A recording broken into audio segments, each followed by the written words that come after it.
Hey, so we are doing the Sunday long stream, hopefully. I have 4 tournaments today. That's it. I'm firing 4 bullets and that's all. This is the 2250 daily deep stack freeze out. I've made a couple of pots right away. This one over here is the 4500 weekly Sunday deep stack, and there's more to this. I'm going to explain in 1 second. So I did the.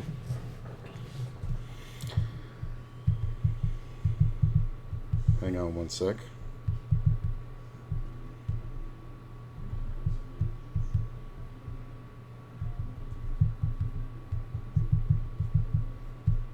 Hmm.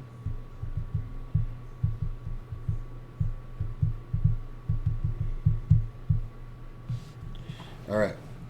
So this one I maxed late reg rebuy and add-on for 16,000, and as you can see, I have 32,000. I folded the first 4 hands, and this is the first hand that I played. I'm in the blind. Okay. Player raises. I decide to go ahead and make the big re-raise because I feel like this player. I'd seen him do just like a couple things in hands that were like big bets. He re-raises me to 26, and we go from 2640 to 16k all in. And he did take a few seconds, but then he called it, and he has ace king. The run out's clean for me. So first hand I play, instant double up, shot me up to like. I'm 24th right now, but it shot me up to like 15th at the time. I also have these that I'm going to be playing. This is the 1750 daily deep stack knockout. Not really sure 100% if I want to play that, but I definitely want to play the weekly monster stack. So I'm probably going to enter the monster stack and then let the knockout kind of run and see, how big it gets. So that's where we're at. And I feel generally good. I was a little sick earlier this week. Took a COVID test. Inconclusive. I'm going to give you guys a piece of advice right here. There are tests that are selling. Wow, this guy's fucking nuts. He did a couple of nutty things. He had a big stack, but then I think he just tilted it off. He lost like 5k and then just went nuts. He had like 30k and he lost, or no, he had like 23k, I think. Yeah, and he lost a 5k pot. So he's down to 18, which is still well enough to be the fucking chip leader, or close to the chip leader. Chip leader had like 26, has 26 now, but then he just fucking just tilted it off over the past like half hour. But anyway.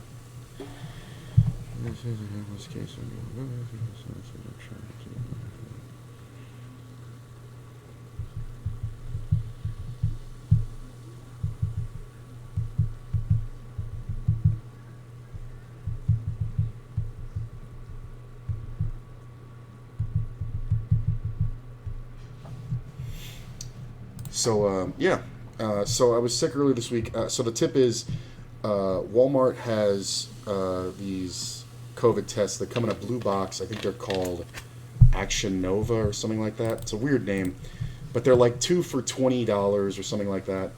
And I've taken both of them. Last or like 6 weeks ago when I had COVID, I took it and it was an inconclusive result. I ended up going to an urgent care. They did a test the next day and it was like, yeah, you have COVID. And then this same thing happened again, and I really wouldn't have thought it was COVID because, ooh, that's nice. Yeah, we're gonna raise right off the bat. I really wouldn't have thought it was COVID because I wasn't like no coughing problems or anything like that, like a little chest congestion, not really too much. And then, but then 2 days ago, my taste left. And I was like, oh shit. Like, it wasn't as bad as the first time that happened to me where things started to taste like charcoal and, it was really bad. But it was like everything was muted. And then I had one day, 2 days ago where it was like nothing. And then yesterday it started to come back. Oh, that's pretty good. Yesterday it started to come back, and today it's, I think, pretty much all the way back. So, okay, if this guy's going to keep doing this, we're just going to keep raising. He's going to overplay any pair here, so. So I kind of expect to get the money in here a lot. I don't know what all day, every day is doing. He's kind of interesting. Can he have pocket sevens? Yeah. Can he also have ace seven? Far more likely. So I think we just kind of walk the dog on this.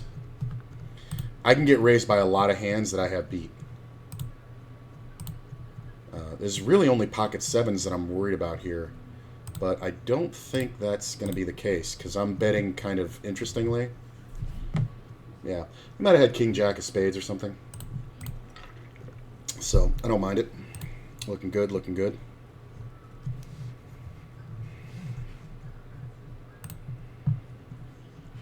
So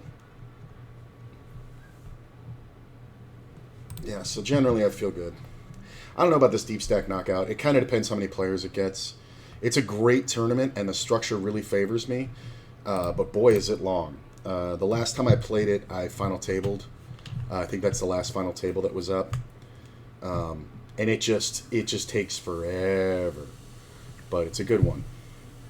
But then we're in the monster stack as well. I don't know if it's better to put 2 bullets into the monster or shoot one in the deep stack.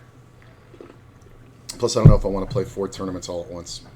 I haven't done that in a while, but I'm kind of off the cash games for a minute. It's just been running really poorly. So maybe we'll just play tournaments today. And it's one of those things where for 2 weeks, a little over 2 weeks now, it has been super frustrating in the cash games. Just only action I'm getting on aces is versus kings, and it's about 50-50 with the result. The money ends up going in, but it feels like it doesn't feel like. Half the time when the guy has kings, I end up going bet all the way down with all the money in and win the double up.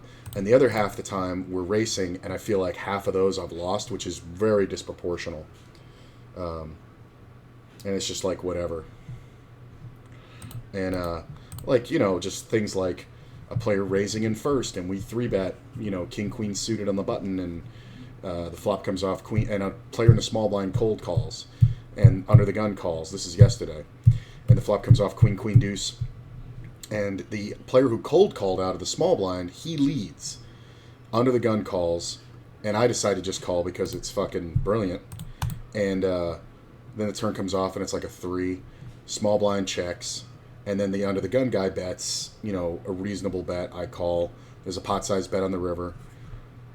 Small blind checks. And then under the gun jams the river. And it's okay. The only hand he can have here that beats me is ace queen, really. And I call it, and the guy has ace queen. But it's why would the small blind lead out on that board into 3 players in a 3-bet pot with 2 queens and a deuce on the flop? What are you accomplishing? It's there's been so much of this really bad play that's been costing me money that it's insane. So just kind of frustrated with the cash games, so I'm leaving them alone. Did my nails.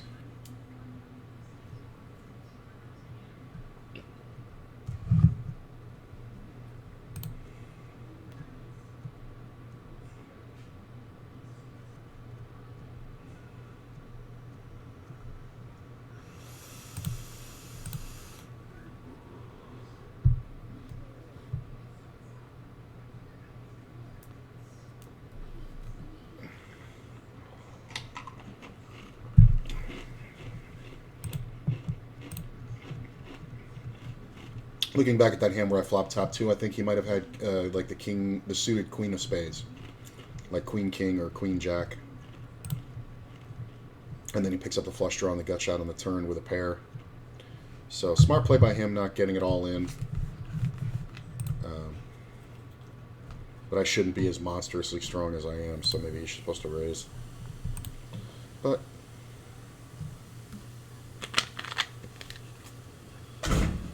feel good.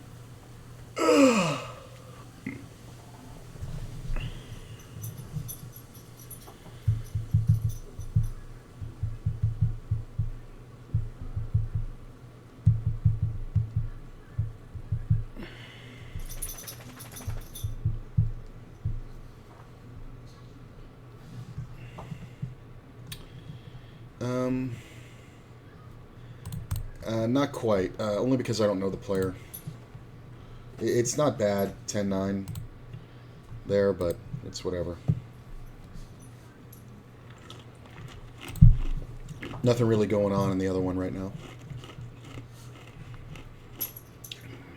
Played one hand and I'm in the top 5%. Yeah, I have to say super tight in that tournament for a long time.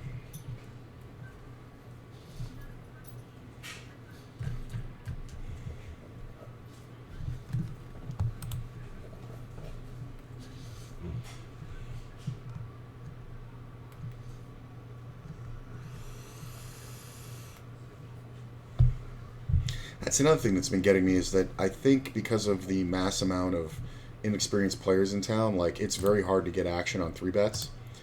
But like 3-betting is disproportionately getting called when the player has an ace in their hand. Wow, look at that, runners. Just overcards, huh?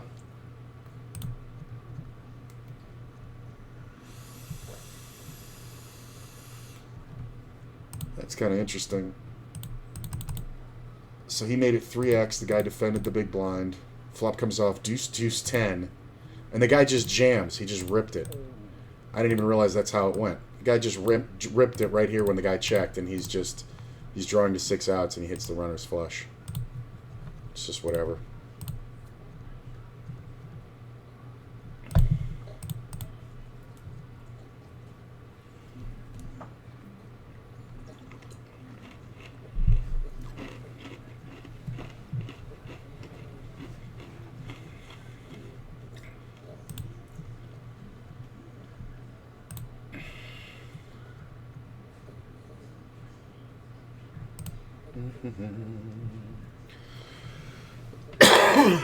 Yes. I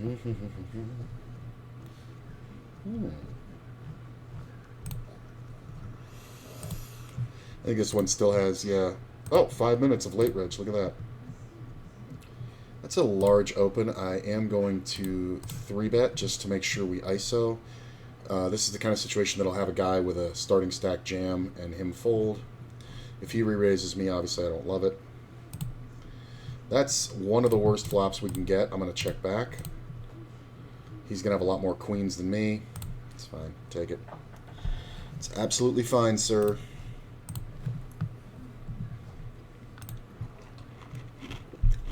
I say he's going to have a lot more queens, but that's only because of removal, because I have a king. So it's far less likely he has ace-king with me. And having no spade in my hand. I could have gone for the small bet on the flop, but I don't think it's going to get anywhere when he just pounds the turn. I think that's one that I kind of took the GTO approach of this board in a 3-bet pot without a spade in my hand. I shouldn't be bluffing.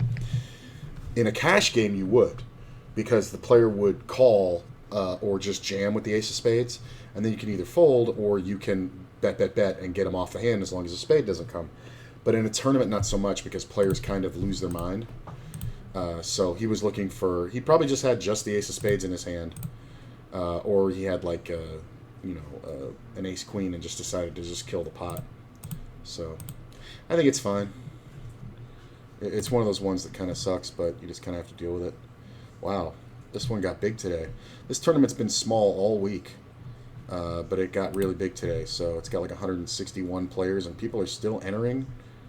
And coming in with, well, I guess that's not too bad. They're coming in with like 45 blinds next level, so that's not bad. But it is a great tournament, so I actually like to be there fairly on time. Like I showed up at 1:30, but.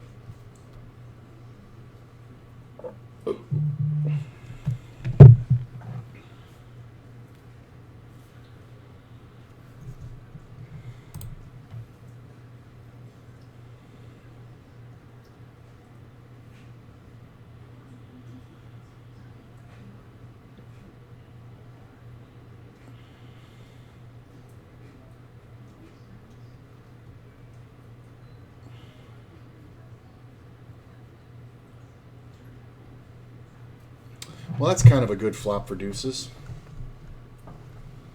Now, this also helps me because I did check the other one.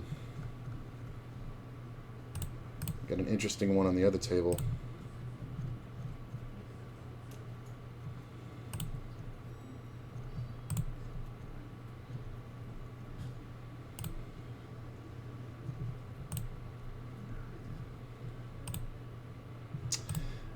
ran into aces. This guy overbet and played it crazy, and I just lost 17K on the other table, but couldn't fold. Well, I guess we gotta bet something.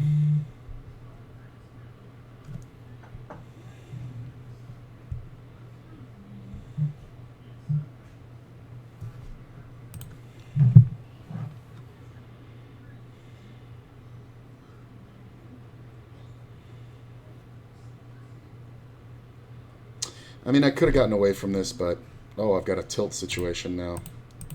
I'll show you guys the hand in a second, but I just got knocked down to 13K, and then this is the player who just took the money from me.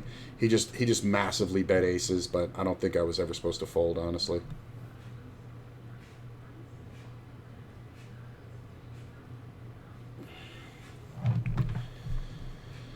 Oh, it sucks, and I felt like it's one of those ones where he either has aces or nothing. So he raised super huge pre-flop. I, of course, called it. He bets 2/3 pot. I, of course, call it. I have the open ender. He bets 75% pot. I, of course, call it. And the river, here's the thing. This is one of those ones where it's aces or it's nothing. It's never even ace-king.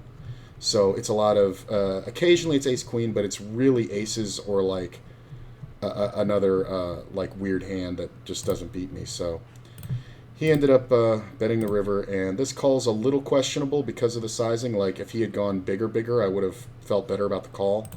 But I ended up calling, and he rolled aces. That's fine.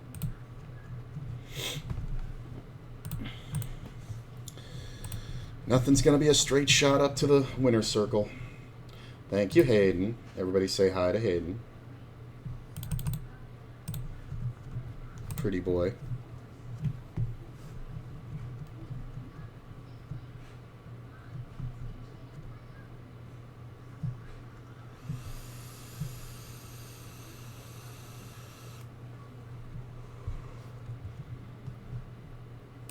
Damn.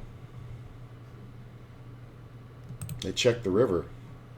But that was a lot of money that went in. Wow. Wow. Like, I guess this guy was bluffing the whole way. I mean, I still got 14K. It's basically like the ace's hand never happened, so fuck it.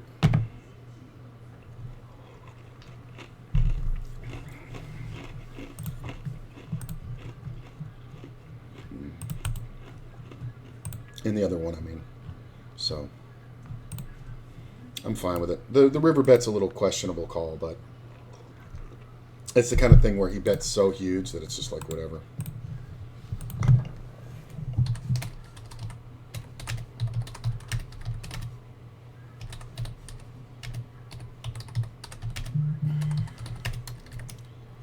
Also, there's a lot of hands that I can have there that beat him. Like, I had the one hand that I can call that he doesn't beat.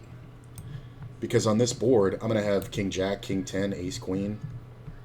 Like, it's this and Ace King. And Ace King I would have 3-bet pre-flop. So this is really the only hand that he beats there. So it's kind of top of the range.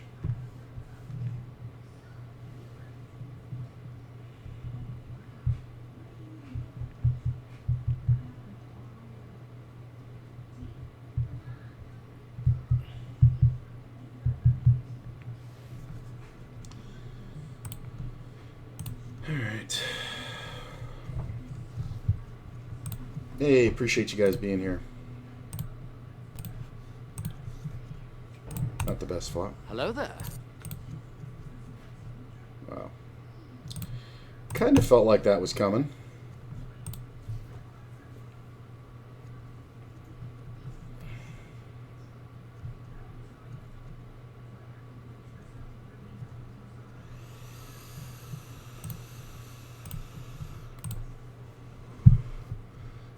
Whisper person, no. I won't be playing the $400 online event. I wish I could, but I do not have bankroll. So get min raised by this very aggressive player who we know to be very aggressive. Flop the double gutter. This is kind of interesting. This player leading is odd. I'm going to call. I think if this player raises, depending, I might re-raise.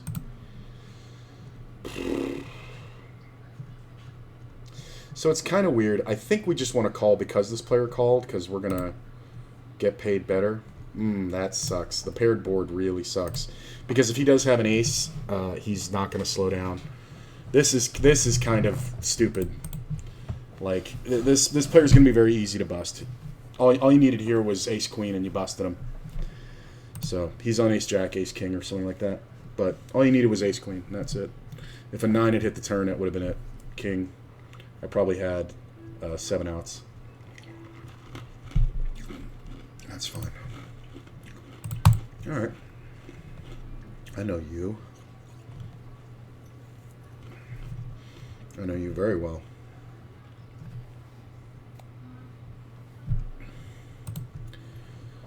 Not unexpected. He's too short. If he had as many chips as me, I think I could call this. No, better off just saving it.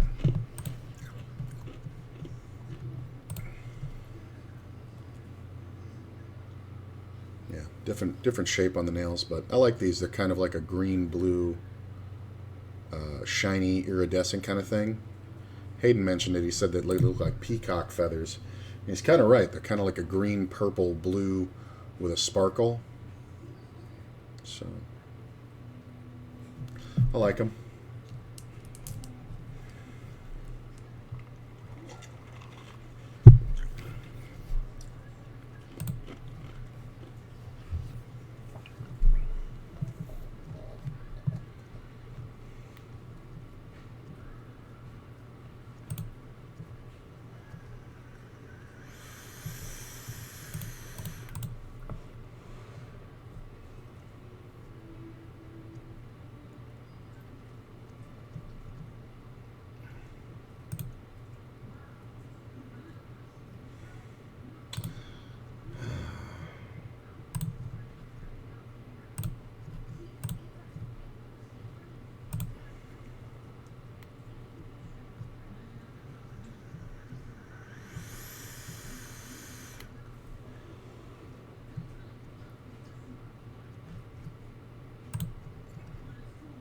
Not the worst. I'm just going to bet it like I have it queens or something. Nice. Take it down, take it down.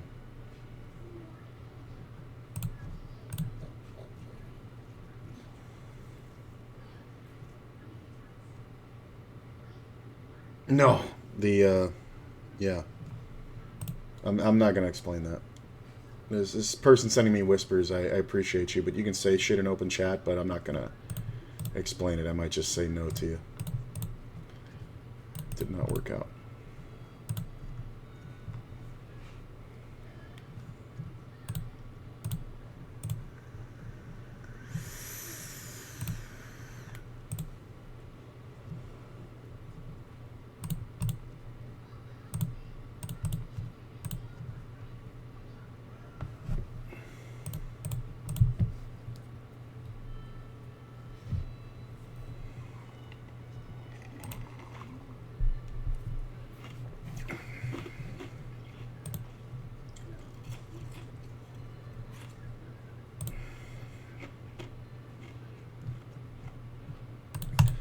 All right.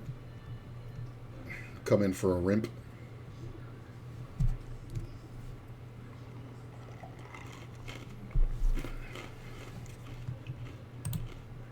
Not bad. More in the blinds wheelhouse. Wow. That's a garbage bet. I wish I had a 3. This player has been raising and giving up very easily. So we're going to defend. Not bad. Call, check, bet, fold. I'm going to go ahead and take a poke. There's not a lot of kings that are out there. There's several jacks. There's the occasional ace in here.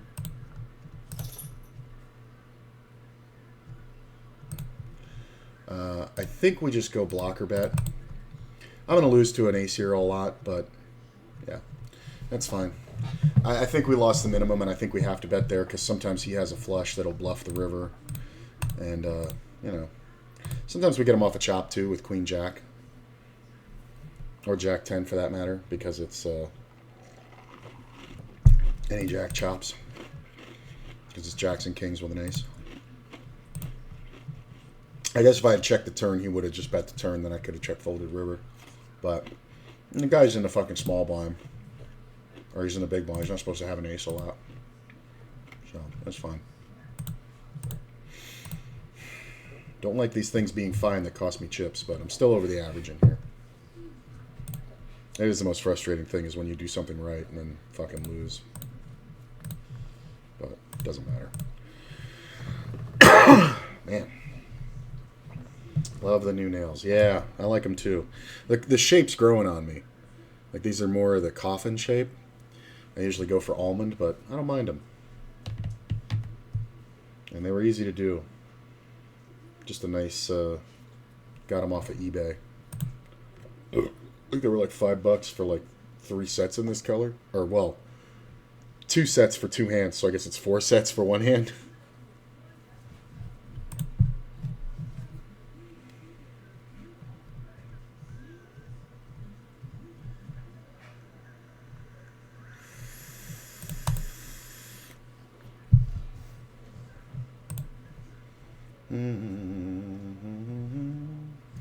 Wearing my favorite classic. Well, not my favorite. This is my favorite playing sweatsuit.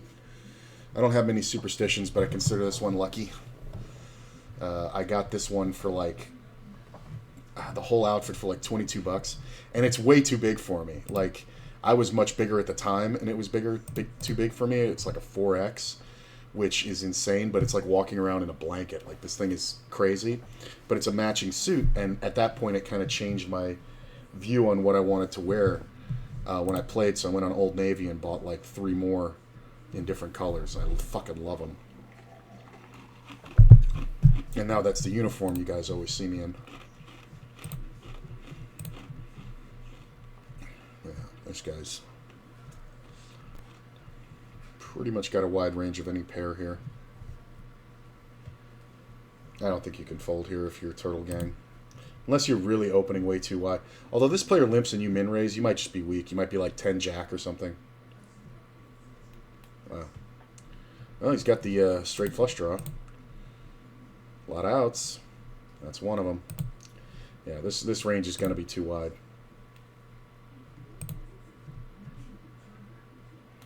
And he shouldn't fold that because he's going to have live cards way too often.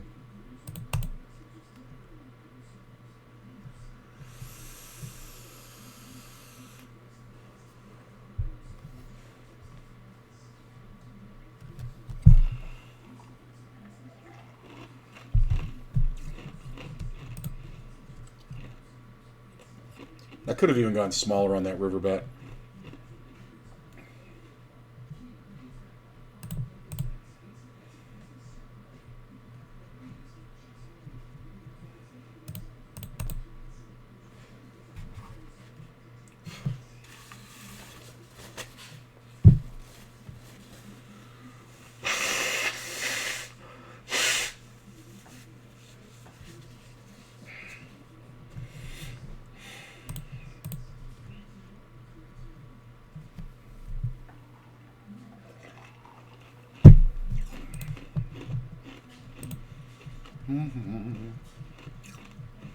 Yeah, about 30 minutes to the Monster Stack. Monster Stack's 4K guarantee.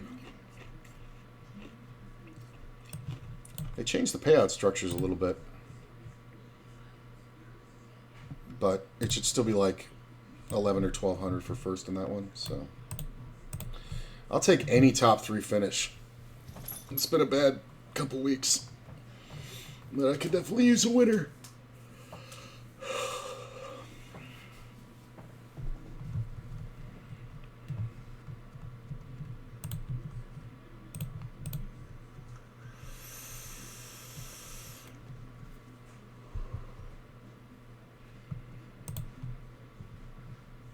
Let's see how this one shook out.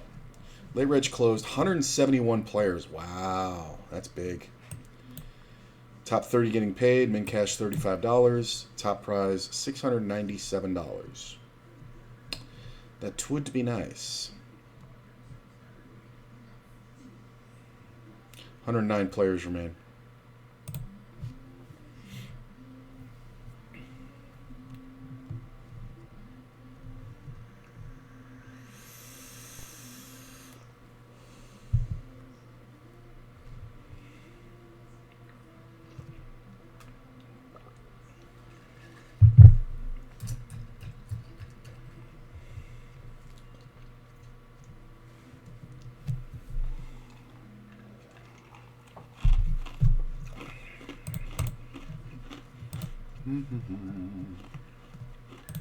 Whoa.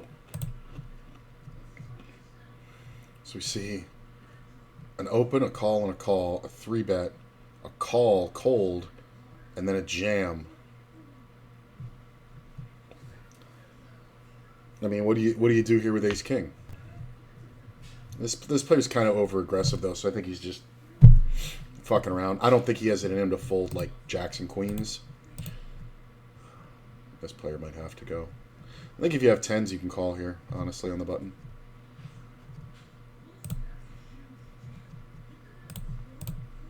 Nothing for me over there.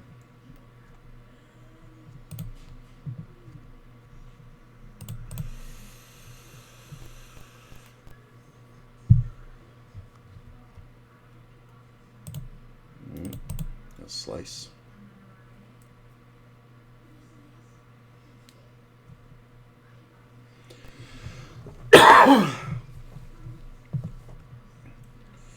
Absolutely call. This is kind of interesting because this player is going to check raise a lot of draws. Alright, that's fine. I'm pretty much done with the hand. I kind of need to improve on the river. There's only like 4 cards that improve me safely. Yeah, this is fucked. This guy should have the wacky spade. Like the jack of spades or something. Yeah, that's fine. I guess he could have the ace, but it seemed too likely. But the jack can bet there. I don't know if I would have bet it that hard.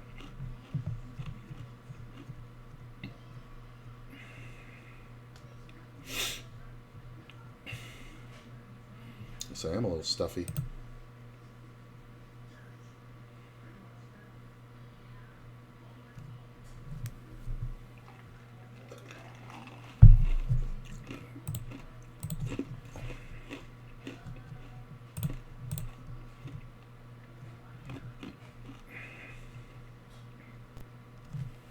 Steal, steal, steal.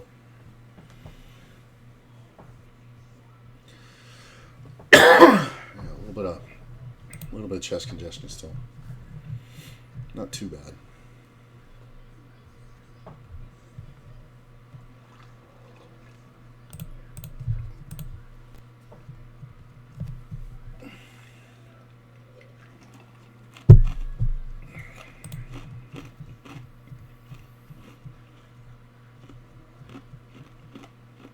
Okay. I mean, he's just putting them in for whatever. He can do this with ace queen suited. He can do it with pocket tens. Eights is kind of on the cusp unless you're going to hit the case 8 like that. Ooh, royal? Nope, straight, no royal. He's not wrong. I just think tens is kind of better. But all the money would have went in anyway on the river. Somebody's running good. See the chip leader? Nope, not quite. People are really dropping like flies in this thing. We lost 6 players in like 3 minutes. There's some monster stacks.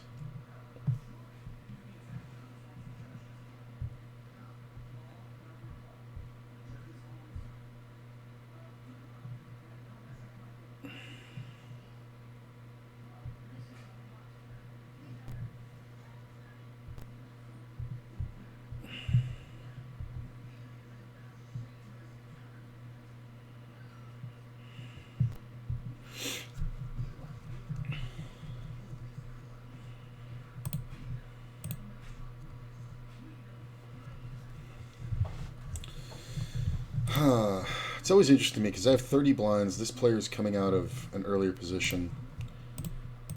Do we want to... Ooh. Unorthodox, but I'm going to call. I know this is a jam. Tens is for sure a jam. But I think I like the call here. Just because I don't think we're going to get folds often enough. See, now the problem is that this player is going to c-bet all boards. And with this player behind, I really can't do anything. Okay, that's good. Alright, that's fine. Think we would have lost this one, kids. Oh, there's an ace on the river. Maybe my heart's good. Unless somebody has the ace king. Yeah, my heart's good. Should have jammed. That's why you jam. That's annoying. I gave too much credit to this range here. That's the problem with GTO. Sometimes you end up giving players too much credit on their range. Because he should not be opening that hand there. Not on his stack with 30 blinds, no. This is the player who had the aces.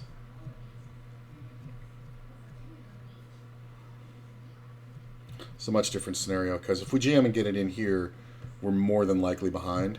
But if we hit a king or a queen and it can go bet, bet, bet, and we can get all the money in and we can still be good. I don't love 4 players, but oh, why is there an ace? Why is there a fucking ace? Gonna check. This player is more likely to have an ace than anybody.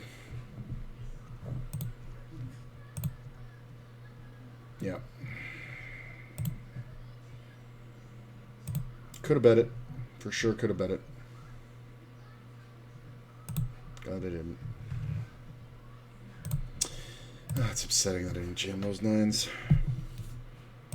I mean, I'm definitely getting called by the original guy. I don't know about this guy. Although he's got a monster stack, so I should have just jammed it.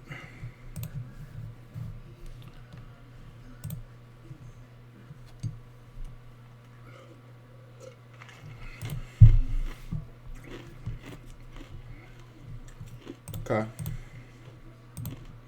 All right. Why?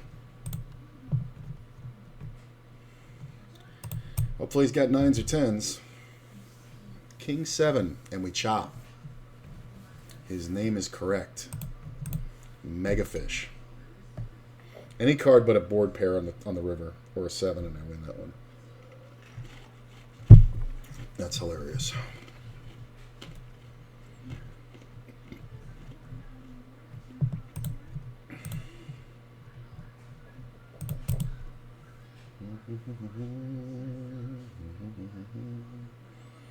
I wanted to shave my head today, but I got too lazy.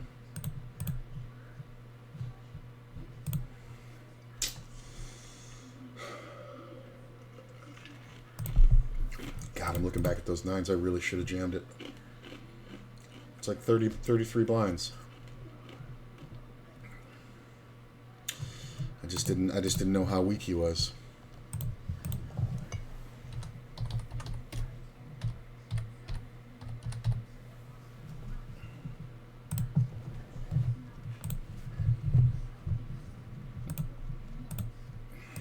God, I'm pissed at myself.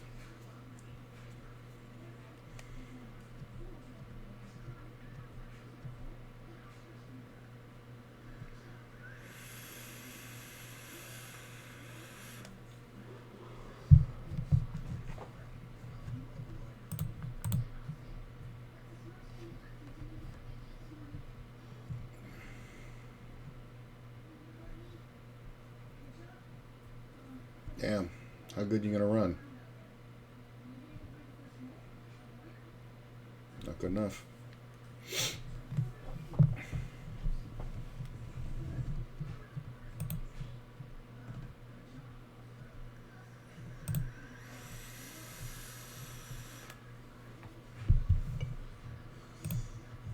Ace queen.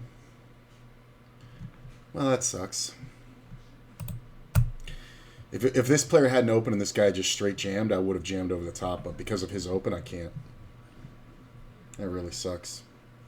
I'm giving up a race here a lot against 2 players. Yeah. And there's the fucking ace. And there's a queen. Can we have a jack or a 4, please? Of course not. Like, this is the shit that's been fucking me all week. Like, players opening seriously hands that they shouldn't. Like, ace-5 can open, but it can never call that raise. Ugh, that's so annoying.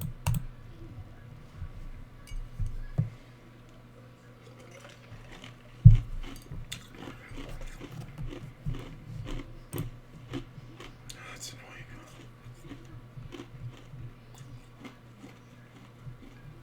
With his 20 blinds, he should not be fucking racing there. Of course he did.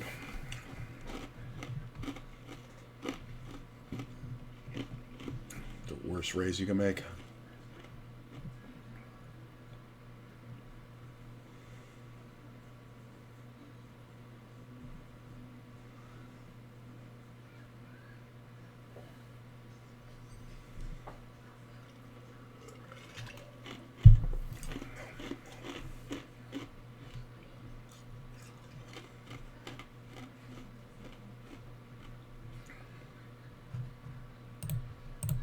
Watch this guy go broke here. Watch him bet 1/3 pot and then call off a jam. No idea what to do. It's a reasonable bet. Hey, there's the jam. Gee, I wonder. Do you have 10 jack and you're absolutely beat? Or even like ace queen?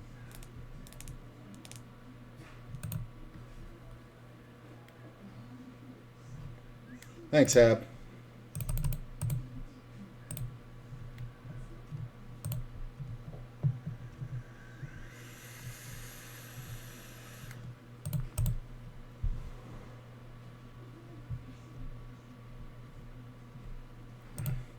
Today is a tournament grind. Yes, we got 2 more tournaments starting in about 20 minutes. Haven't decided to play them both yet. I'm definitely playing one.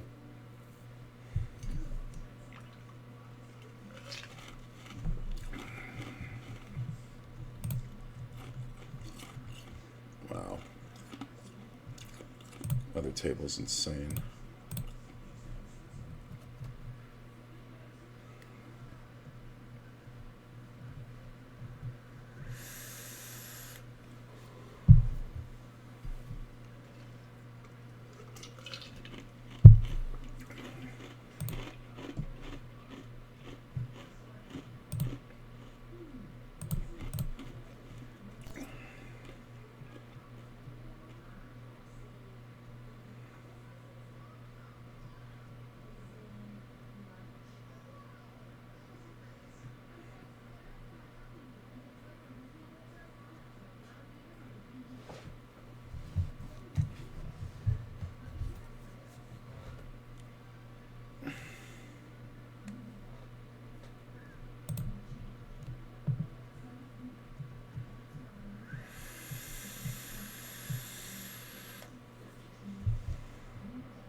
Oh, this guy's gonna jam.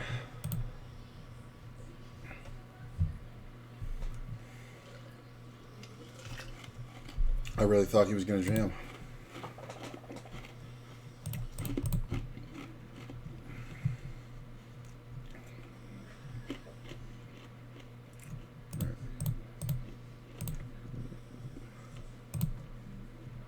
I was more so thinking the heart might be good.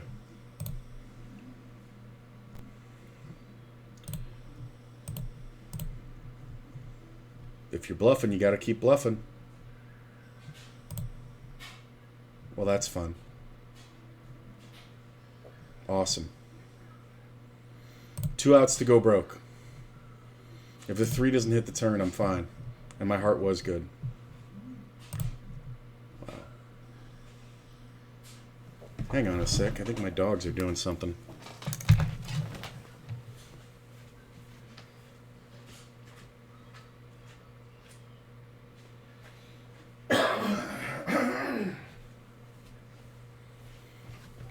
Nope, it was the laundry. I forgot I had the dryer going. It sounded like one of the dogs was on a table getting into something, but they're both right here. So that sucks. That sucks really bad. Hit the 2 outer to go broke.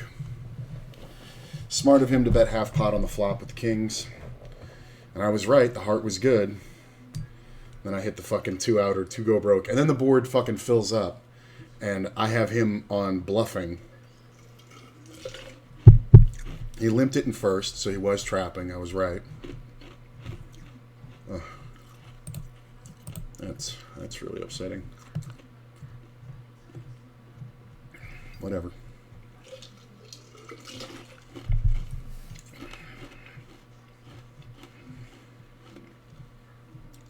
Really? You got 4,000 in, you're going to fold? And this guy is kind of silly. Wow! I mean, this player's super aggro, but I can't believe this guy fucking got it in there.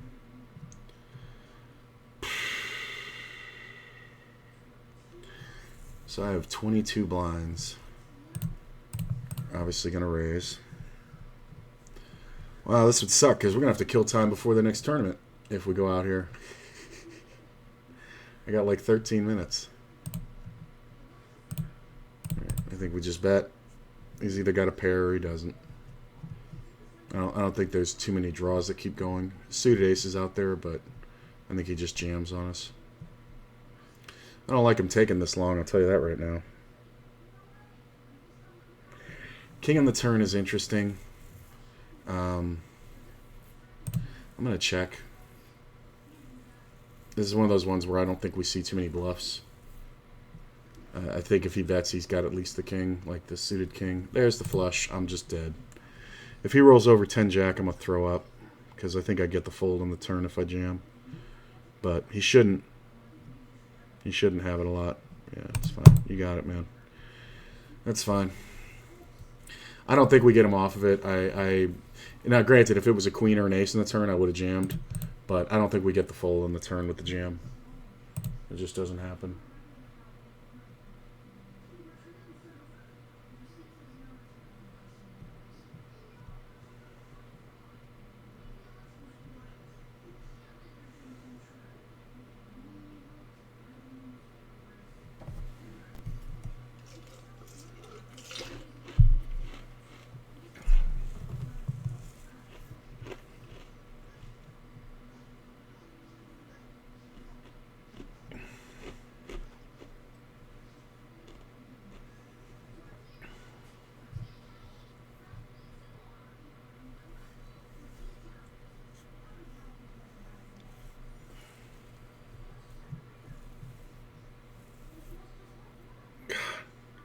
I have not had, in the last 2 weeks, I've had so many hands that went bad.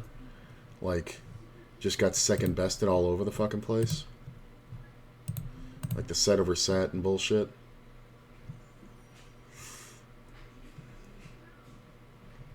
Move tables.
Sorry, I'm trying to fix something.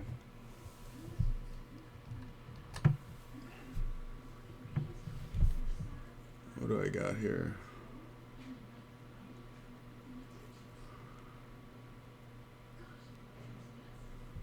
Is that 20, 40, 60, 81?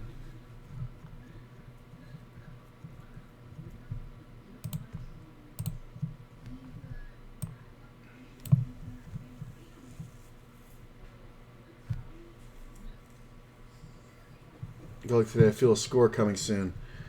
Wow, Buffalo, I hope you're right, sir, because I need a score today. Like, it's been so bad for the past 2 weeks. It's really kind of hilarious.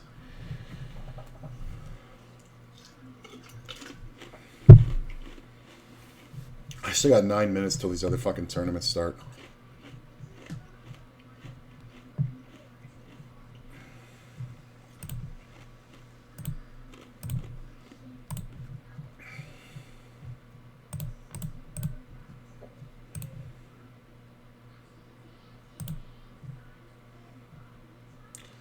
Yeah, we got the deep stack knockout and the 4K monster stack reentry.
What do we got? About 3 minutes till the break.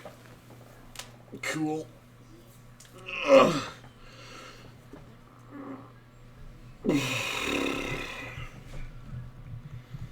This weekly Sunday deep stack. It's like feast or famine. Like I either like just fucking smash or get fucking just my clock cleaned. Started out really good, but whatever.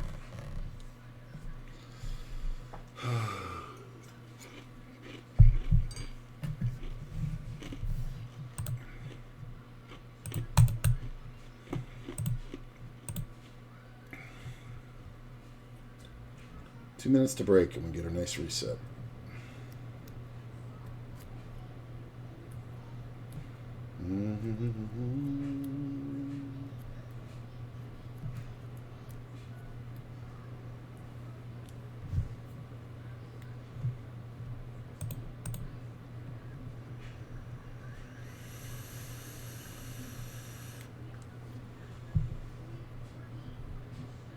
I think I moved into the least spicy, friendly part of the entire southwest area. Nice. I hope that's good. Sounds good. Oh, wait a minute. Southwest? I do not know that area. I thought you were over in Northtown now, Eric.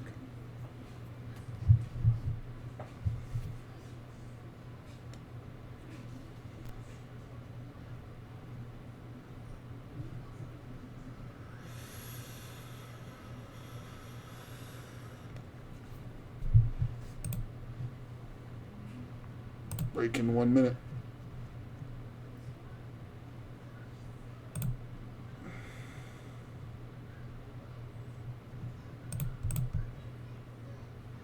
Awesome.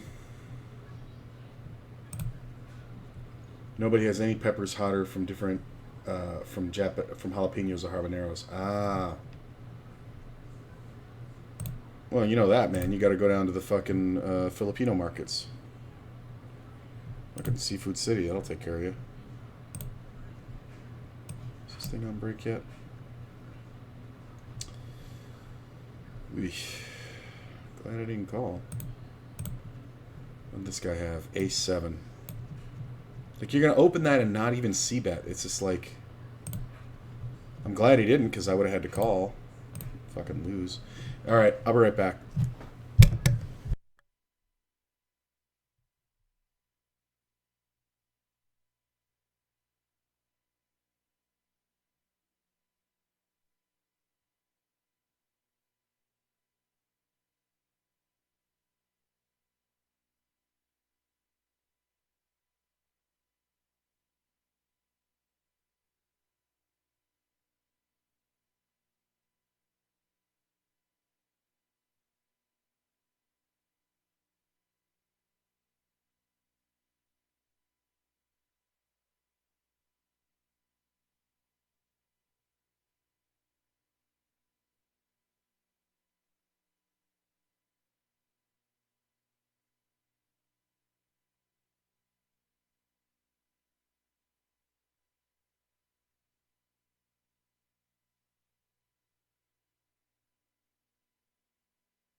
You know, my problem is that so much has been going wrong that I'm in that thing where I'm like waiting for something to go wrong. And it's not the place you want to be. All right, let's register the 4K. That starts in about 2 minutes. Scotch bonnets or Serranos don't exist up here in North Vegas. Oh, okay. Yeah, you are in the Northtown kind of area.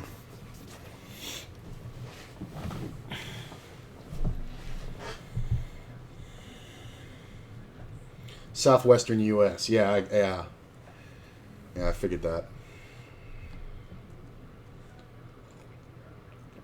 I don't know. I can't do spicy anymore. Just absolutely not.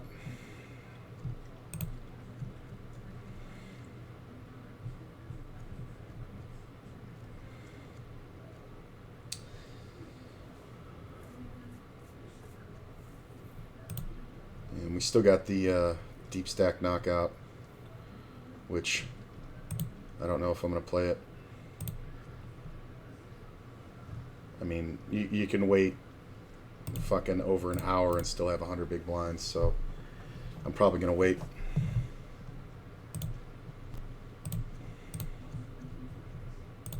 Like if I wait, yeah, I could wait all the way till an hour in and have 50 blinds. Yeah, I think that's fine.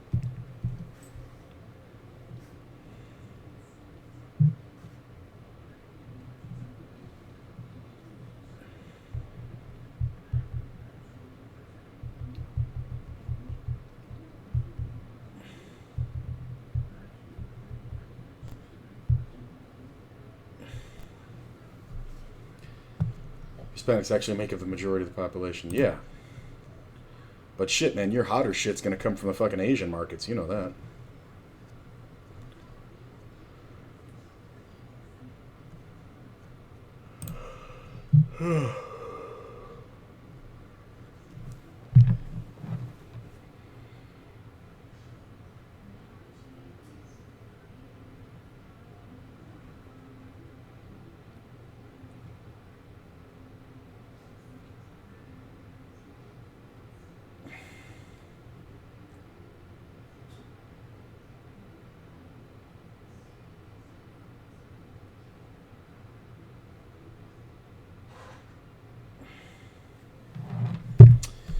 Okay, so the 4K is about to start.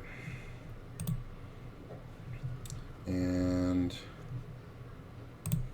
let's get this centered and settled. This is the tournament that I want to win more than anything today. It's not even the biggest prize I was competing for. The 4,500 was that.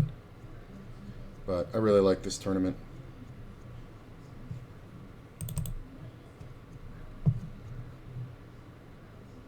It's just really a great one.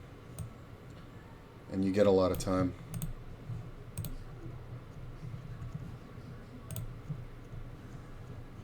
What I wouldn't do to make Jamaican jerk chicken again. Yeah.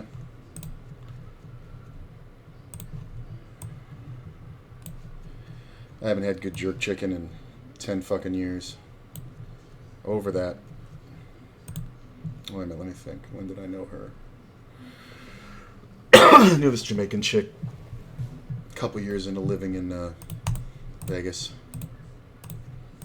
And she made good shit. Well, I may have to do something stupid in the bottom one. If it folds to me. It's not folding to me.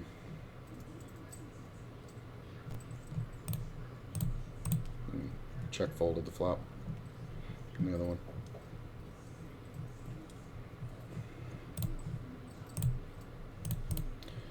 Can only rebuy if you have one chip. And the other one, just had to check. Okay, so there's two people sitting out here, so this could get me into a situation.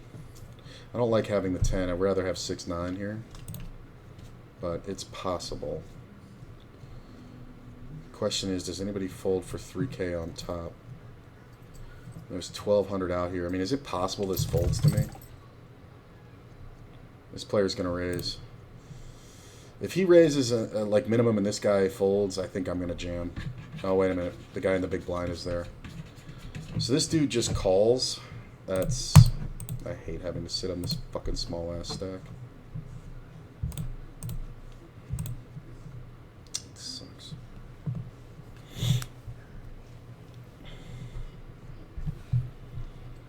But it's all showdown.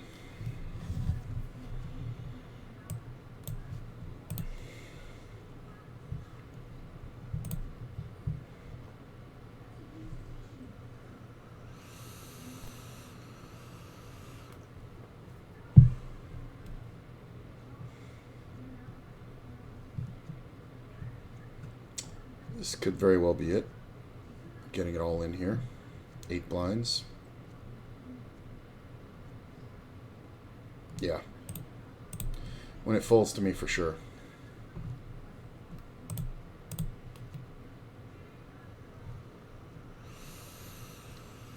Hold. Hold. I was going to say, he had picked up... he had 3 outs on the flop and 4 on the turn. All right. Got 8K. Reasonable. Oh, an ace-king the next hand. And we got a limper and a guy sitting out in the big blind. I'm going to take a couple extra seconds just to make it look like whatever. And then jam again. All right. We got a race. Hopefully the ace-king's good. Ace or king?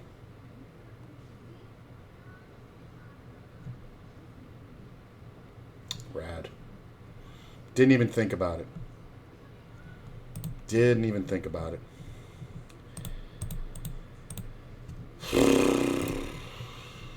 Wow. It just feels like a beat up at this point. All right, let's get in the other one.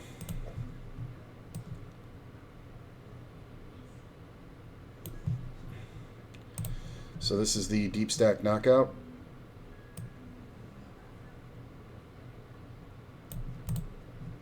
Yeah. Get $5 for every player you knock out.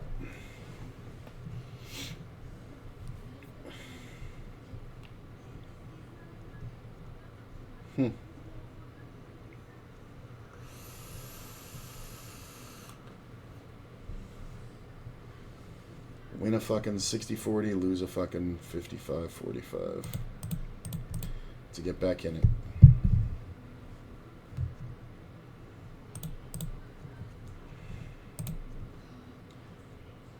Sending tournament winning vibes. Appreciate it, brother.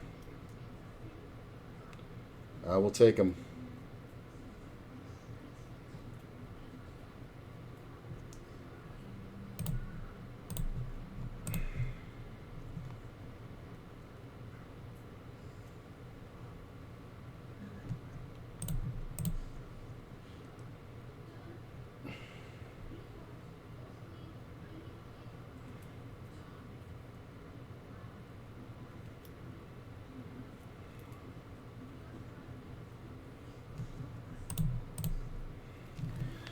All right, so it's a reset. That's where we're at. And it's a long re-entry time, so settle in, folks.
Not the worst, not the best.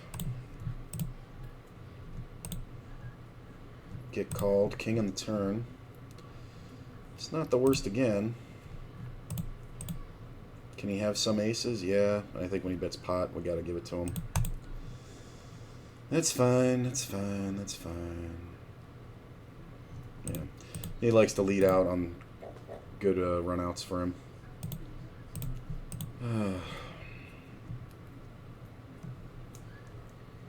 Notes be saving me.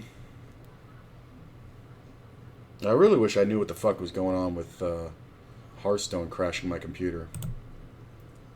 Like, it's just not a thing. Like, I can play Hearthstone on my computer, but if I run anything else, it just crashes, and I don't even understand. Like, I've done everything I can. I've replaced, I've updated all the drivers. It's not overheating. Like, literal nothing. Time to turn the frown upside down. Dude, I'm okay. It's just like, you know, I'm just kind of, you know, like, in the moment when I'm playing, I'm fine. But it's just like after a bad result, after you get, you know, it's like being in a boxing match. You know, it's like while you're sitting there fighting and all like that, it's cool and you don't even feel it. But then, you know, when you go home, you know, you feel every punch, you know.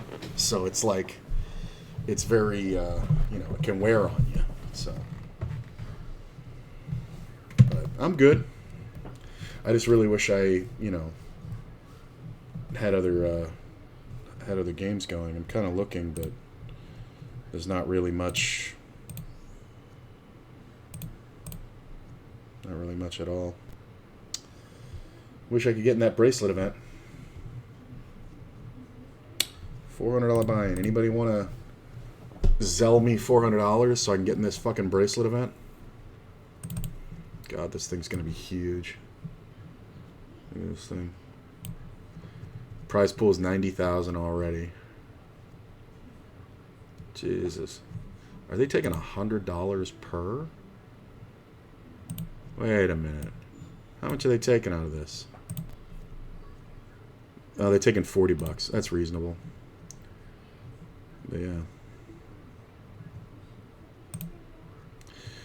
Yeah, but there's no satellite. There's no nothing that I can play. Like, there's a super turbo. Is that a fucking freeze out? Super turbo? In 9 minutes? Nah. How much? 15 minutes of late reg.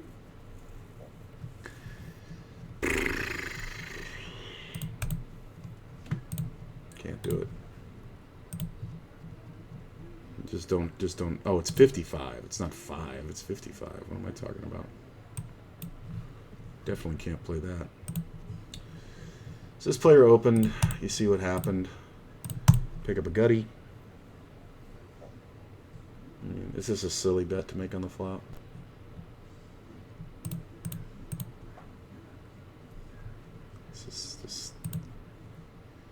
It's just a bad bet. It's like if you have it, this is the awful bet. If you don't have it, this is an awful bet. Like, you could bet smaller. You know, you don't need to fucking go 80% pot. Bluffing. Like, it's just nuts.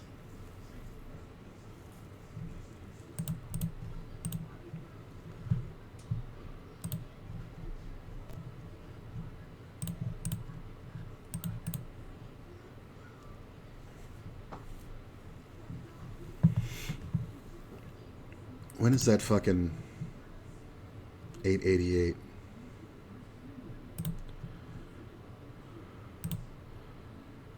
It's on the 27th.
Open her up.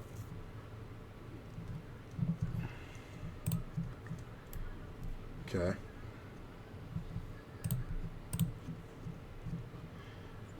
Interesting dumb lead. This call's the problem with it. If he hadn't called, I would raise here. But I'm just going to call. Ooh, that's a great card. This player can obviously have a lot of hands. I do think we want to bet here, set up the river barrel. Nice. Make the nuts. That was easy. Yeah, figured. Same hand.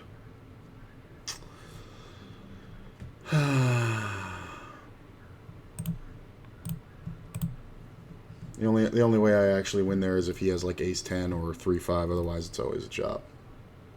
Always, always, always a chop.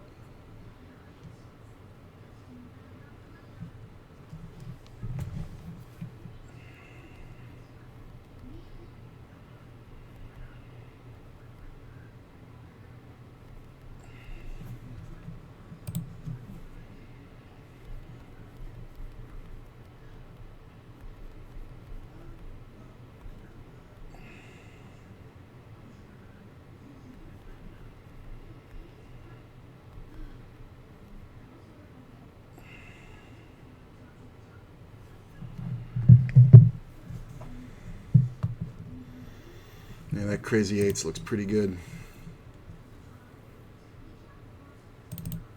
$888 buy-in. No guarantee, but it's the crazy eights. So it's supposed to be $888,000 guaranteed. But it's just crazy 88. Where it's $888 buy-in re-entry. And then there's also lucky sevens.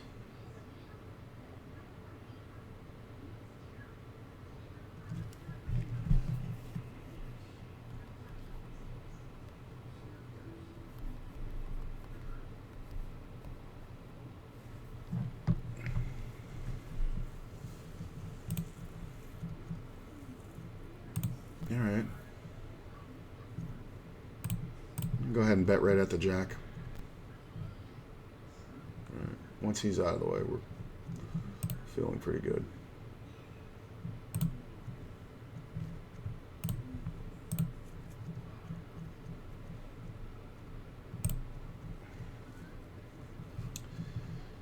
Looks good, looks good.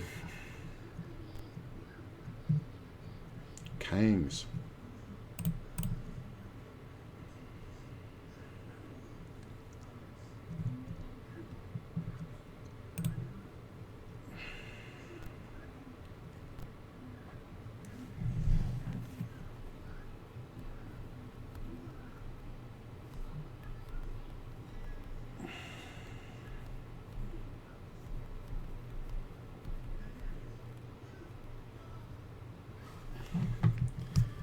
Get re-raised.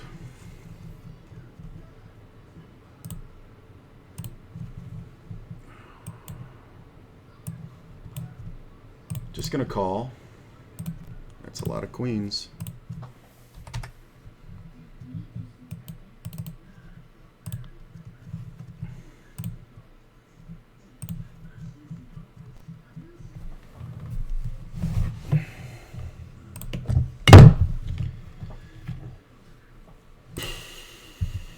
Ace on the river. Love it.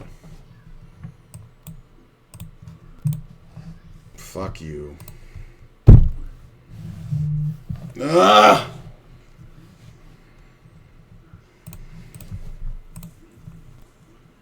I mean, it's just there's no hand I beat. Like, he just goes bet, bet, bet.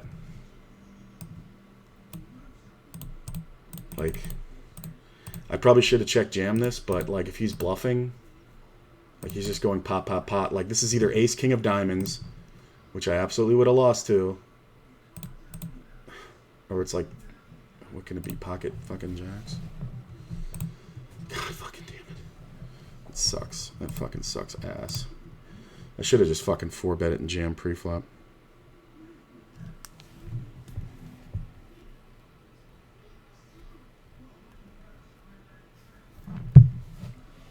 Whatever. Whatever.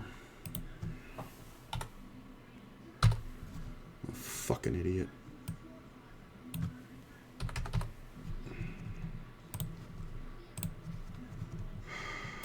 God, I'm trying to get him to bluff. If any card but an ace comes on the river, I'm calling.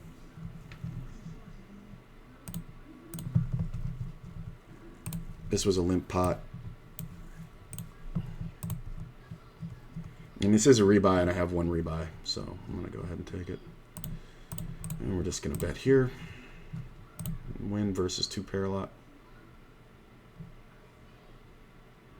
King 10. Funny. Saying we have a rebuy here. I just love how the guy never fucking backed off.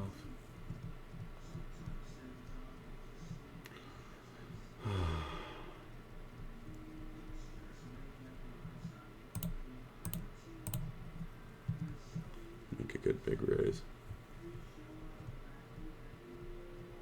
We can spin it. If he jams right now, I'm just going to call. Like, we can absolutely spin it. God, that fucking sucked. And it's one of those ones where I saved myself. Like, I could have 4-bet it, but he just would have jammed ace king of diamonds. It's brutal. I mean, the good part is now we can flop around a bit. So I got one rebuy here. So we'll flop around with the jack 8 and see what happens.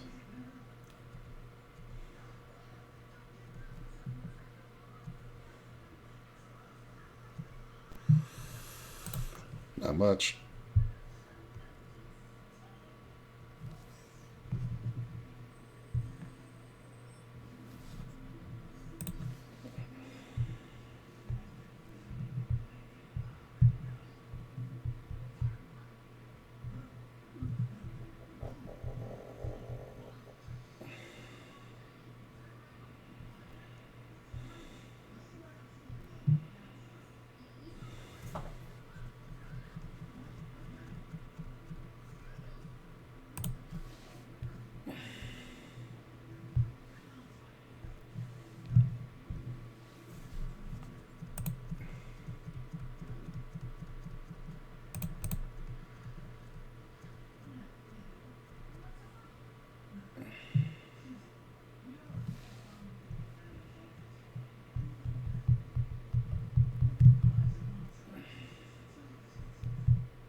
The idea is to flop around a bunch. It's not to just piss the fucking half stack away.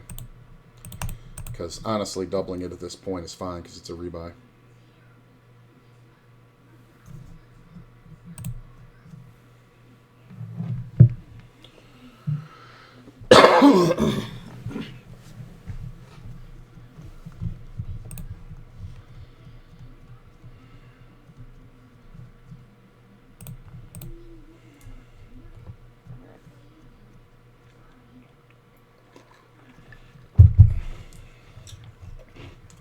chop. I know he's got a pair of sevens, so that's funny.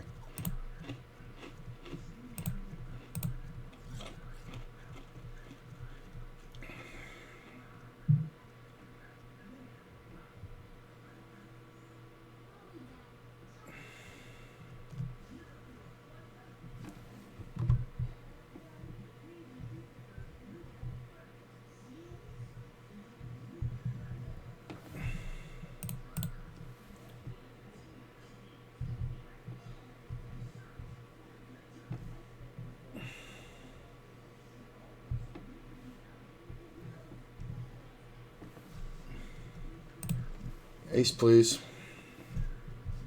Never.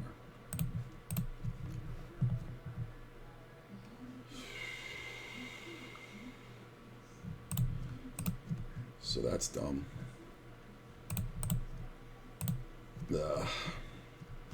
Just need something. Yeah, that's fine.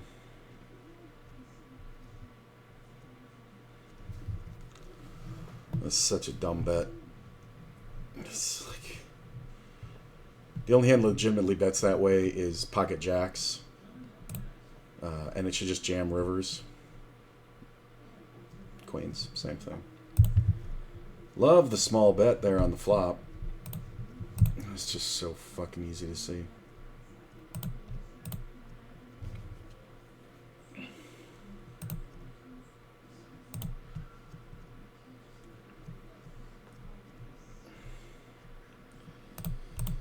I'm just gonna keep flopping.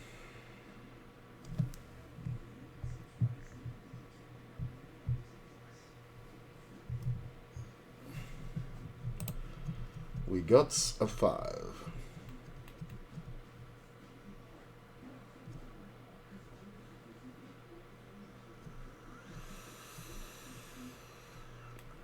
Half pot. So we're pretty much dodging clubs. Sometimes he has an overpair.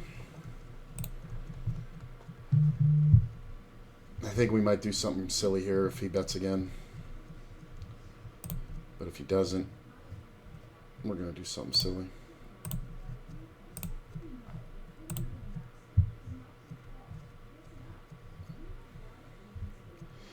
Makes a pot-sized jam on the river.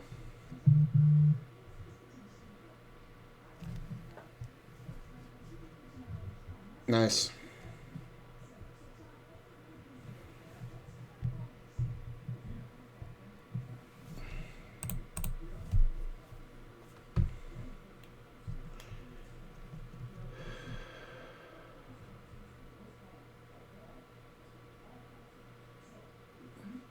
I'm not doubting myself, man. I'm doubting the runouts. I appreciate the reminder.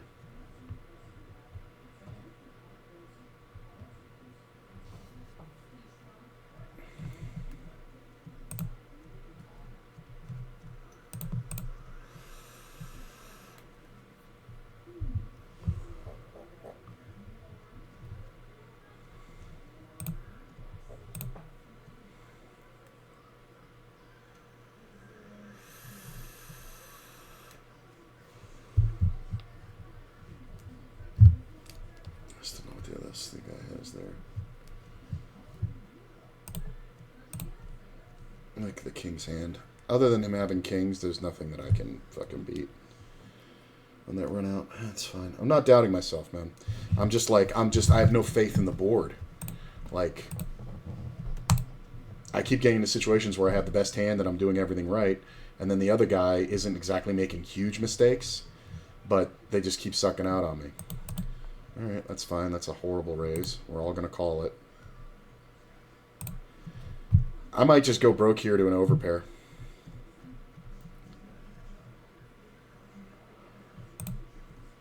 But I'd rather rebuy than fold here.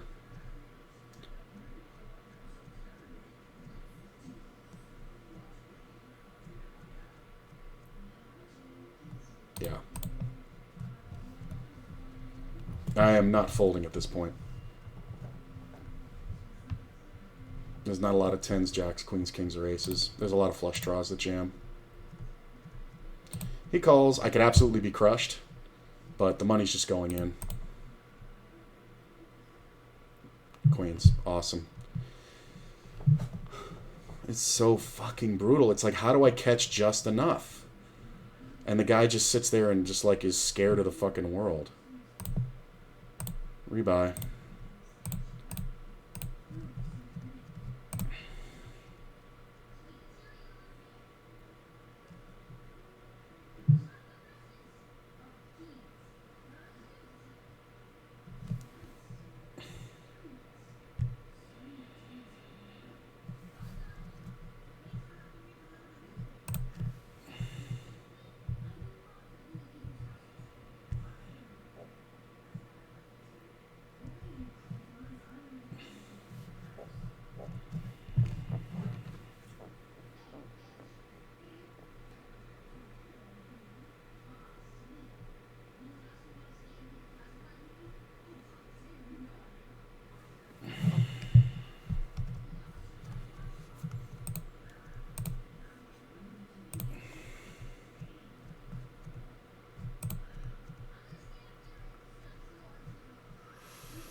So this is interesting.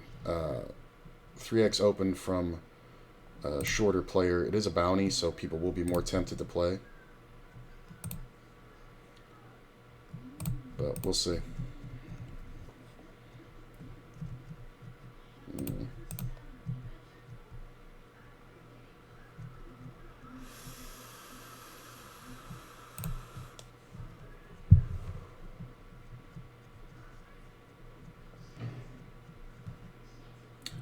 So we make the straight. I am going to bet just in case somebody's on a flush draw. Stormbreaker just folded for free. I can't believe that. And we're going to bet. Don't think I can fold to a jam because he can have ace-jack, king-jack, queen-jack. Hey, should have two pair a lot here. Yeah, ace-queen. What do I plan on playing today? You're looking at it, man. This tournament, I've already played two others. This tournament, the Daily Deep Stack Knockout, I am going to raise this. And this other one that I said I was going to raise is the 4K Weekly Monster Stack. Player limped. I am going to bet like I have an overpair. He did just see me go ape shit with the Jack-9, but it doesn't really matter. He's not supposed to have much.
Okay.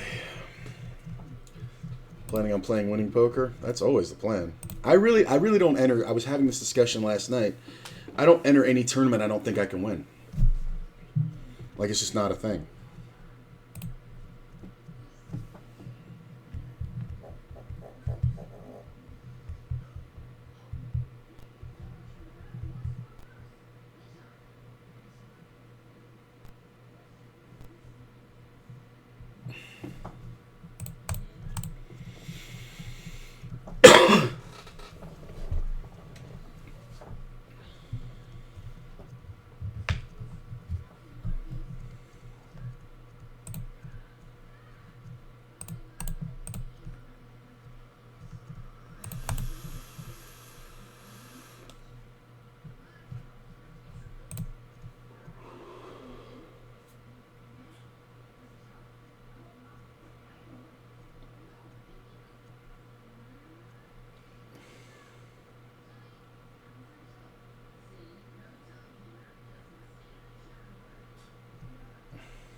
Sorry, I keep getting messages on my phone. Nothing bad, just like family and shit.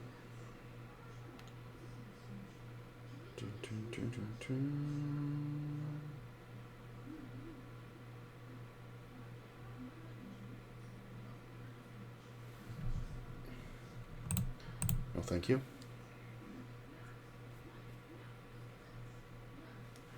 Whatever. Oh, the no thank you was up here. It was an ace 10. Does this look right? No, that's a little low, isn't it? Oh, did I change the size by accident? There we go. Yeah, that looks better. I think I can just a little bit. There we go. Oh, there's nobody sitting here. I'll fix it later. Fuck it.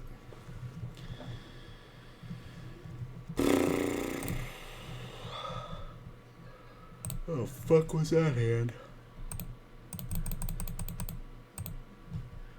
Oh, hello. Looking at another hand. Check bets. Wow, this player just pounded into it. Total float and pounded into it. Funny. Alright. We got some queens.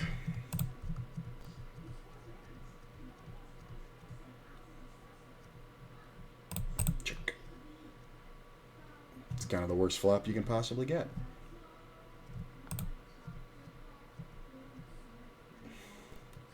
Take longer, dude.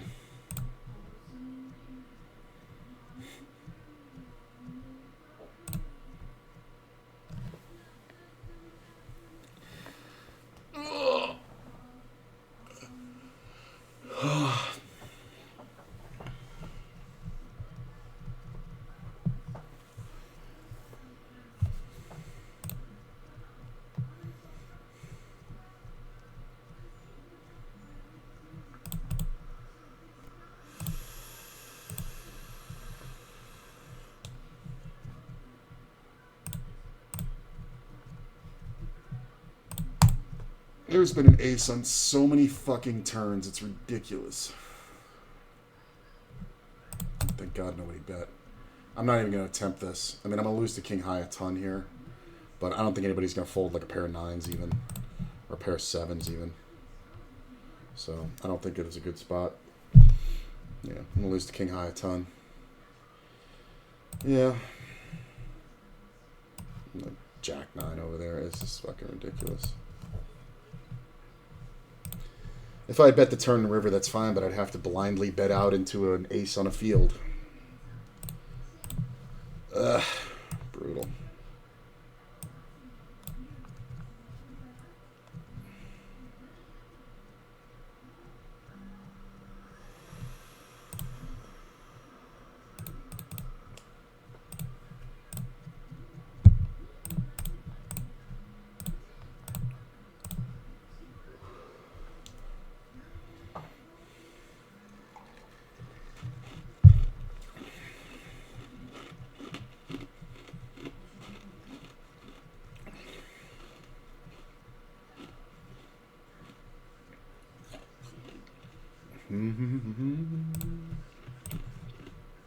action going on over here.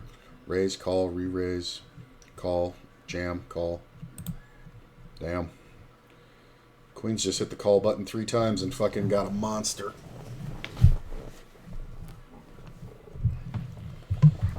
And a double knock.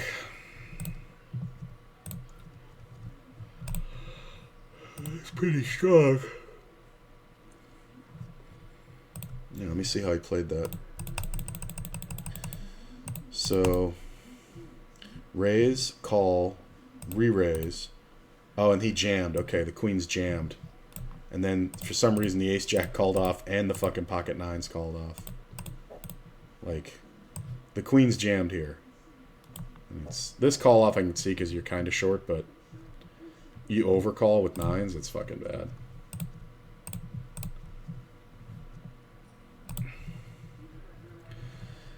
Oh, here we go. We get to set it off.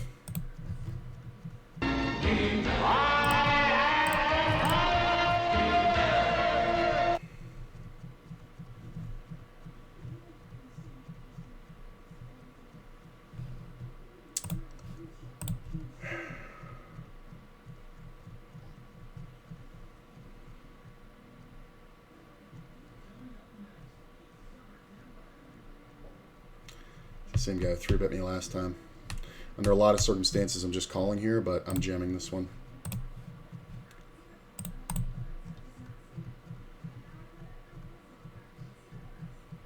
Hold.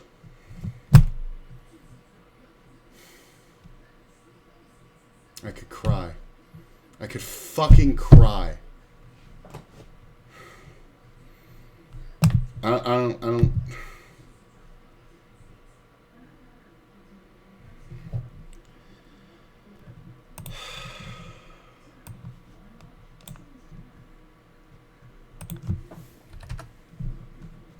I give up. I give up. I fucking give up. I can't. I just fucking can't. Like, it's been so many times. Like, I'm just supposed to go broke. It's unbelievable.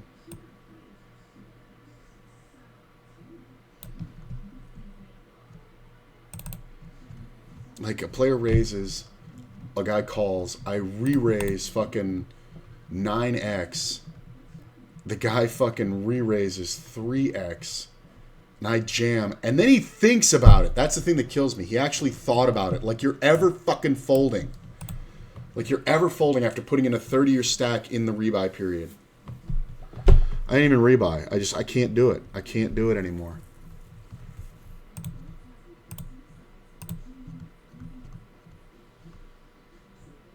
Great. It's my last fucking hope here.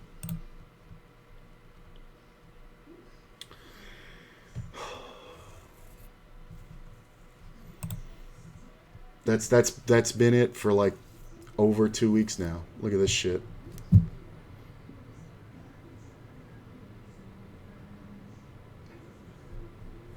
King 10 getting it in for this much. It's fucking hilarious. Like how? How do people get in these fucking spots?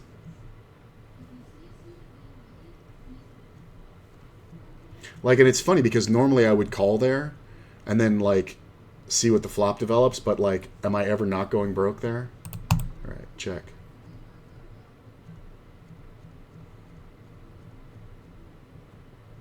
All right, hopefully this guy is an ace.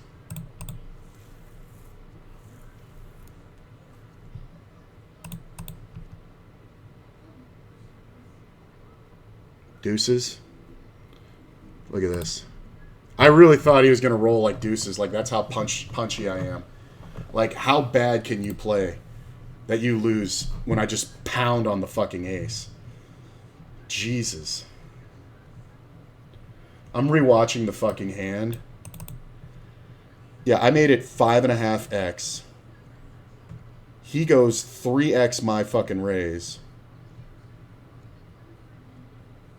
And I jam for 2x and he thinks about it and just fucking spikes the jack.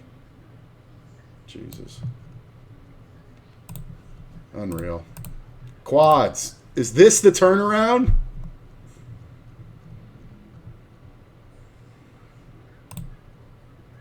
Have a queen. Two bets again. I should have a queen.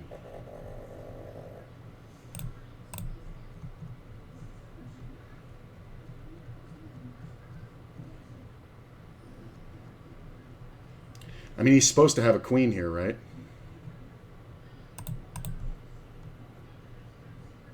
All right. Queen Jack.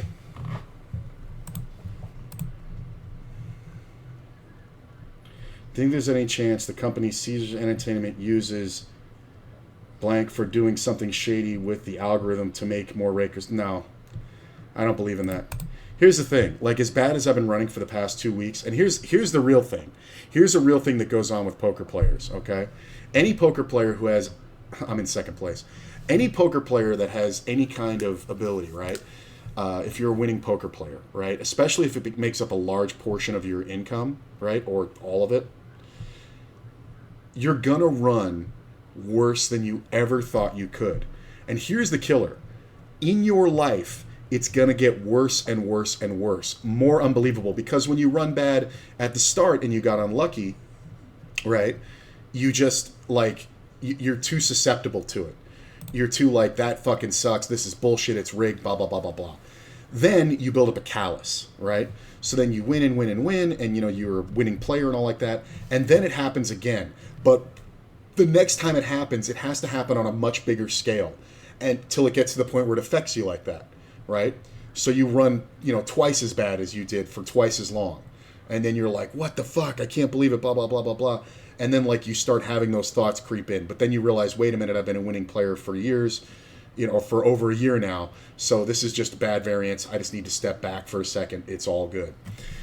Then after, like, 10 years of this, when you end up in a run that is this historically bad, like if I had shown the run that I've been on for the past, like, 14 to 16 days, if I showed that, if I showed all the hands to some of my friends, the only thing they could say is it's rigged. The only thing they could say is it's rigged. I'm frustrated, but I know it's not rigged. There's literally no motivation for a poker company to rig the odds to get more rake, because they get their rake no matter what. It's like, it's thousands and thousands and thousands of hands over and over and over. And here's the thing. If that were the case, then when your account was, then everybody would keep their account at zero. They would just put on what they need for the day and be like, well, they only know they can get this much money out of me. Like, it's insane, right? Like, no, I don't think that's ever been a thing. That rumor's been around since online poker started. The only people who've ever cheated for online poker was super users. Like, there's no cheating for the poker room to make more rake, especially on this site, because this is a legal, regulated site in Nevada. Do you understand the jail time? And this is from Caesars Entertainment. They run this, right? So if it was ever possible that Caesars Entertainment violated a gaming law, they are the biggest casino company in the state. They have more properties and more into it. If they violated a gaming law, they could lose their license to be a casino. That would be billions, literal billions of dollars that they would lose to make what? 10% more on rake? That's insane. That's absolutely insane. No, I have every faith that the games are legit. Maybe 10, 12 years ago you could have that argument because of the way software ran and guys could figure it out and shit like that, or super users like Ultimate Bet and stuff like that, but absolutely not. Not anymore. Dude, when I was a poker dealer, right, the first thing that they told us, and they told us this everywhere I worked, even Hooters, the shittiest little casino in the world, they were like, if there's any issue that you have during this game when you're dealing it, you immediately call floor. You don't make a decision, right? So if somebody acted out of turn or whatever like that, you immediately call floor. When I was working at Venetian, I had one where I dropped the deck. My hand just spazzed out. I actually whacked my elbow, and my hand spazzed out, and I dropped the deck. And I went, floor. And the floor comes over, and they go, what happened? And we were on the turn. And I said, what happened? And I said, my elbow, this player turned his chair my elbow got hit and it hit my funny bone. It's not his fault, but the deck fell out of my hand and it spilled out over all the cards, right? He came over, looked over my shoulder, and looked at the deck, and just the very corner of the top card was touching the muck. My muck was set right, but just the very corner of the top card. And he said, I believe it's a misdeal. And the hand has to be ended, and all players in the pot will get it evenly distributed to them. And I was like, okay, is that the ruling? And he goes, what do you think? And I go, I don't think. And this was the manager of the poker room, and I was the A1. I was the guy who dealt the biggest games. I was the guy that they called to deal to, every famous guy in the world. And I said, I don't think. It's your decision. And he was the poker room assistant manager. And he was like, well, what do you think? And I'm like, I don't have an opinion. It is your ruling, your decision. And he says, can you recover the deck? And I looked at it and said, I could pick it up, but I cannot separate it from the muck before I do so. I would have to take my finger and recover the deck like that. And he said, let's call it a misdeal, right? And then he leaned into my ear and said, I'm going to take you out. And I was like, okay. And I knew something was up. So that the hand ends, I chop the pot back. Another dealer comes over. I get tapped out. We go into the office, right? He says to me, why did you not tell me what you thought? And I said, I'm a dealer. It's not my job to tell you what I think. You're the floor man. It's your job to make the decision. He got furious. And I called. I said, okay, that's fine. Can I make a phone call? And I called the poker room manager, who actually gave me his number just in case something like this happened or there was too big a game or something like that. I called him, put it on speakerphone, had their floor man, the assistant manager, explain what happened. And the assistant manager, or the floor room manager, or the poker room manager, said to me, Josh, you did exactly what you're supposed to do. I need to talk to him, so I'm going to call him on his phone. Go back to work. I go back to work. The motherfucker gave me an apology. And when Ari, the poker room manager, came back, the next time I saw him, he goes, dude, that was perfect. He's like, if you make that decision, you're violating gaming. Even if it's the right decision, you violated gaming because you're not allowed to make that choice. The poker room man. Now, he can make the wrong decision and violate gaming and be okay. But if I make the wrong decision and violate gaming, then it's a cheating thing because I had interaction with the game. That's how serious gaming is out here. That's how serious. I saw a guy go to jail once. For he palmed off chips. And it was like $6. And he got arrested. He was a poker dealer. They do not fuck around at all with gaming in Nevada. So if you want to talk about a safe site to play on, where it's being just random number generated and whatever, I give you WSOP.com because they would be risking billions. If this site came up corrupt, Caesars would lose their fucking license. Be billions.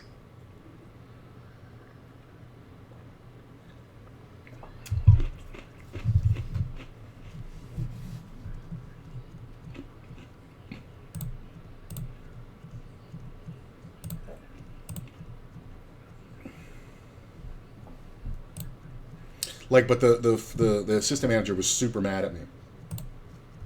He thought I threw him under the bus, and he actually ended up apologizing to me 4 days later. But he got chewed the fuck out, and Ari told me that almost cost him his job for what he did to you. And I was like, shit.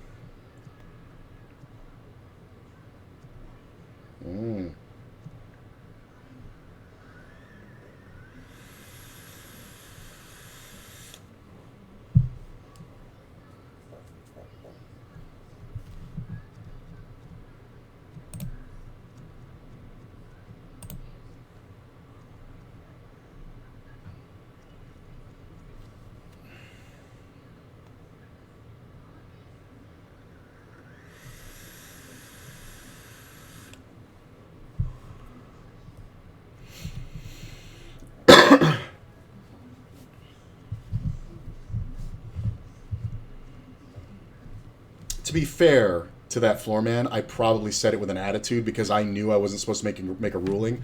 So when he was like, "What do you think?" and I went, "I don't fucking think." I probably said it really bad. Looking back, I was like 28, you know.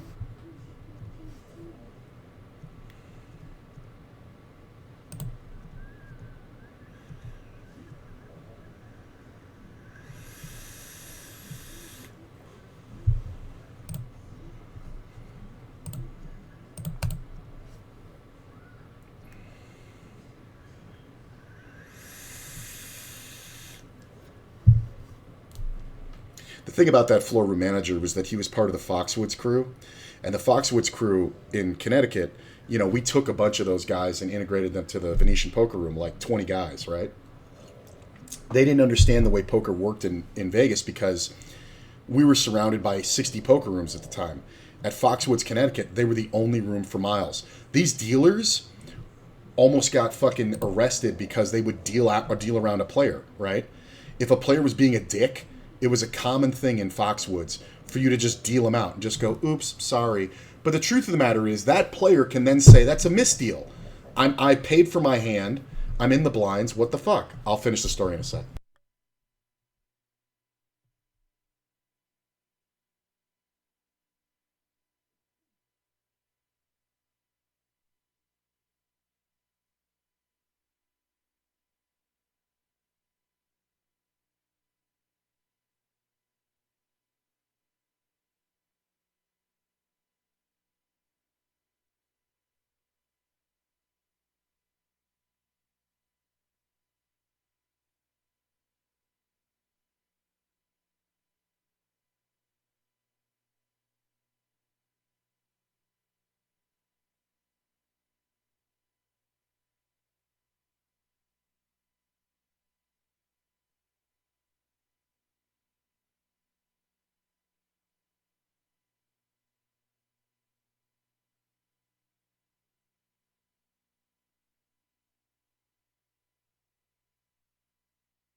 It doesn't matter if they hire a third-party company to run online. It's still part of Caesar's flag. Caesar's could definitely lose their license, 100%.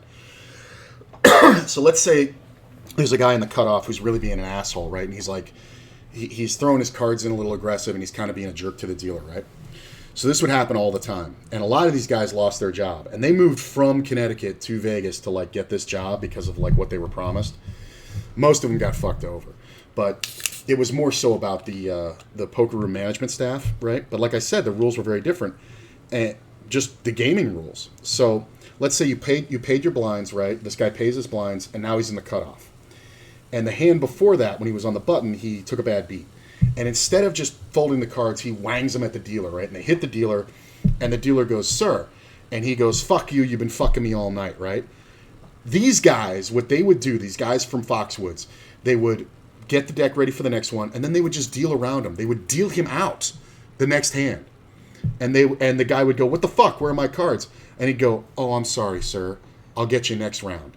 That's a gaming violation. The guy paid his blinds. He has money on the table. He's entitled to be dealt into that hand. If one of those guys, and this happened a few times, said, "It's a fucking misdeal, man. Fuck that." And then the floor would come over because they heard the magic word misdeal, which is like, you might as well yell the N-word in a card room. And they would come over, and then they would look at the dealer, and they would say, "What happened?" He would say, "Oh, I forgot to deal him in. It's my mistake. I was going to move on to the next hand." And then the floorman knew what was up, and they would go, if they were from Foxwoods, I saw this a few times where they would go, "Sir, we're just going to play out this hand, and you're just going to miss one hand. I'm very sorry." We'll get you some drinks. And that would be it. Or if the guy was insistent, they would say, okay, it's a misdeal. Everybody turn your cards in. And that was it. But, like, it caused major fucking problems. And these guys from Foxwoods, like, a couple of them got fired because they kept doing it. And they would say the same thing to the poker room manager. It's like, dude, the guy was being a dick and all like that. And they're like, yes, but you're violating a gaming statute. You could be arrested. You could be arrested for this. Like, you literally can go to jail for that. And so they would just end up firing the guys who did it, like, more than twice, I think. It was like they just didn't understand. They were fucking bananas. Is this thing still in late, Reg? Yeah, it's got about 30 minutes. 105 players so far. It hasn't broken the guarantee. But it should get to 120, 121, so it'll probably pay out 24. I don't think it's going to get to 151. It's possible. But I'm sitting in 5th place. I'm just chilling. No bounties yet. I only want 2. I want mine and the guy who comes in second. Those are the only 2.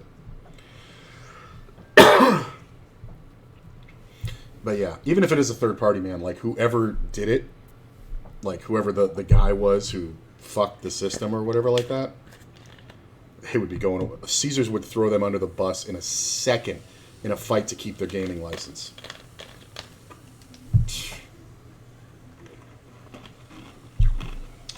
So I think it's impossible.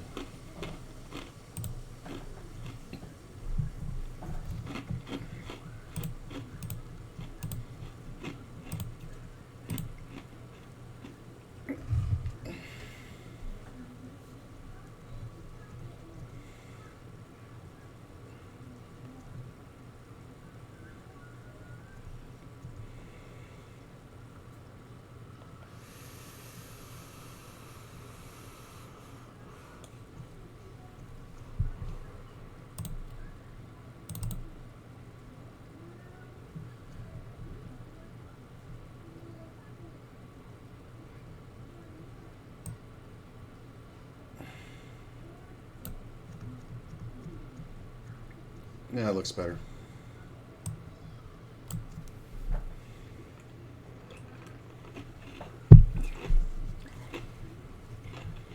What you're supposed to do in that situation, if the player throws the cards at you and which makes it, you know, like if they wang the cards at you and then like cursed you out, you would just call floor. And they would be like, what? And you would go 86, seat 5. And they wouldn't even question you. They wouldn't even ask. Afterwards, you'd have to explain it. And it's all on the camera. So if the guy protested, you could get in trouble if you just 86 somebody for no reason. But I only did it like 3 times when a player threw the cards at me or was fucking a jerk off. And then I would just be like 86, seat 5. And they would just be like, sir, the dealer has decided you're out of the casino for the day. And they would just make them pick up. And they would tell, if you don't leave, you're going to forfeit your chips. All the money in front of you is going to go right in the rake. And you're still going to be trespassed off the property permanently by police. That's how you're supposed to handle it if a player abuses you. But none of this like, oh, he threw the cards at me and he swore at me and blah, blah, blah, blah, blah. You just go floor, seat 5 at 86. Like, and these guys would always try to like tip you and this, that, and the other and be like, oh, I'll be nice and like that. And I was like, yeah, I had your chance, man. 86. Then I would throw the money back at him.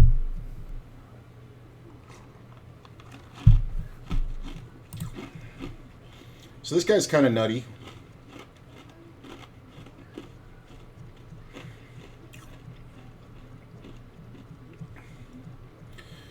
I was going to say if one player calls, I don't mind because we're getting 4-1.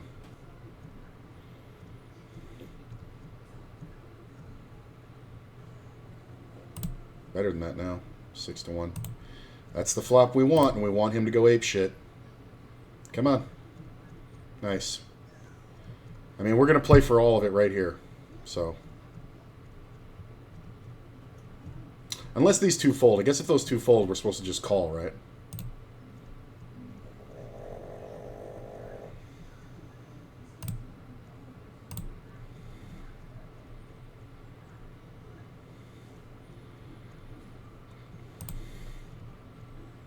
Nice. He might have called it on the flop, but I think this is smarter. Puh! We got a knockout. I like that.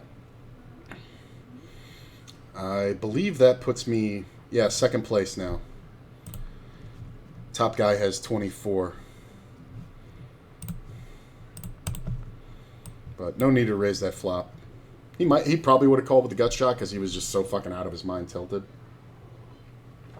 But worst case scenario, he's got a queen, like, or an overpair, but never. This player just joined. All right, so we're looking pretty good now. Please keep running your mouth. I'm in the kitchen, which makes it difficult, but I'm okay with that. Keep it up, please. I'll try. At this point, I'm just telling stories.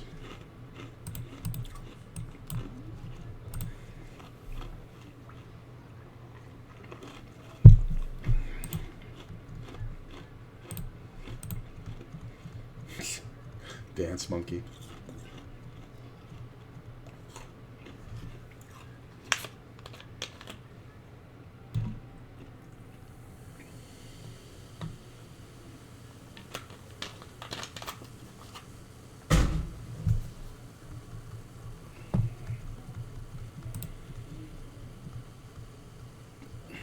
Mm-hmm.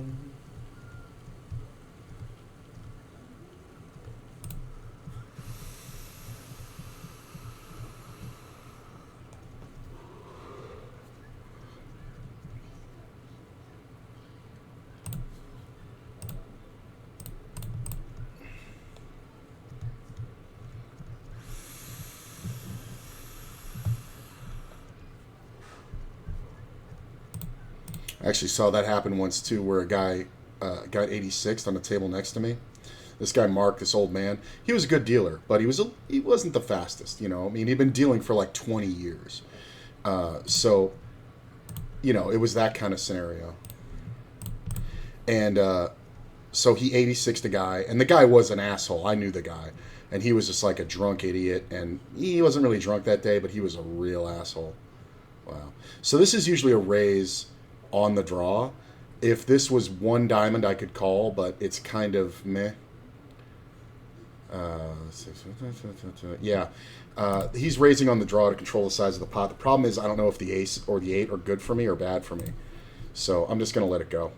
He could have been trapping like the overpair too, but it's kind of rare out of second.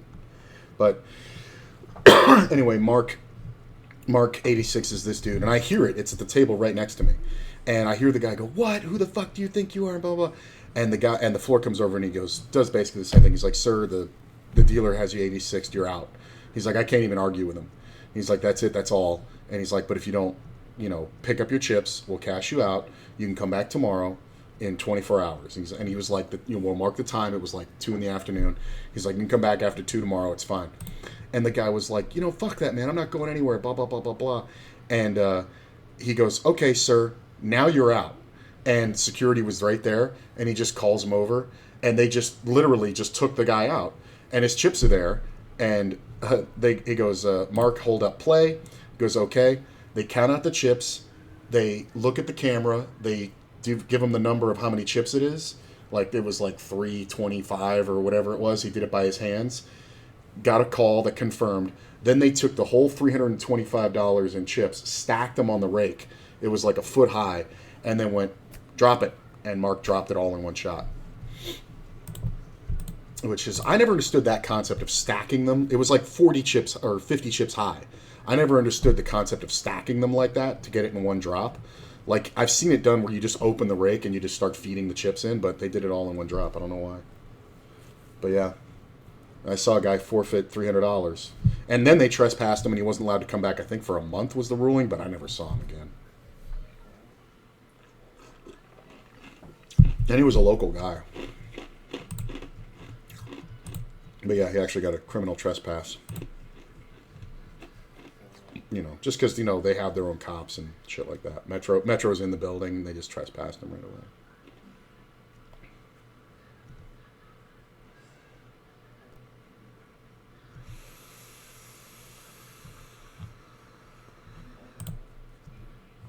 This guy is kind of living up to his name.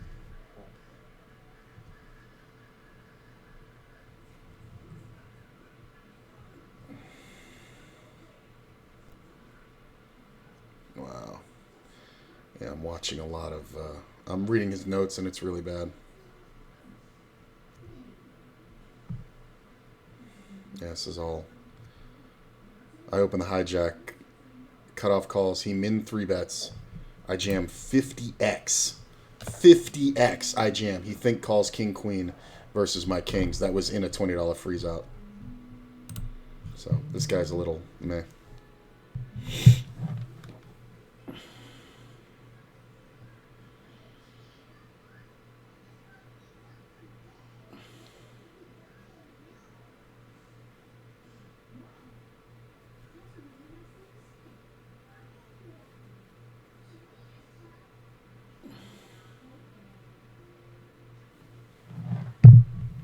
Did I deal mixed games? I dealt everything. I dealt, Hold'em, Omaha, 7 card stud, 7 stud high low, uh, pot limit, no limit, Badoogie, Badacy. I dealt everything. I dealt the biggest game in the world. I dealt Chip Reese's game, which they played 8 game mix. And it was, I literally, I came down and told him, and I dealt the very first hand of that game, and I looked at the players and I was freaked out, and it was like there was like 3 million on the table. It was insane. And I said, "Okay, gentlemen, just to confirm, we're starting with 7 card stud. I think was the first game." And they were like, "Yeah, we're playing Stabasti or something like they just took the first letter of every fucking game."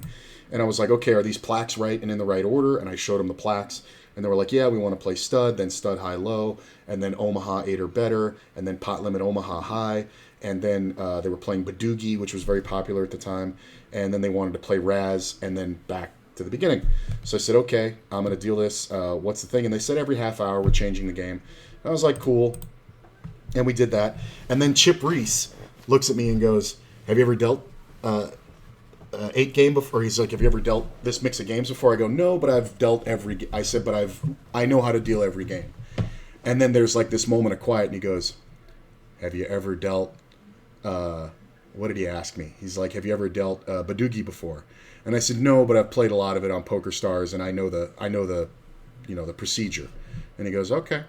He goes, "Have you dealt all the others?" I go, "Yes, I've dealt every other game." And he's like, "What about Kansas City lowball?" And I go, "Not since Florida." And he goes, "Florida?" He goes, "Yeah, they play it down there." And I was like, "Yeah, they do. Those old retired fucking Navy guys do." But yeah, Chip Reese was a great guy. Honestly, probably the sweetest man I've ever met in poker. He was the nicest dude ever. I was nervous in that game dealing it. Like, not nervous, but I didn't get nervous at the time. But I definitely felt the pressure of wanting to do well. And I just kind of breathed and all like that. And after the first half hour, these guys have been waiting for like 45 minutes to start because I had to come in and all this whole thing. So after the first half hour, somebody had to go to the bathroom and somebody else wanted to have a cigarette. And Doyle Brunson was like, "Well, I'm going to go to the bathroom too." And then they all left the table, and it's just Chip Reese there. He's just shuffling his chips, and he's like, "Where are you from? Blah, blah, blah." All that kind of stuff. And I'm just talking to him, and he goes, "Cool." And he goes, "Don't let these guys intimidate you at all. They're just a bunch of assholes." And he flipped me a green bird and walked away. It was very like, "Here you go, kid." It was very much that. It was very cool. And God, it was such a pleasure to watch him play. The man, genius. Like, I remember sitting there in one hand, and I was following because I'm a fucking, I was a player. And I'm following the game, and all like that. And at one point, Reese said pot. And I think the number was something like 16,000. It was like 16,300. And I just looked, and it was right to David Williams. I remember the hand. And I said, "That's 16,300. And David Williams is shuffling his chips. And he goes, "No, it isn't." And I go, "Yes, it is. I can count the pot down if you like." And I said, "But I don't really want to." And Chip goes, "It's 16,300. And David goes, "No, because there's this many people." And I go, "I didn't deal in Phil Lock. This was the action on the flop. Now we're on the turn. Blah, blah, blah, blah, blah happened. You bet this. He raised that. Then he went pot. It's 16,300. And David went. He looked at, he like kind of nodded his head. And Chip looked over at him, and he was just like, and he goes, "All right, I fold. Can we count the pot?" And I go, it's up to him. And Chip Reese goes, yeah, go ahead, count it down for him. And I just went, do, do, do, do, do, 16,000. And I took the last 3 black chips and spread them and said, 300. And David Williams was like, wow, that's great, man. And he fucking, because I'm not even in the game, but I was like, it's my job to know how much is in the pot. And after that, I ended up dealing a heads-up match between Sammy Farha and Eric Lindgren. And they actually had side bets going on if I knew the pot. Like, it was like, they would go pot on the turn of the sun. They'd go, 11,200, 33,600, 66,700. And they would just be like, hang on, that can't be right. And then I would just run back the action, and it was right. And Sammy lost a lot of them because he kept betting against me. He lost. I didn't get one of them wrong, though. Never did. And it's just the way that I did it in my head.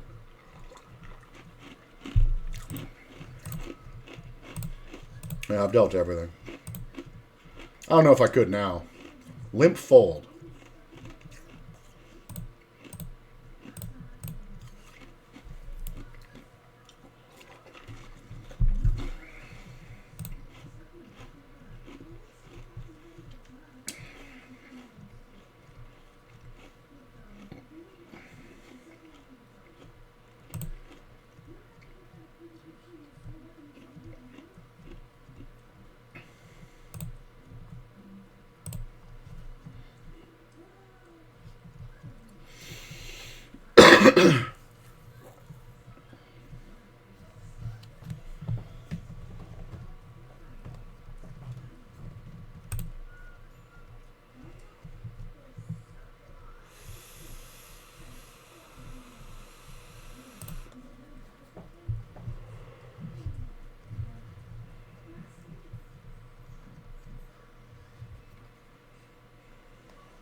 Mm-hmm.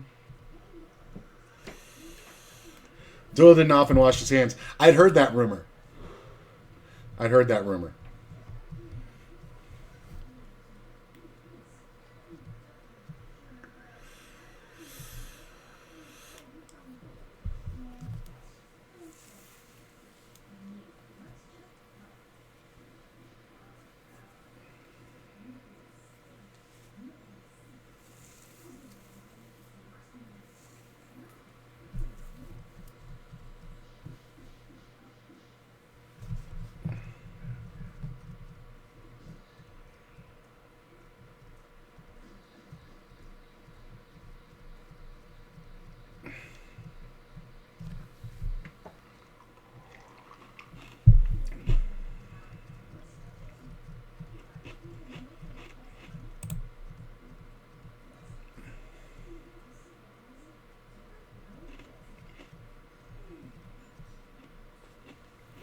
Mm-hmm.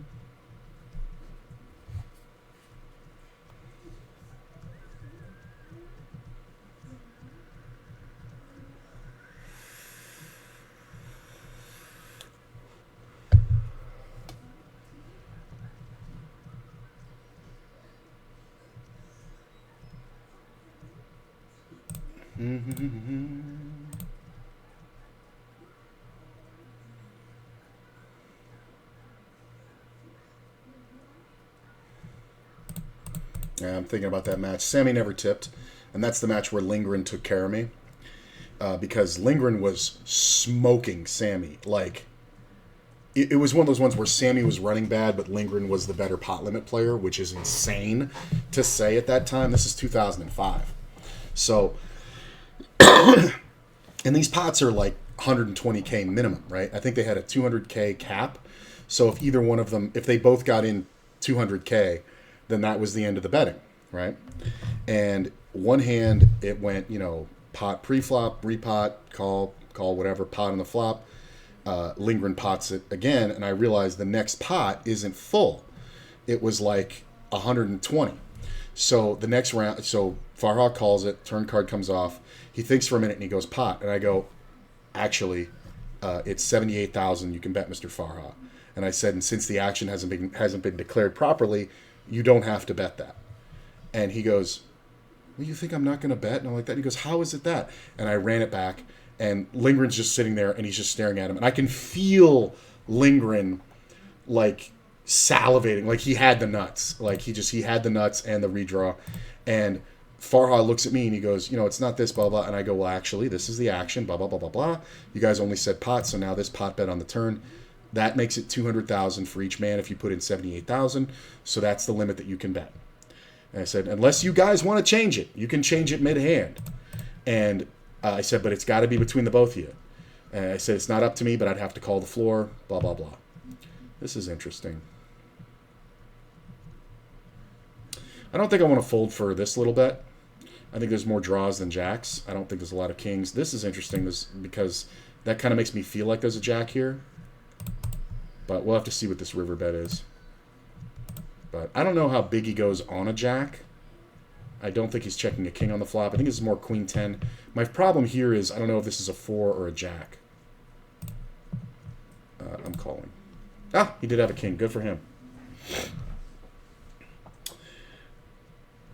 I guarantee you couldn't. I used to be able to count 10 entire table chip stacks in the time it would take another reporter to count one.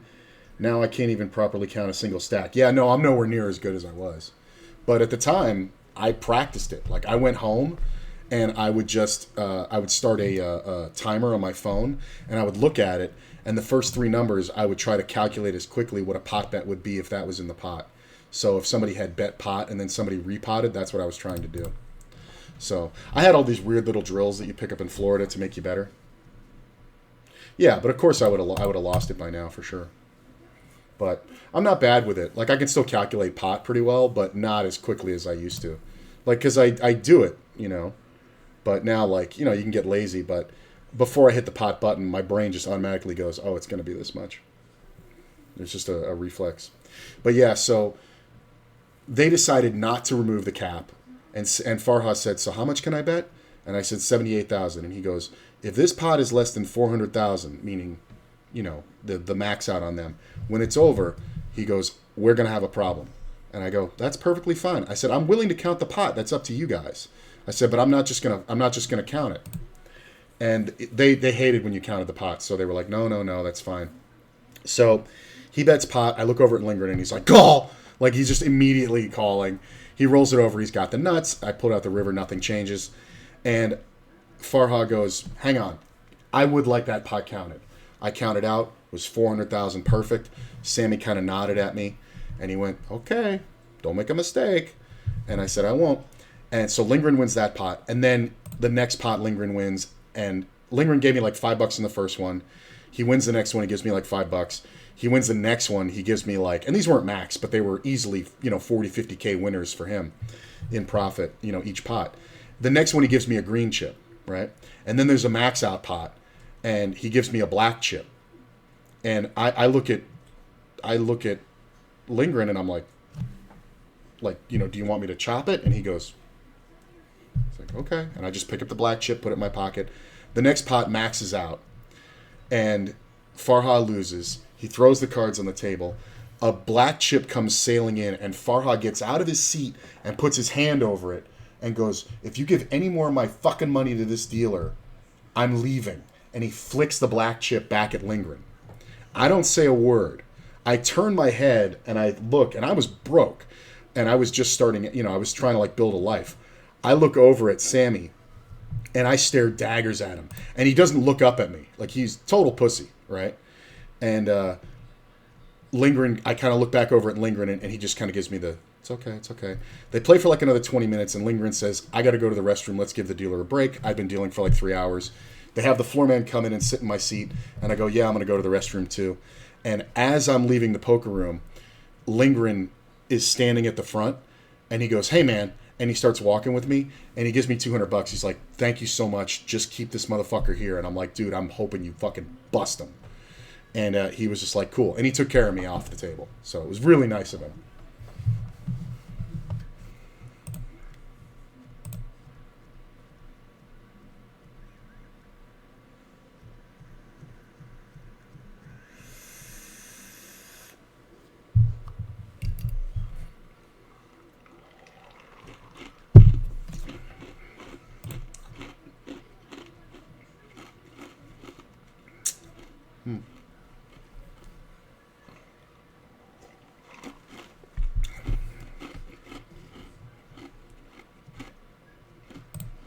It makes a weird sound when they knock somebody out. It's like, pooh!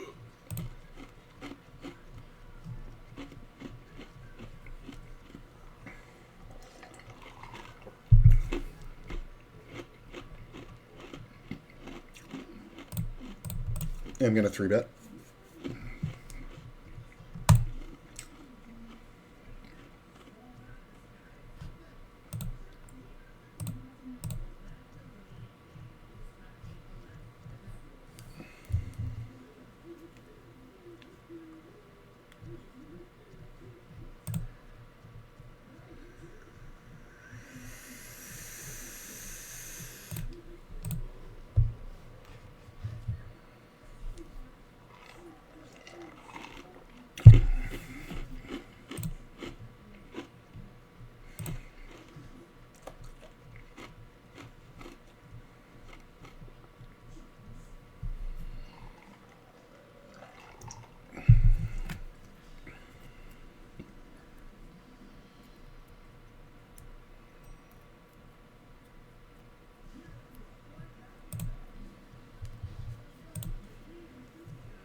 Yeah. After that with Sammy, I ended up dealing to him a whole bunch.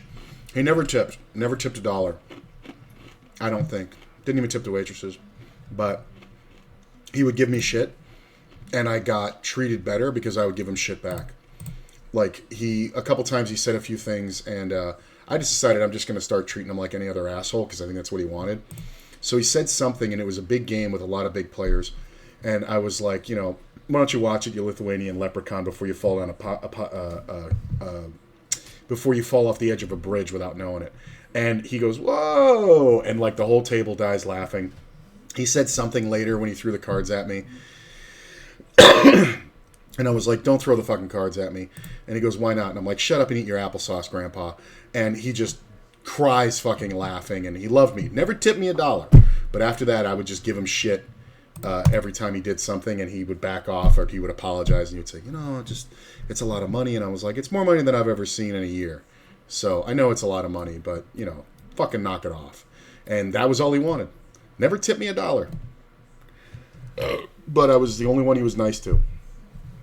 Respectively. Like, he was still being himself, but he would throw the cards and be like, I'm sorry. Like, which was not his MO. I actually got in trouble a couple times for saying shit to him, but then Sammy was like, it's fine. He's like, it's funny. So I would love if we could see some folds here. This kind of puts me in a sticky situation because this player is kind of a maniac. So I would normally 3-bet this against a lot of players, but not in this circumstance. Once this player folds, it's kind of interesting. I think I feel better if he bets than if he checks. Queen I don't like.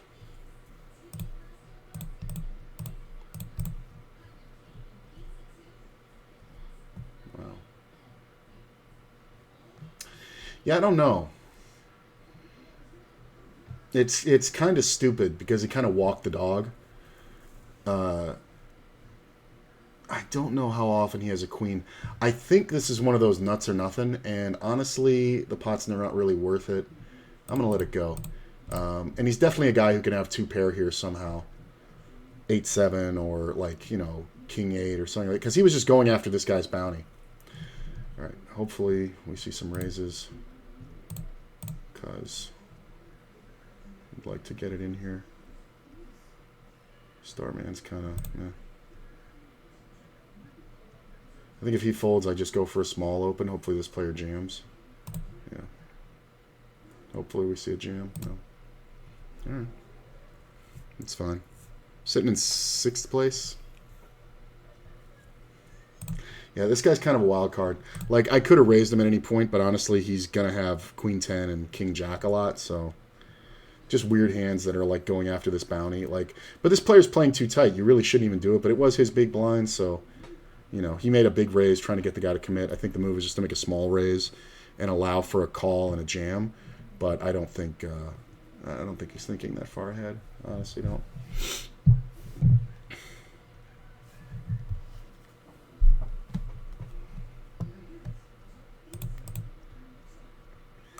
High stakes poker players are the difference between someone who's being respectfully helpful when they're being a brown nose for coin. There's a big difference. Oh yeah. Yeah, I never really brown nosed. Like, I would just follow procedure, but there were a couple times where I was in there with big play, like the grinder, Michael Mizrachi. He was in a game and he said something, and I was like, "It's this much to you, Mr. Mizrachi," and something like that. And we're both from Florida. We're both from South Florida. And at one point, he said something like, you know, he's like, "You're being so nice to me, but you're fucking me all night." And I said, "Man, I'm just dealing the fucking cards. I deal a winner every hand." And he kind of went, and I went, "I'm from Florida too, man." And he like gave me a high five. There was no fist bumping back then. He gave me a high five and he was like, "Oh shit, where are you from?" And I was like, and I told him, and he's like, "Broward County?" Ooh. He's like, "All right, man, I'll be nicer." You know, it was one of those funny moments.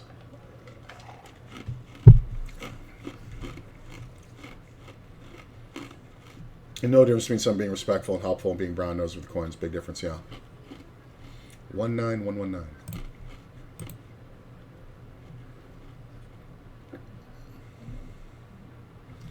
Yeah, but most of the guys who were playing high stakes were super nice, even if they were losing. Like, they never really took it out on the dealer, just Sammy. Got to deal to Billy Baxter. Man, he was the nicest guy on the planet.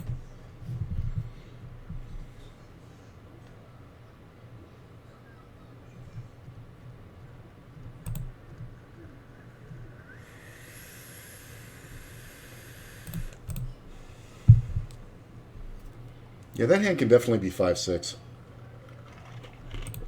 Or a set.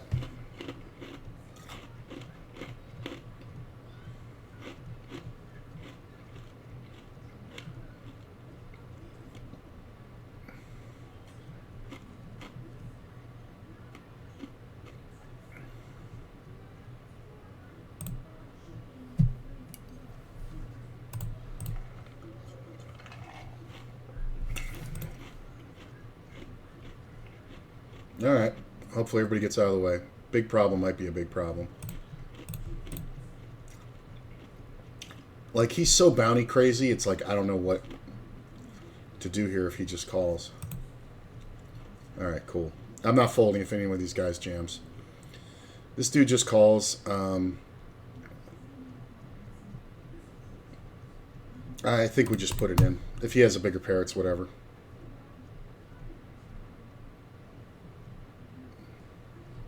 He's going to have king, queen, and ace, queen a lot here when he does this. But I think jacks would have called by now. Interesting. Hold. Hold. Lovely. Poo poo. Double knockout. Like, people don't understand the concept of flat knockouts. Like, I'm in first place. There's no reason for him to do that. Like, he was just going after $5. You know what the $5 is worth right now? In chips, it's literally like a starting stack. So you put in the starting stack, that's 20 blinds. Like, are you willing to take your whole stack out of 50 blinds for 20 blinds? It's ridiculous. But yeah, I got the chip lead. Is this tournament? Nope. Tournament registration is closed.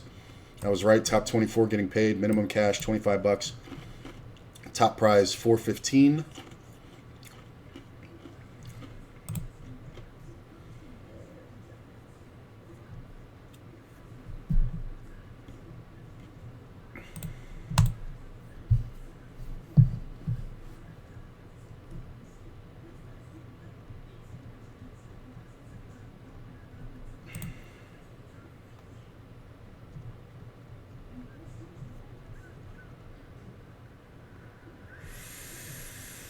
I remember once there was where a player won the Legends of Poker out in LA and stiffed the entire staff, which they modified their buy-in structure to include gratuity to the staff. Yeah, percentage the next year.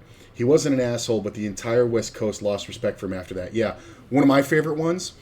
This was back in 2000 and I want to say it was 2005. It might have been 2004. Yeah, it might have been 2004. But either way, there was a guy who was playing a stud tournament. And he was just the luckiest motherfucker in the world. And I watched the whole final table, right?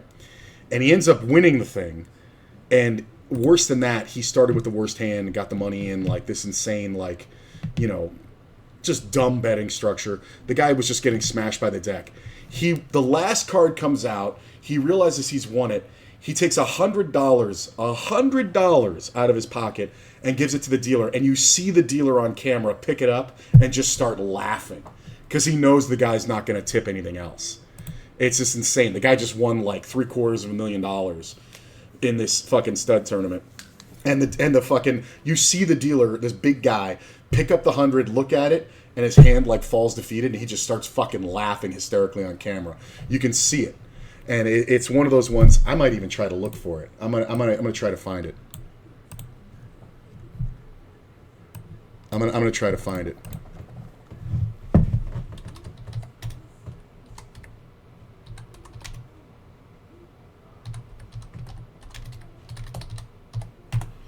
WSOP dealer laughs at tip. No, this is none of it.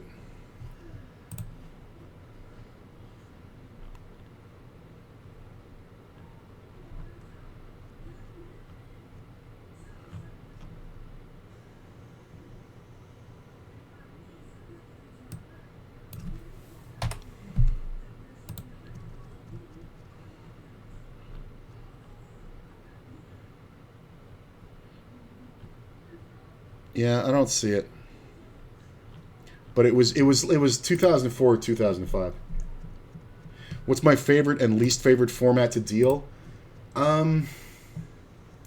It's gonna sound asinine, but I started out playing 7-card stud, and I really like dealing 7-card stud. I don't like playing it anymore. I'm not as good as I once was, but that's where I started out playing with my grandma and playing in the Seminoles until Hold'em got big.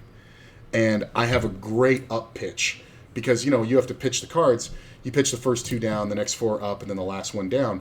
My up pitch is my strongest pitch. Like, in the dealer school, that's where I got the name Flippa, was because I would flip the cards over, and there was a song called, Who They Want, and the chorus was Flip, you know. And it was my ringtone on my phone, and it went off while I was dealing 7-card stud. And I would helicopter the cards pretty well, and they would all just land perfectly. It was my most accurate pitch, to the point where we were fucking around, and we had cups on the table, and the guy who was training us said, knock out the cups. And I did an up pitch and just pum, pum, pum, pum, pum. And the last one was a styrofoam cup, and it did the psst and stuck in it. It was very cool. And, it was a whole thing. I could knock the chip out of the center of a stack with an up pitch. I was just too accurate with it. So, feel-wise, that's the one I love to deal the most. As far as, anything else, probably the draw games, just because they're so much fun to watch. But it's all pretty much the same for a dealer unless you're doing an up pitch.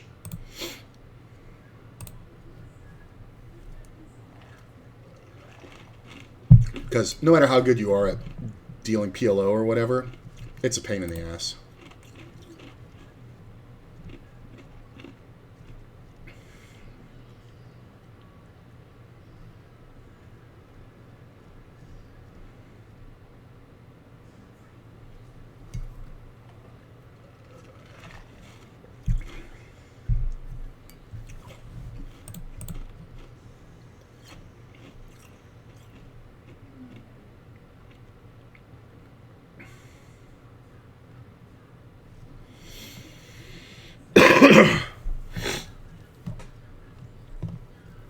Yeah, I can't find the dealer laughing. But I remember watching that live and going, fuck. Because he knows that, like, they all just dealt this tournament for 5 days, basically for half what they were supposed to get. It's fucking brutal.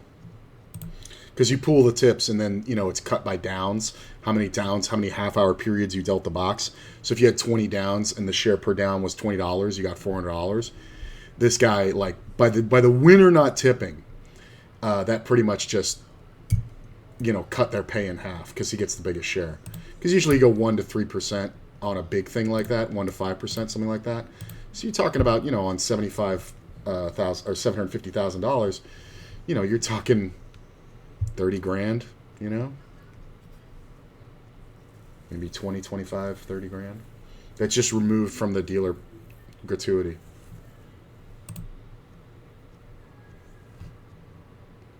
I guess least favorite was, I didn't answer that either. You know what? Bullshit games. Like, River Ocean Double Ocean, where you're putting out 7 board cards. Because the fucking players can never tell what the fucking nuts is. It's like you're putting out 7 board cards instead of 5, and it's just too much for people.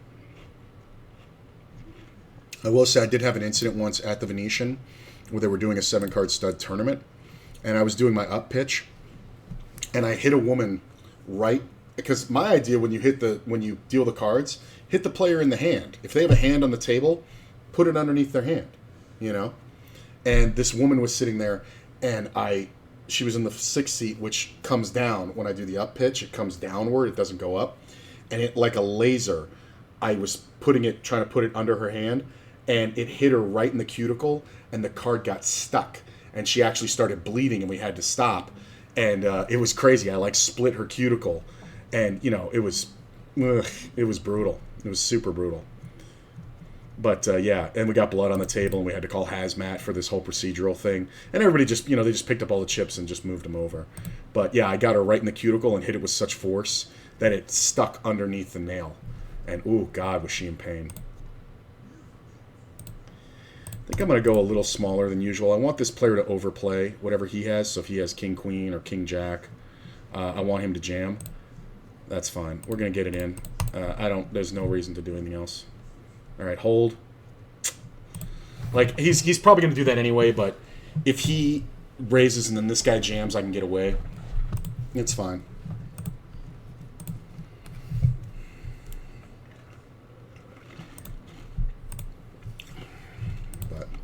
Not a big loss.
Sitting in fifth. 51 players left. Top 24 get paid. I guess we should find out how many chips are in this tournament, huh?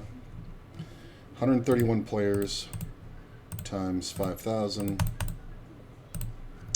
655,000 chips. In the money average at 24. 27,291. Let me tell you, you may not be known for tipping too much, but you will be known if you tight ass them.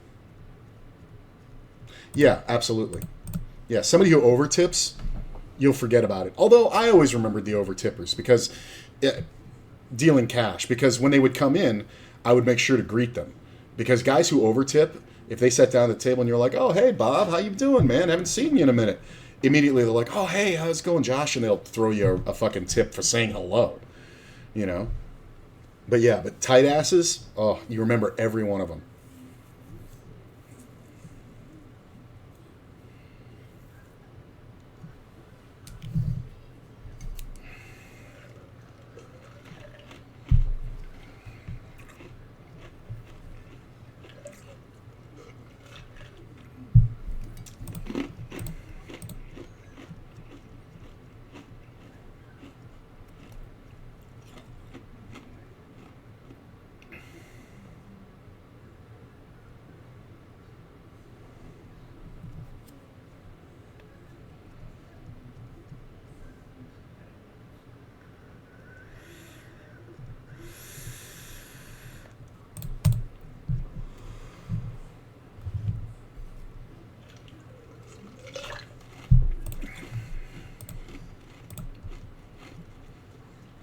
Yeah, see how crazy people are.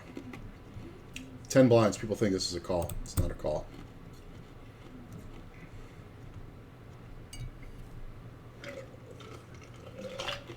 I think my minimum there is ace-jack suited. Pocket eights. Something like that.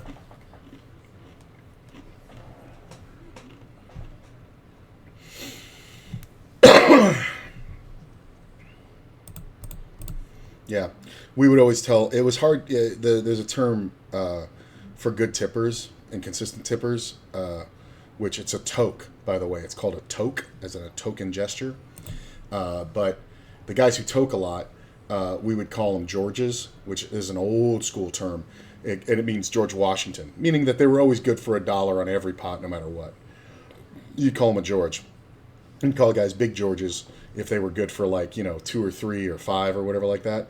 And I've seen a few George Washingtons who were like, these guys would win a $200 pot playing 1-2 and give you $20. Like, pretty crazy.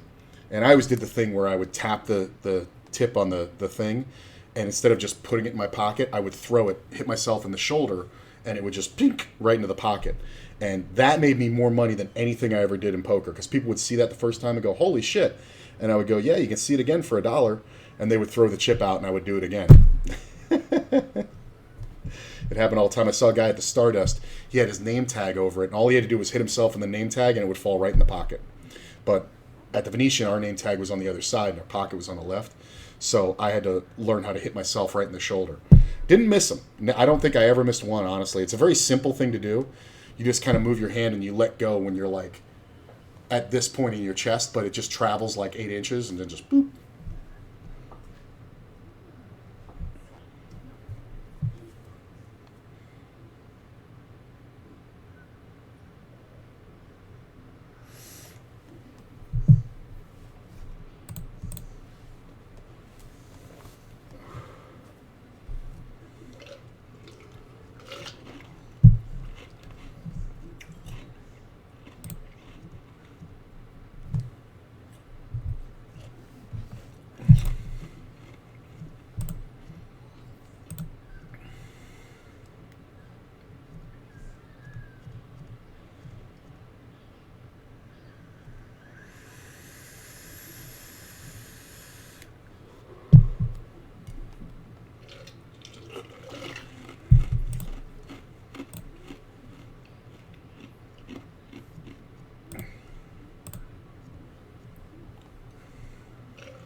Sitting pretty good.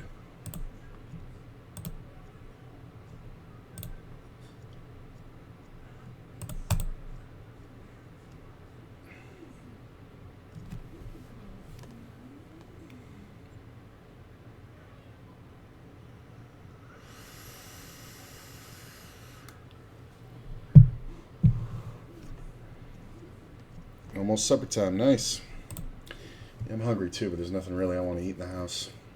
I finished off my chicken and potatoes and didn't realize I was going to be this hungry. So I'll have to grab something. Just get like a little sandwich. Probably going to go out and eat later.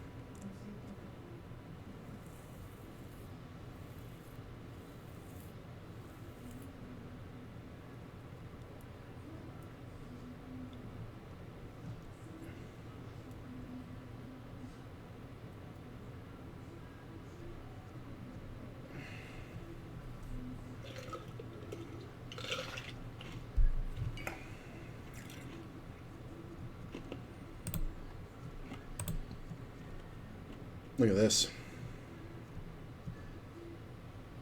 Wow. Like a good player should fold jacks there, but Jesus Christ.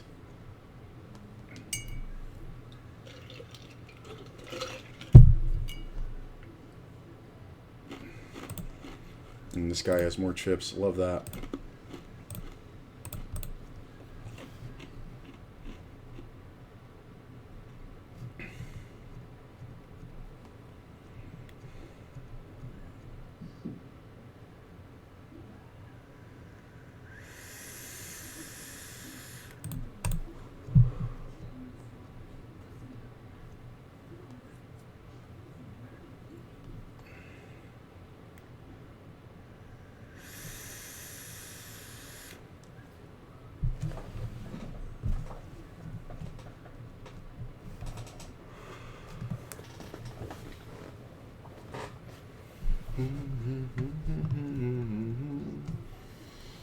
Okay, reasonable.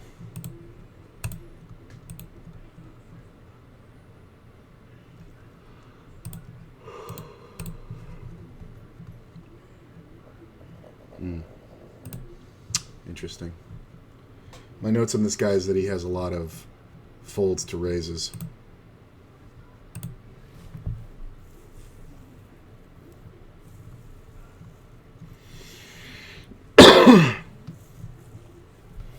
I actually thought about dealing again.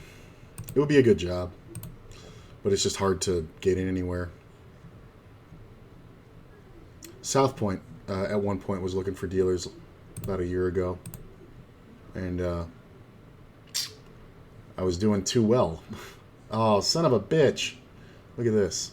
Fucking four-way pot, I would have flopped a joint.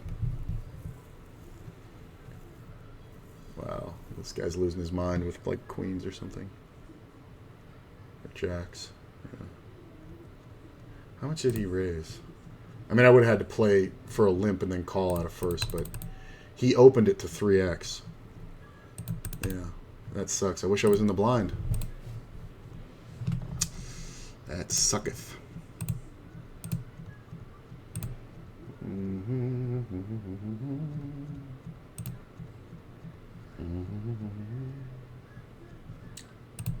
Do it now. Almost. The 3 or the 8. Free card.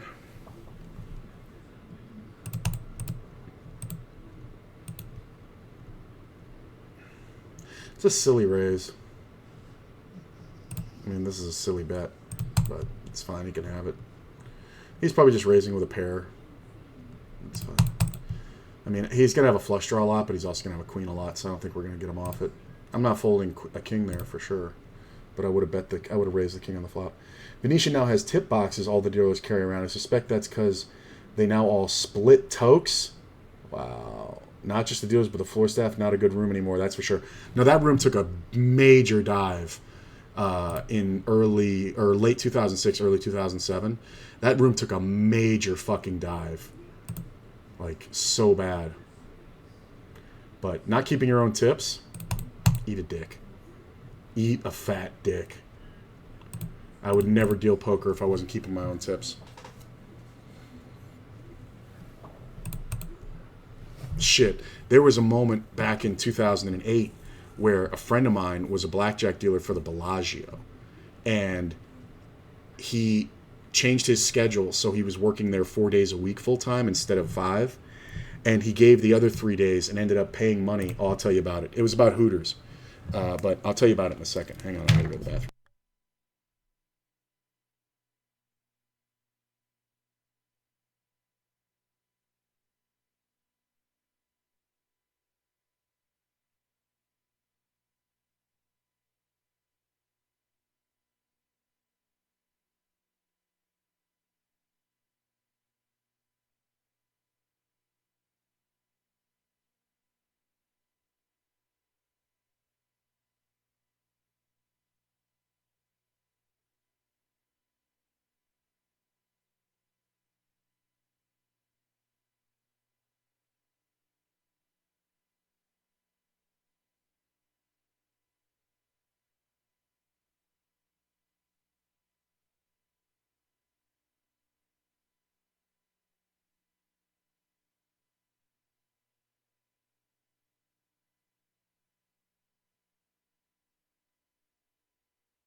Yeah, so the dude worked at Bellagio. He was getting full time, and he was working Friday through Monday, right?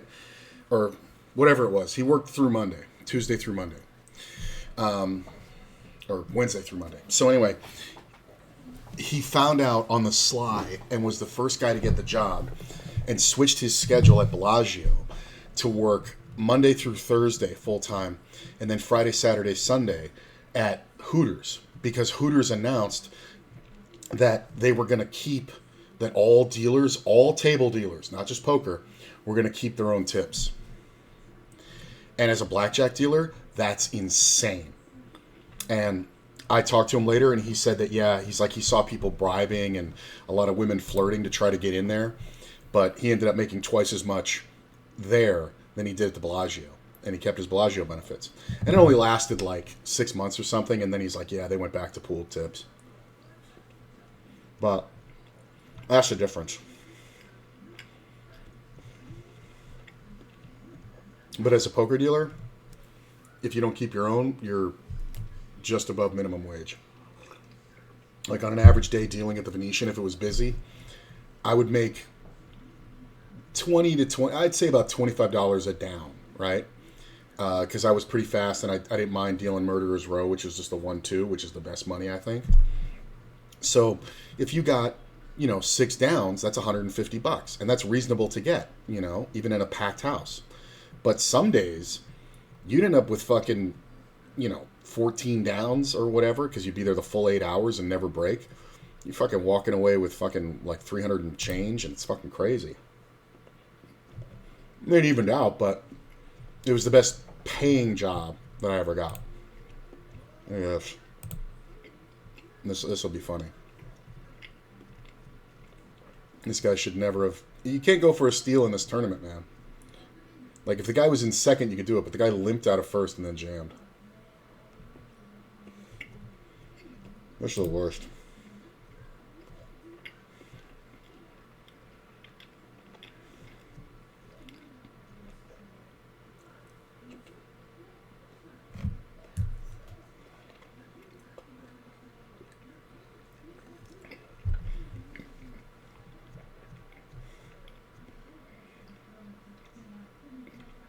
You suspect they share the tokes.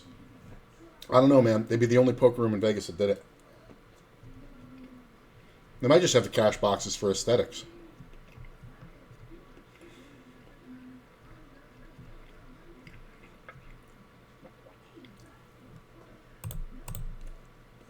I'm going to go a little bit bigger because I think, yeah, this guy's going to get involved.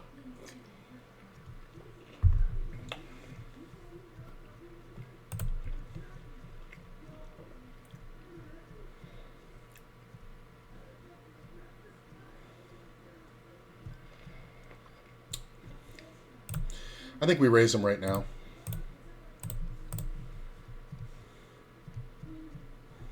He's either going to get it in here or he's not going to put in another chip.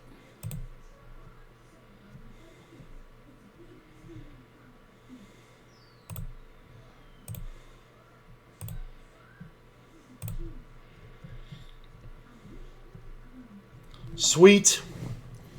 Sick play, bro. Nice embarrassment call on the flop. Pooh! He thought I was on the flush draw. And then the turn just sealed his fate.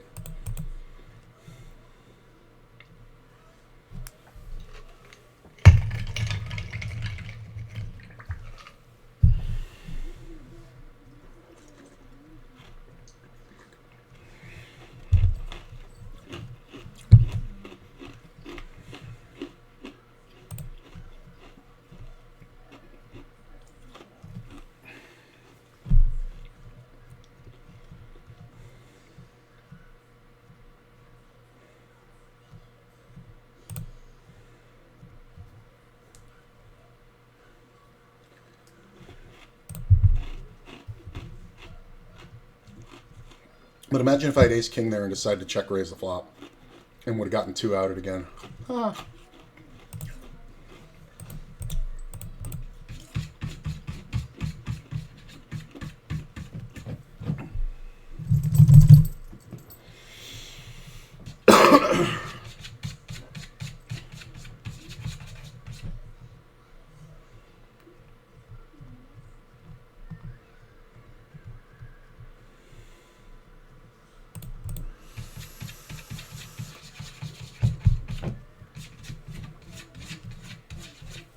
It's funny because I always got along too because I understood the value of what I got.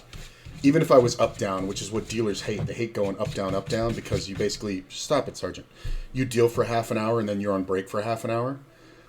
Most dealers like to go 3-1, which is you deal 3 downs, then you're on break for half an hour, and then so that's a 2-hour block.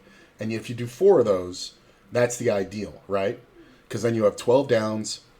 You probably made, $220 to $250, something like that. And, it was a good long shift. Now it's exhausting.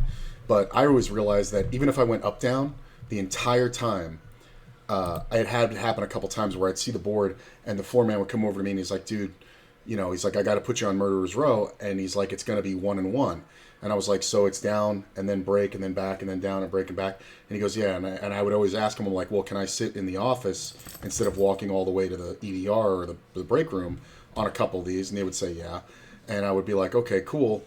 I would also negotiate, can I deal like 4 or 5 straight and then just be playing on the clock? And that would happen sometimes. But when it was just like whatever, I would just be like, yeah, that's cool, up, down. And I would do 8 hours, 8 downs, make like almost, usually about $200, maybe a little bit less, maybe a little bit more. But for me, that was fine. Like, I really didn't care. I didn't understand. It is annoying, but when you realize, like, it's like, I'm making $25 or $20 to $25 an hour, you're like, who cares?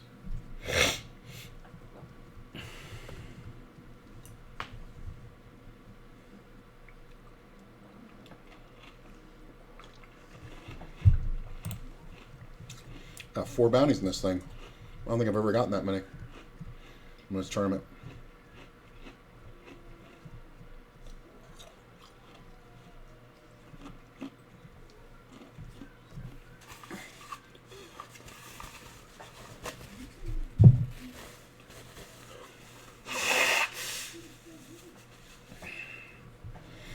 But yeah, Venetian really went downhill. It was the premiere, man, and I was there for it. It was the best room in Vegas. Had like 60 tables. It was beautiful. But man, they really killed themselves on overhead. I remember looking around and being like, there's no way they can fucking sustain this. And after like 3 months, or maybe in the last maybe like 2 months, they really, of He Jams I'm calling, they were really like, we would start and there'd be fucking 30 dealers there or whatever. And they would be like, okay, 10 of you need to go home or you can play on the clock. And that's basically what would happen with me. I would just play.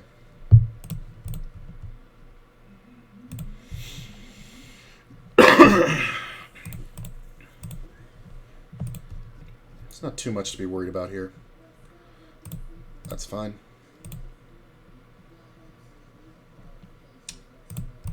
Oh, he's got the queen. Good for you. Well played.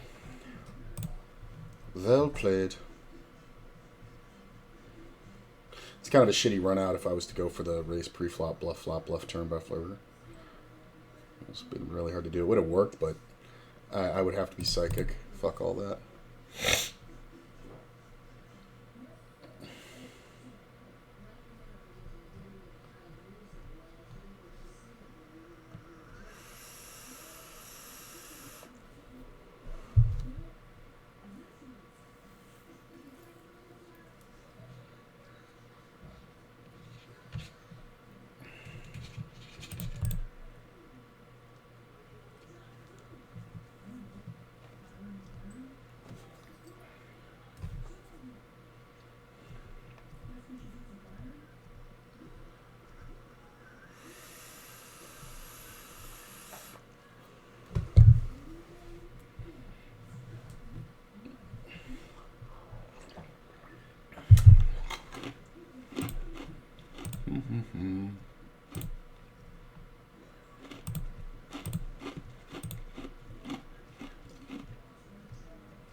Data deal in Cali, pit games, and she made 300 to 400 pretty easy. Yeah.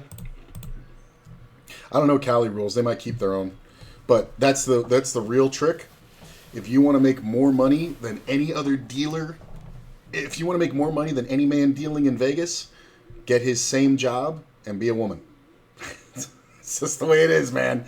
No matter how good I was, No matter how fast I was, no matter the game I dealt, any woman in the place got tipped more than me, and that's just the way it was. Well, any semi-attractive woman. Because all they had to do was smile.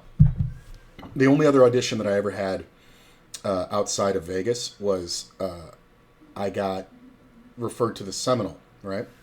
And the way it was there is like you went in the black and whites, but you don't audition. Here, when you audition, they put you in a game. And they're like, yeah, you tap out the dealer who's there, you sit down for a hand or two, you deal the game as the floor man watches, then you're good, and you get up and you go.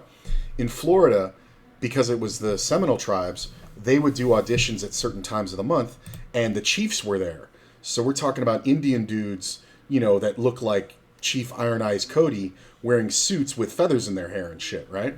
And you'd sit there and you were told, I was told to lean on my name a lot, because if they heard an Anglo name, they would not hire you. So I sat down and I did the spread of the deck, and I went, "Thank you for this opportunity, Chiefs. My name is Joshua Kronberg, Kronberg, if you're wondering, and let's deal some poker." And then I would deal out to them. They're playing with fake chips, and they would just kind of nod their heads and all like that, and they'd be like, "We will call you. Thank you, thank you." And I'd be like, "All right, great." As I'm leaving, they said, "Oh, by the way, you can go out through the employee entrance. That's the dealer break room right there. Just walk through there, blah, blah, blah." I go, "Oh, thank you so much." I walk through. In black and whites, which is the uniform that you audition in, there's 4 women, and I knew that they had 4 spots. And all 4 of them looked like they were about ready to accept the Oscar for Marlon Brando. Like just Indian women with straight, long, jet black hair and, in their 20s and all like that. And I walked past that and saw it and went, fuck. And I called the guy from the dealer school, the guy who ran it, who I was like, "I'm not getting it, man." He's like, "Would you fuck up?" And I told him what happened. And he was like, "Yeah, you're not getting it." Years ago, I was bar back at the Fiestas there in North Vegas for a few months.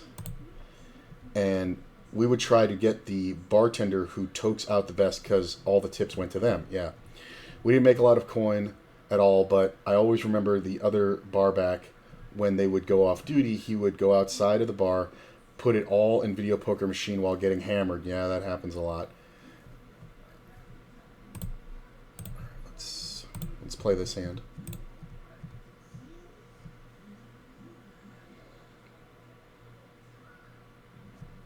Queen's not bad. I would go across the street, play 7-card stud with the oldies in the room. I used to joke that when I entered, I dropped the average age by a full decade. Bunch of blue hairs. Yeah, when I played in Florida at the dog tracks, it was me and a bunch of old retired Navy men. And when I saw those games, I literally would just be like, "Are they playing Omaha High Low?" And the foreman would go, "Yeah," and I'd be like, "Put me in," and like instead of playing anything else, because these guys were just such trash. It was ridiculous.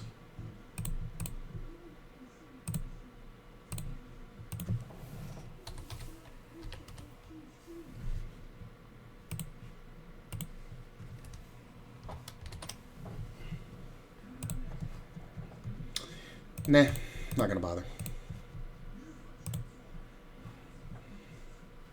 But yeah, I would sit down, and these guys all had the anchor tattoos on the arms, and they were just retired Navy guys, and they were sitting there, and I would just keep getting lucky, because playing Omaha High Low, I had the American Express rule, ace deuce, don't leave home without it.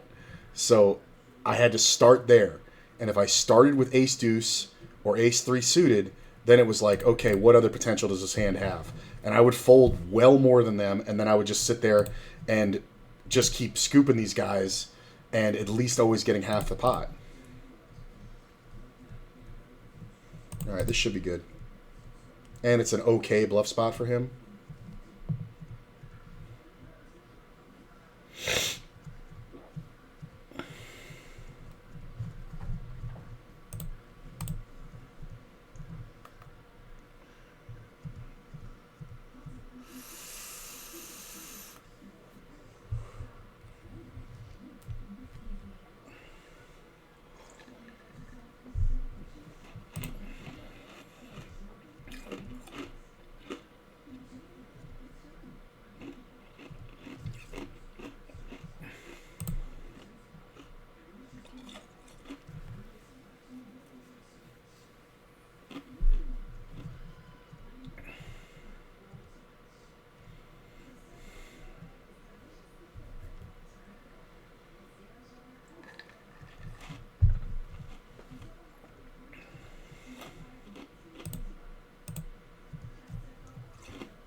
Limp raised jam. Can you play aces or kings worse?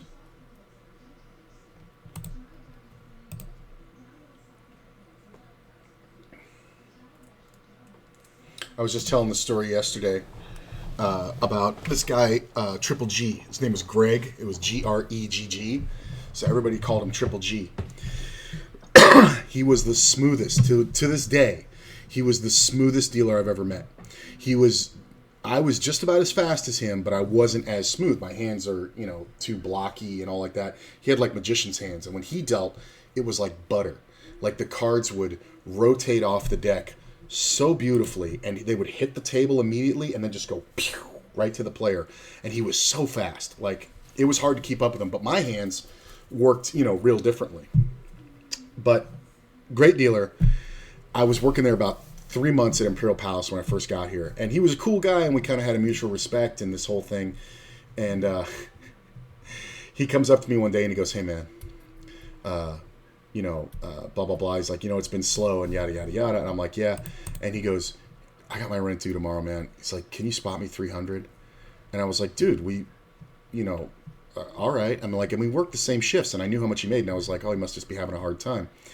So I give him the 300. And then 2 days later, he paid me, right? And because, he had worked. And I was like, "Thanks, man. I appreciate that." And I go, "Is everything okay?" And he goes, "Yeah, fucking Monopoly game, man." And I went, "What?" And he goes, "Yeah, I lost like 600 playing Monopoly and I couldn't pay my rent." And I was like, "What did it?" He said, "Monopoly game." And I was like, "What, did it jump out of the fucking alley and mug you?" I'm like, "You're a fucking asshole, man." And he's like, "Yeah, I know. I lost 600 and all like that." And I was like, "Dude." And he was just like, and I was like, "I thank you for being honest, but I'm never going to lend you money again." I was like, "Because you're just gambling with it, and that's insane." And he goes, "You know what's funny?" He's like, "I figured I'd wait 2 days and then ask to borrow it again." But he's like, "You're probably right. You shouldn't give it to me." And from there, I just decided that if I lend somebody money, I don't expect to get it back, especially in this town. Like, and I don't lend money to poker players. Like, I've had it many times, and I've had guys who borrowed money from me when I was doing really well, and they were like, "Oh, I'll pay you back this, that, and the other." And I was just like, "Yeah, that's cool, whatever." And I knew I wasn't getting it back, but it was never anything that would hurt me, Phil Hellmuth had a great interview that he did years ago where he said lending money in poker is like not a great thing to do, no matter who it is. He says, but he'd have a guy come up to him and ask him if he could spot him 1,000 or whatever when he was younger, and he would say, he's like, "Can you loan me 1,000?" He's like, "I'm not going to loan it to you, but how about I just give you 100?" He's like, "I'll just give you 100, man, so you have you have what you need to get through the day." And he said routinely the person would turn it down because they weren't looking for 100 to get groceries, they were looking for 1,000 to get back in the game. And he's like, "That's it."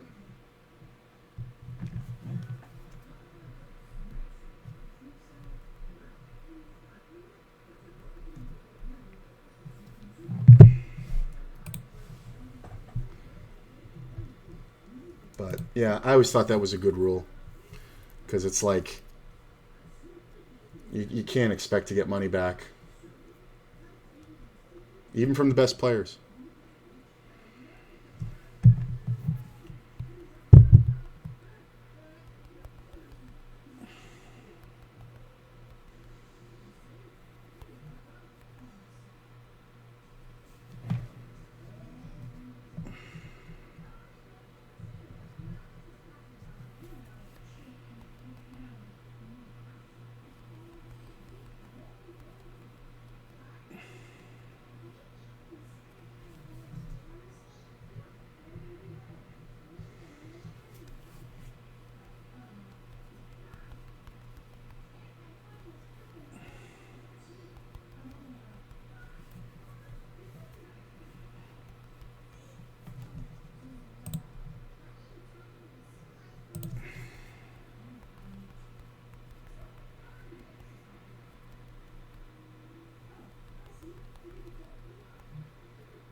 Mm.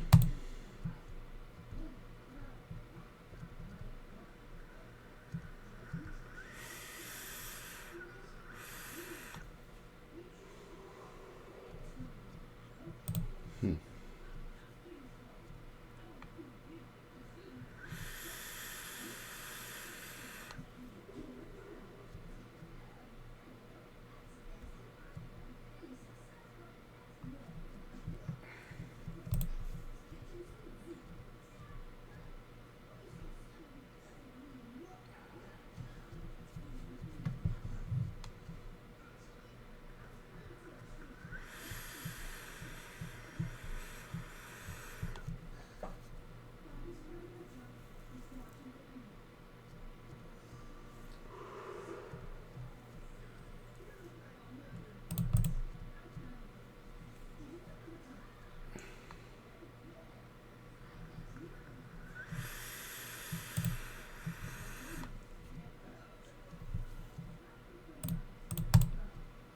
That spade sucks.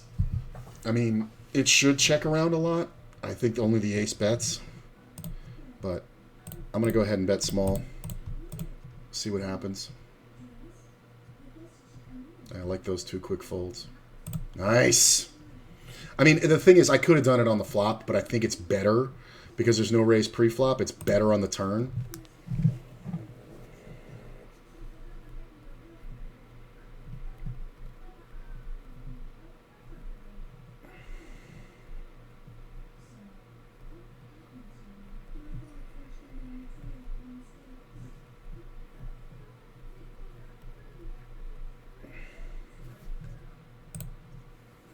"34 players left."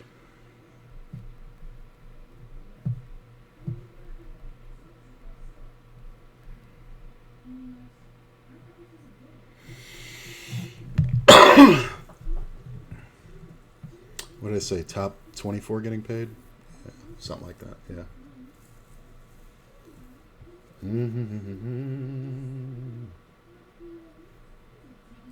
Having fun. Got 4 bounties. I didn't realize I had that many. Where did I get the 4th one? Oh, the guy who was sitting here. I remember I got the first one, and then I got the 2 at a time, and then that one. Sitting in 5th place currently. Not bad. Top prize 415 plus booties. Oh, that's poor timing, sir. No, it's not. Yes, it is. Oh, damn. Damn. Yes. Damn.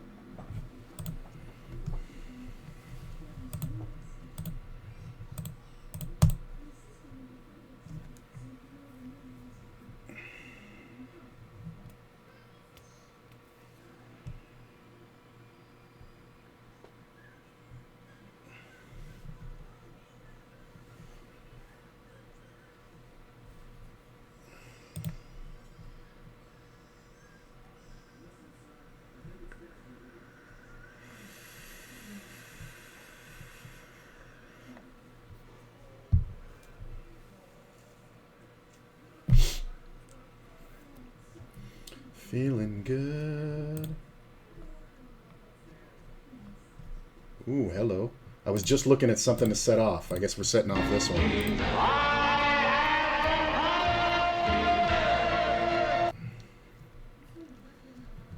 Come on, Henry.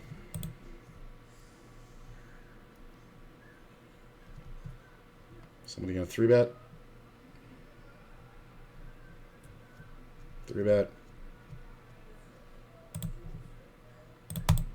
Not the best. If I didn't have aces here, I would bet. Like if I had ace-king, I would bet. Call. He's going to have just the ace of spades a lot here. And we're going to call. I mean, it's a set or nothing, right? It's very hard to flop a flush.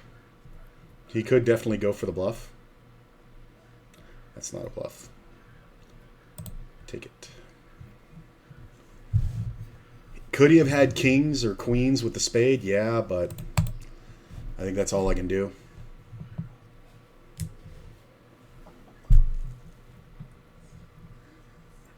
I don't think he has the ace of spades there. I think I've just made a mistake now that I think, no, wait a minute. Let me think here. So he overbet jams the river.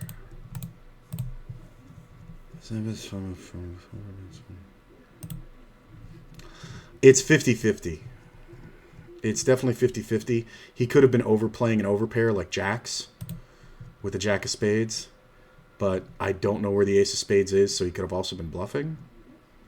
There's not a lot of value hands for him to jam there except for the flopped flush. He bets half on the flop, half on the turn. No, I like the fold. I think I like the fold. He's a dummy, but I think I think he fucked himself. It's a limped pot.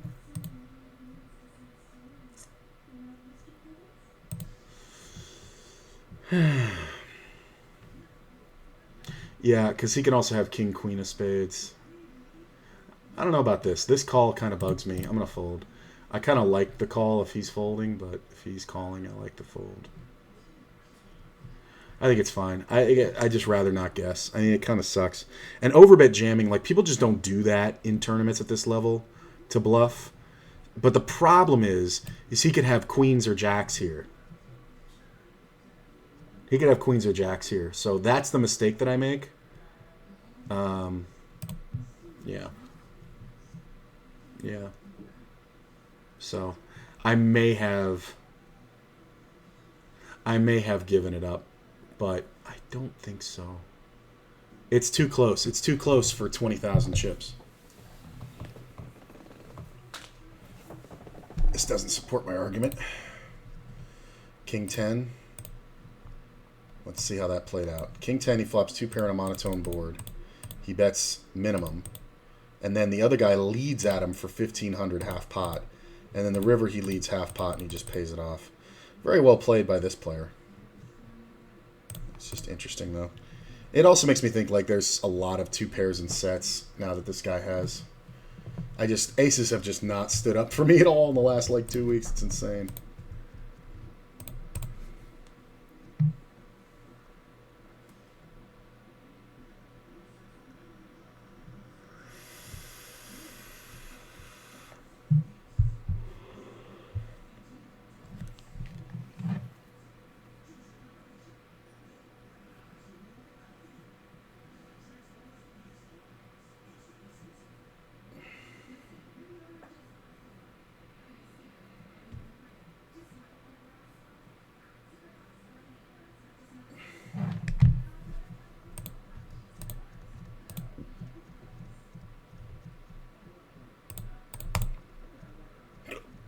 Ugh.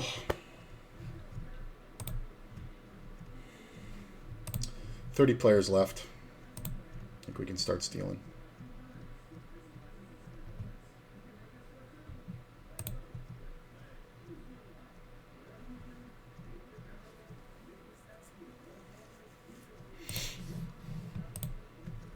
Oop.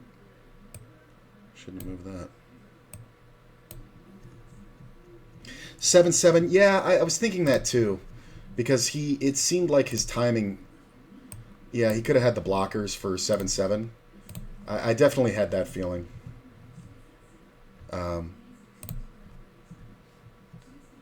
Yeah, it's very possible, but I don't think you're going to turn 7-7 into a bluff there. So unless you meant like 8-8 or 6-6, like a set or something.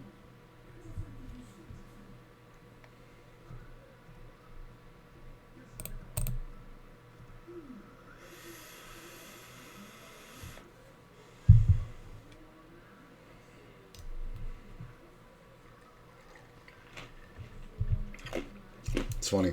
I'm thinking about it now. Maybe the monotone flop saved me. Like there's a lot of sets there that I lose a lot more chips to. Well, pot only cost me 6,000. I mean, that's 12 blinds. So, and I do like the check.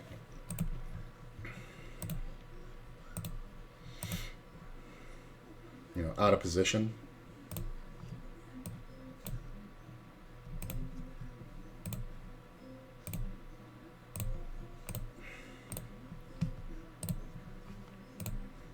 Yeah, I don't think queens or jacks. Yeah, I think it's a set.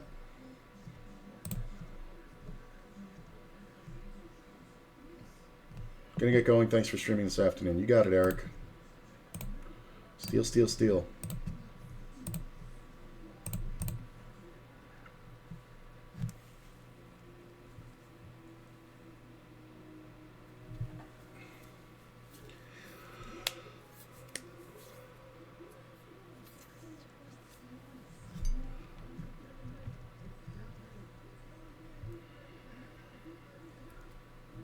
Sitting in eighth now. 29 players left. Top 24 get paid.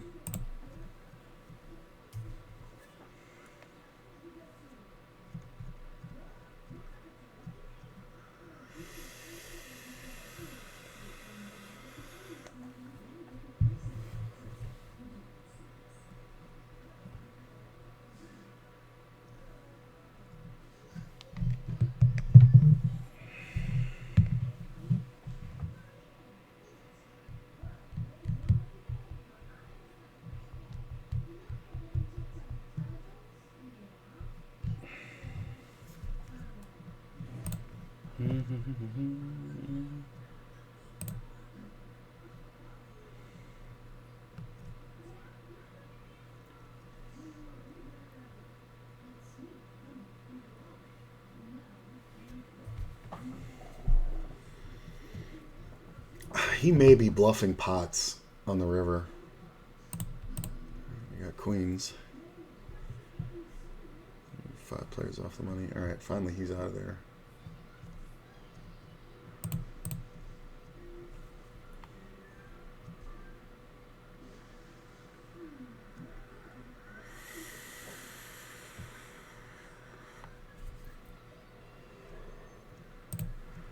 Wow. Second time I've had queens in this tournament. Second time I had the exact same flop. Ace, king, 5. Swear to God. It even came out that way. I'm going to try to find the other queens. Yeah, you can have it.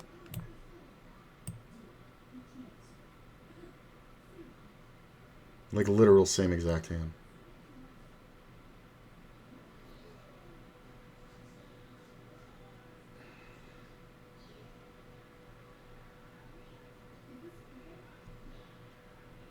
I'm looking for it. I know it was the exact same thing.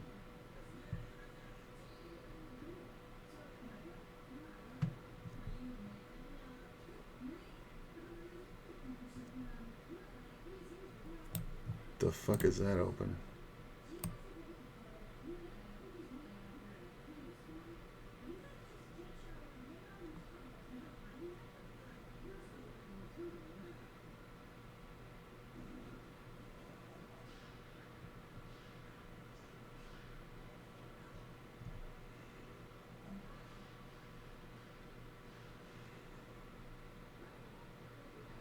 I didn't think it was the other tournament. I thought it was this one. Alright. I thought we were going to get a 5 out of that.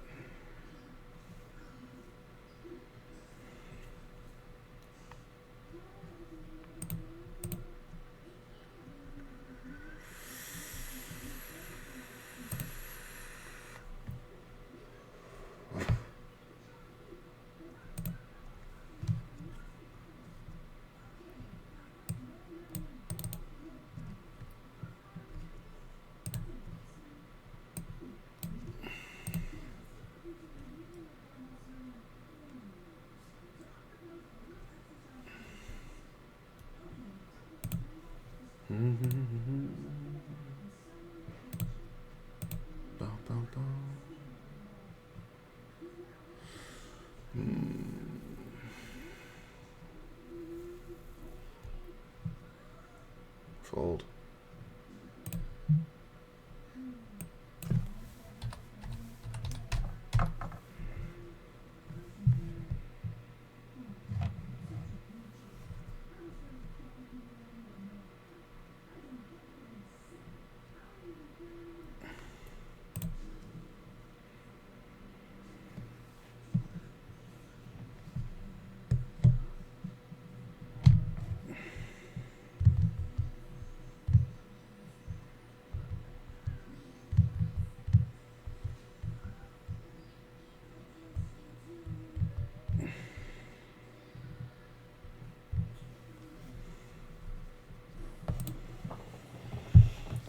I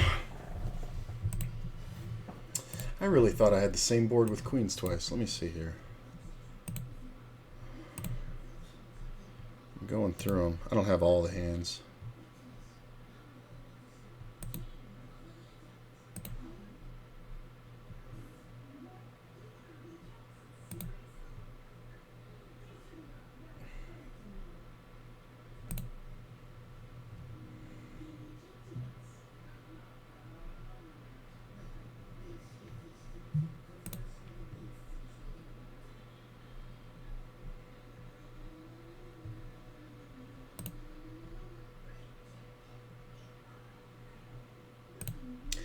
I thought it was the same one. Maybe it was the other one. I really thought it was this one, though.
$8.50.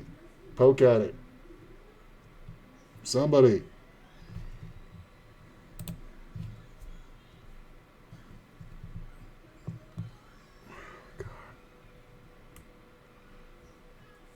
They're in the blinds. Bet. Oh my god. And the ace comes off. This guy's gonna win with pocket tens and he has no fucking idea. That's the dumbest fucking bet I've ever seen in my fucking life. How do you ever get called? With your fucking ace jack. How do you ever get called?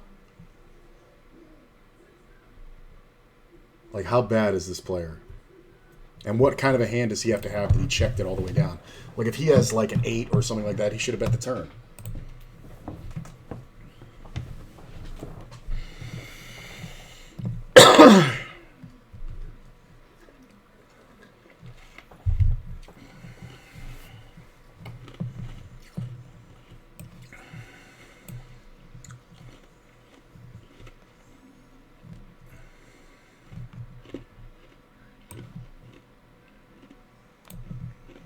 Nope.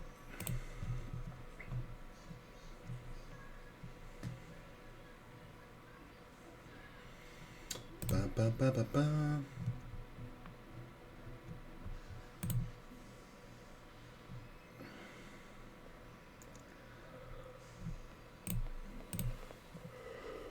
Yeah. Still 29 left. Shortest stack has 5,800. So, like, this thing takes a minute because of deep stack structure. It really takes a minute.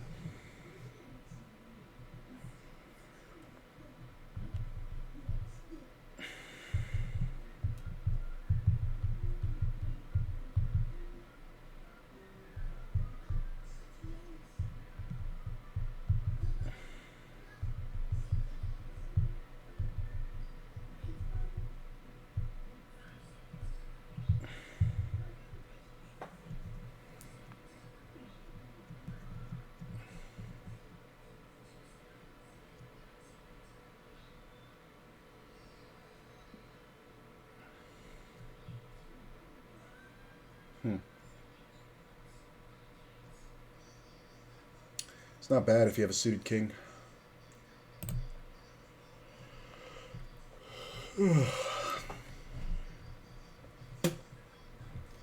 Nail glue in my mouth. Stop biting my fucking nails so much.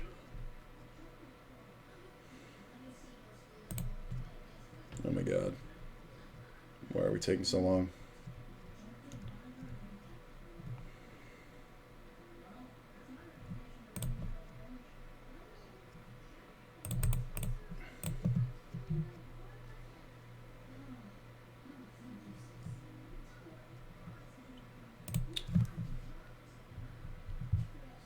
I was gonna say anything but a queen. Queen or king's no good.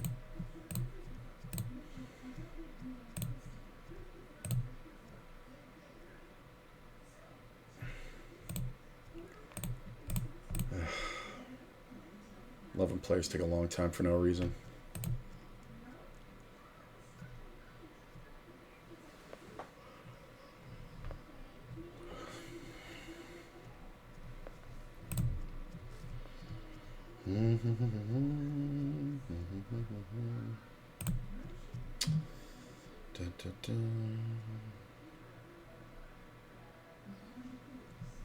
Whoa.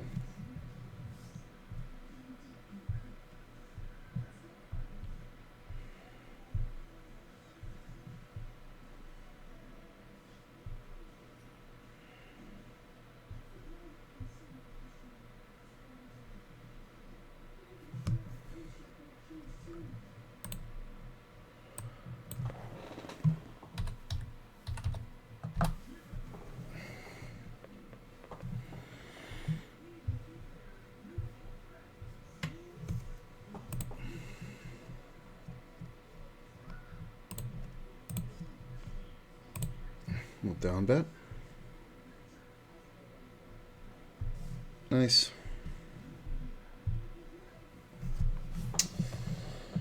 He's defending wide, but giving up quick.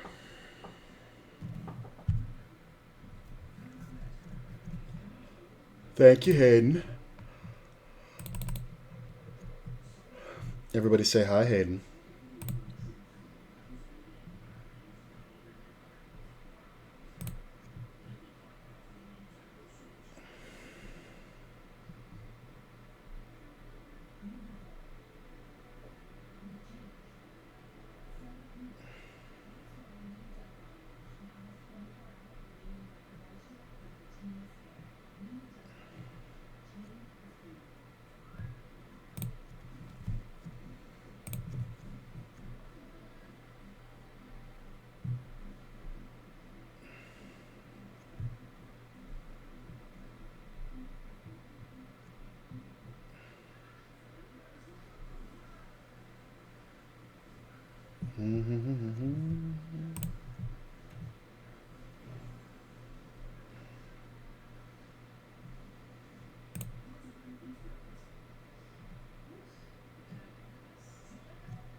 Thank you for the good looks.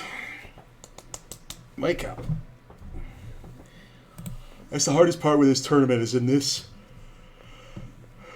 like, last 20% of players. It's very easy to, because the structure is so slow, it's very easy to lose focus. I actually wish I had another soda. Wow.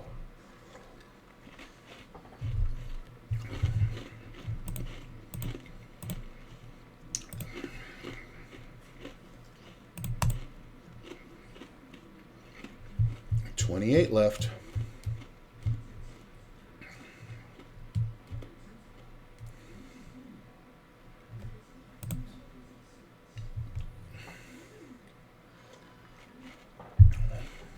Oh, 27.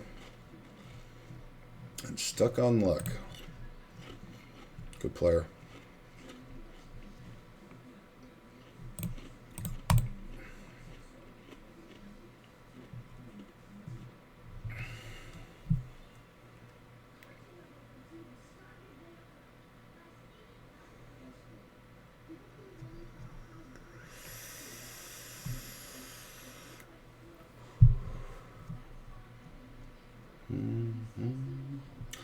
Interesting.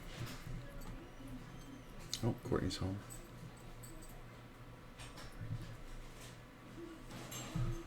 I'll love it, but I'm definitely not going to raise or fold. Oh.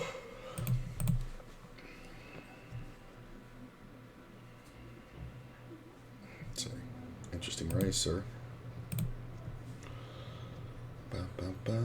Shortest guy has 27.18.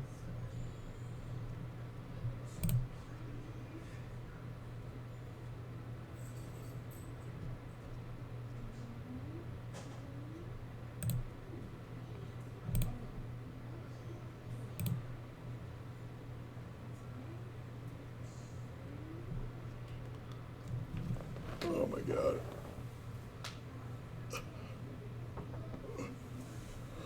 My dude has a chart and he is following it.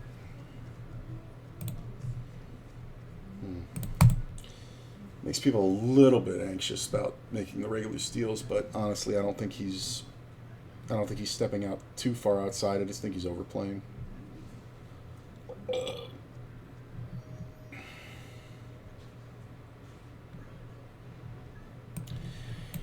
Yeah, let's see. There's a guy with 2,500, a guy with 4,500, and then it's like 10,000 up to like 20th place. So, whoa. It's kind of a lot, bro.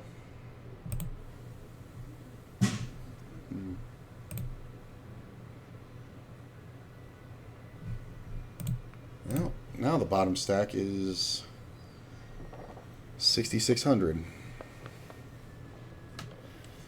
Rad. Well, he's all in again.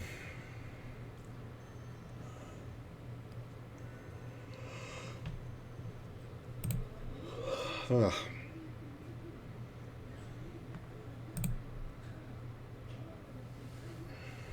Classic.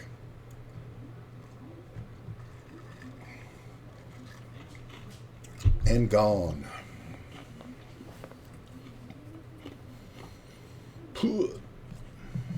Hand for hand. Are we at 26? Damn, the thing's 20. It pays top 24, and they're starting hand for hand at 26.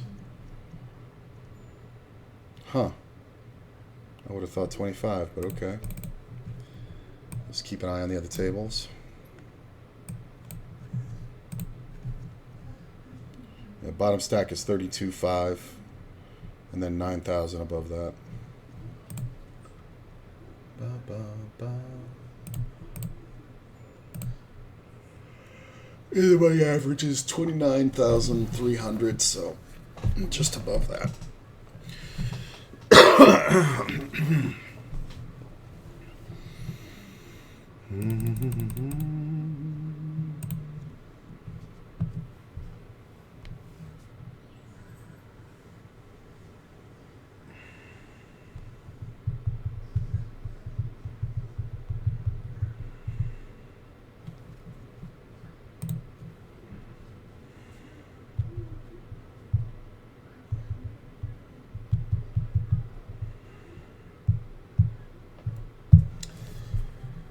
Let's see here.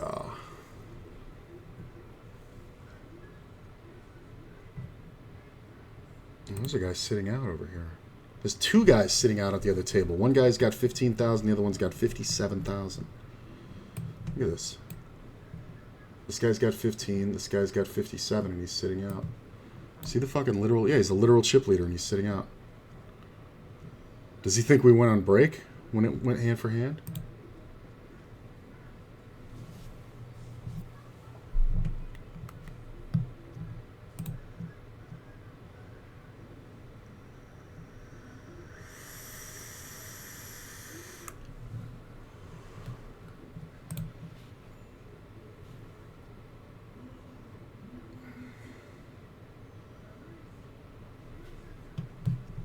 What is going on at that other table?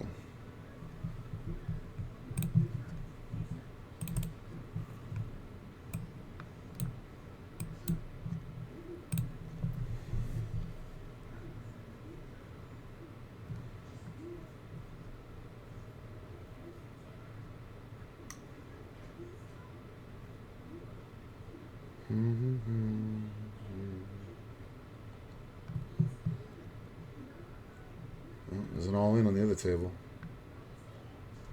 Baby stack.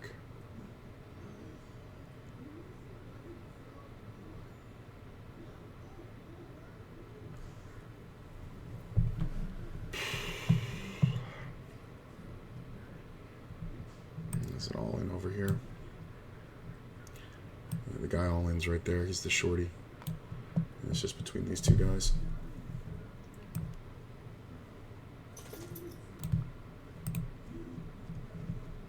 Check, check, check.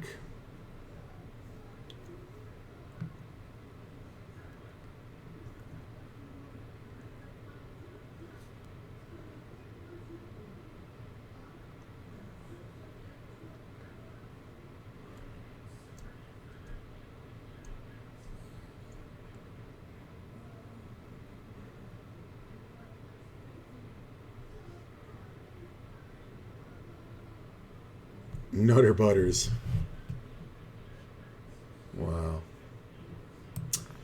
Still in it.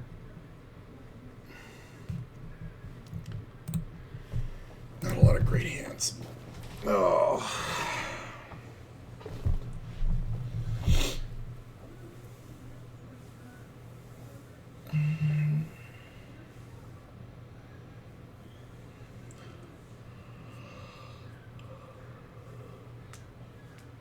Oh, Chiplier's back. I guess he did think it was a break.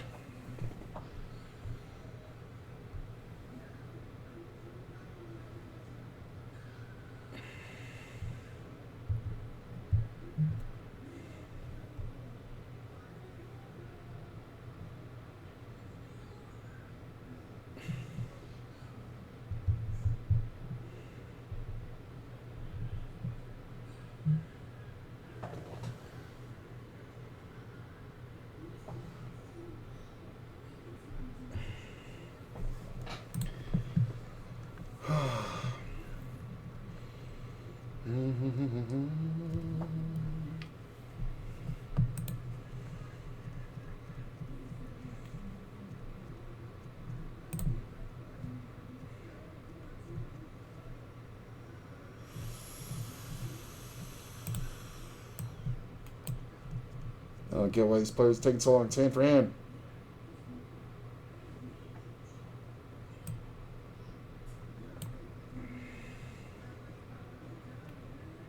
The other table's doing it too. Like, it's hand for hand. Why are you going slow? Oh my god. You gotta be fucking kidding me, bro. Christ. Hold.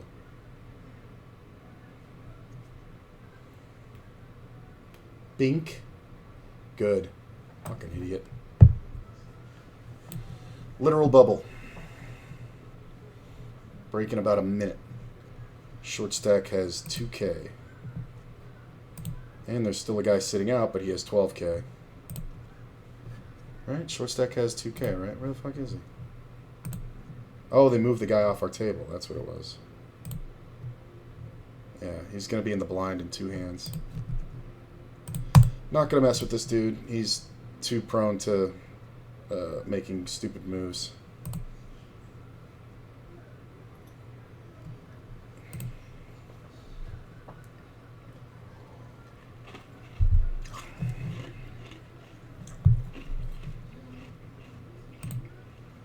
There's another one going on over here. I mean, I doubt they're getting it in.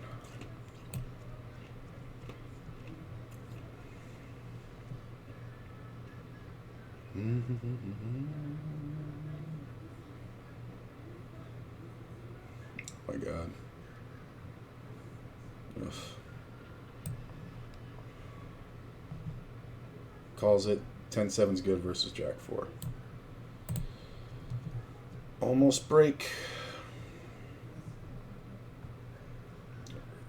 Last hand before the break on the bubble. As king. Stuck on luck raises. I do like this call because if 4 fun jams, I will call.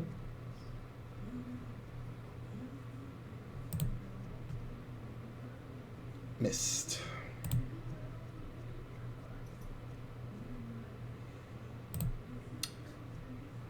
You can have it.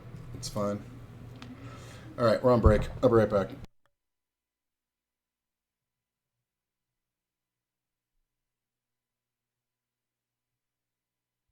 We may have the all-in making the money here.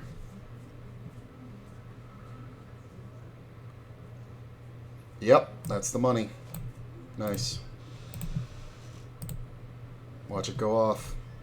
Last hand before the break. Ta-da! Sweet.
All right.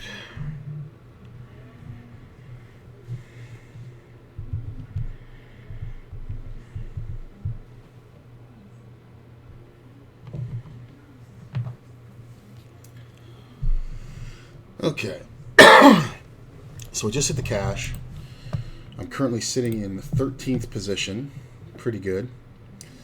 One double up puts me in top 3. Probably top 2. Blinds will be 500 and 1,000 in a moment. So we're looking for some good spots to race. So far locked up $25 plus 4 bounties, $45. Not bad. I think I'm in on the day.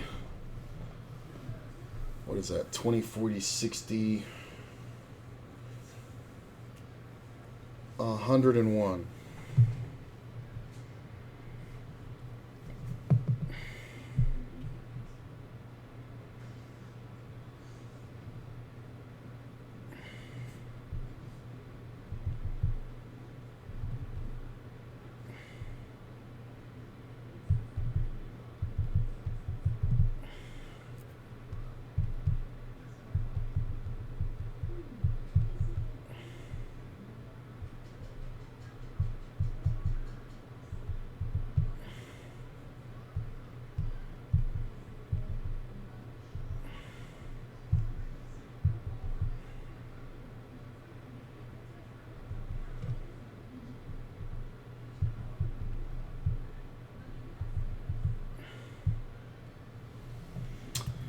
Da, da, da, da, da.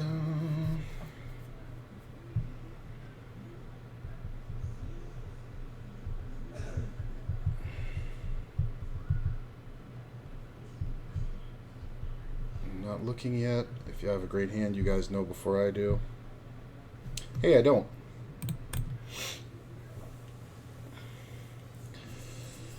In the money.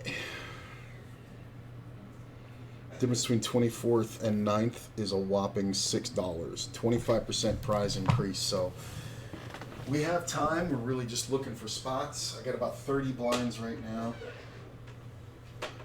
And I gotta fix the AC thing. Hang on.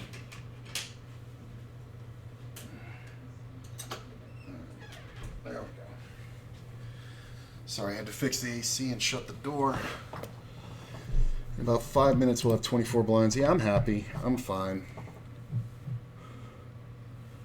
Like, this is a fine setup to win.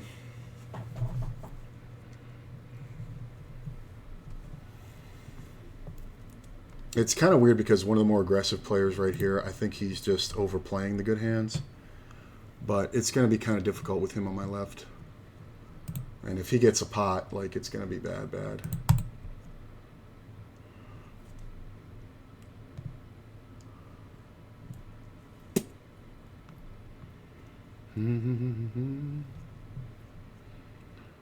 Reasonable.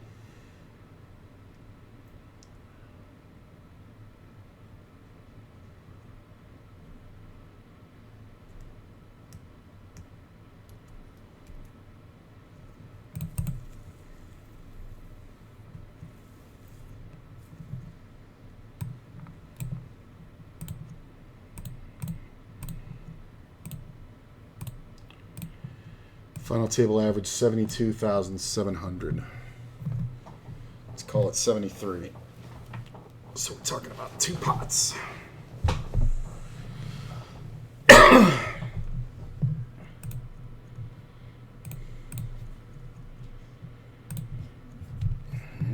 Good start. Henry's got 18K. I'm not folding if this player decides to jam.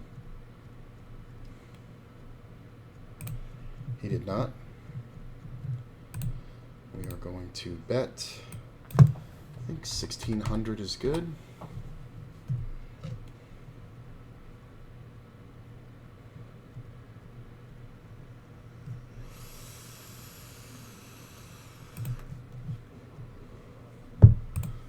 Nice.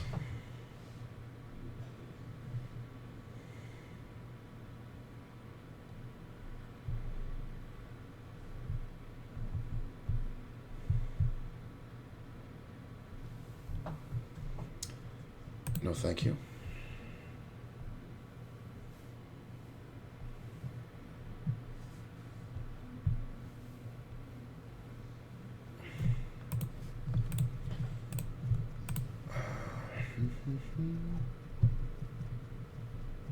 Don't like it if Artifact gets involved, but if he doesn't, I am going to make the raise. I want to see, sometimes we get an automatic raise. I'm going to check the queen.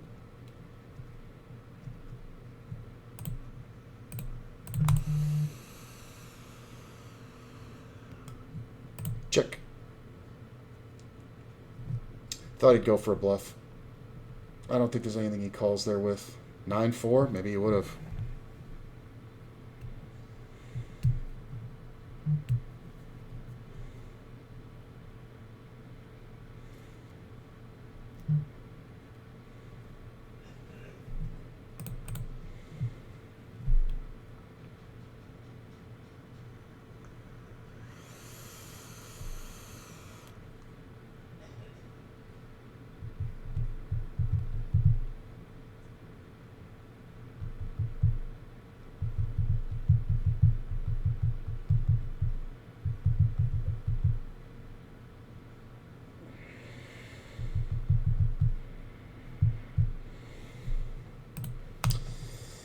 $30,000 is pretty nice to have. In 9th. It's not very top heavy. There's a couple guys with 75K. Ooh, that just happened. There was only one guy.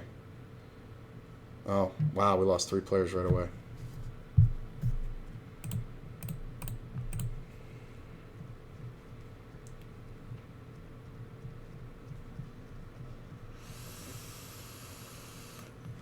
We're down to 21. Look at that.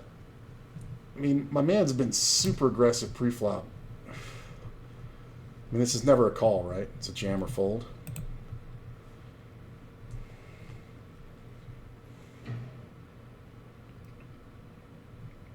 I think by his action here, we'll know if he's telegraphing the bet. Because he bet like 2.5 and on another one, and this one it just min opened, so I'm not 100% sure. This can be a lot of king queens, ace kings. It can also be a lot of like pairs of tens. And there's a pot size bet. That's what you do. I think my man's just getting hands. I really do.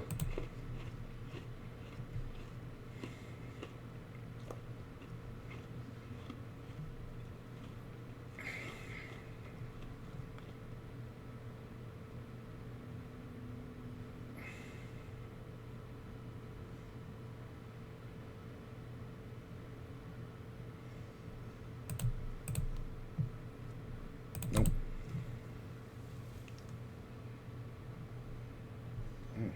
Hang now. Damn, where did those guys with 75K come from? That was quick. It was like two guys with like 35K who doubled up.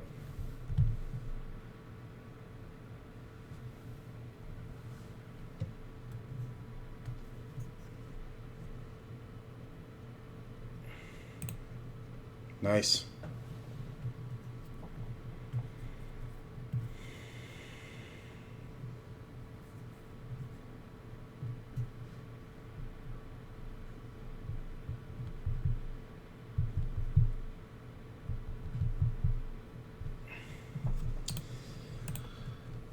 Jack 10. I almost want to see these players get involved just so, you know.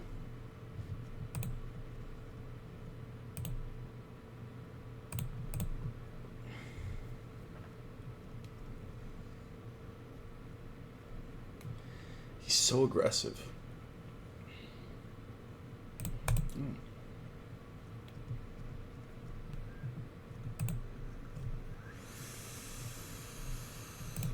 I mean, he might just be blindly aggressive, but Jack 10's near the bottom of my raising range there, so what are you going to do? I think if I had 3 or 4 more blinds, I would have called it. Yeah.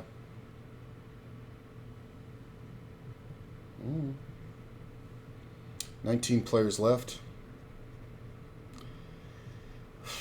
I don't know how you call here and don't call. Yeah, you have to, right? Yeah. Look at this. Lots of outs. Ooh, less now. Flush good. Pocket sevens, man. That's a good call off, though.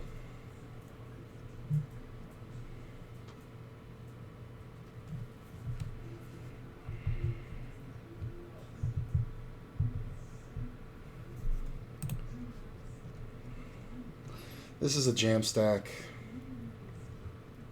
I think King Jack suited here has to be my minimum because of this stack. Because he's just been sitting. He's got to want to get it in.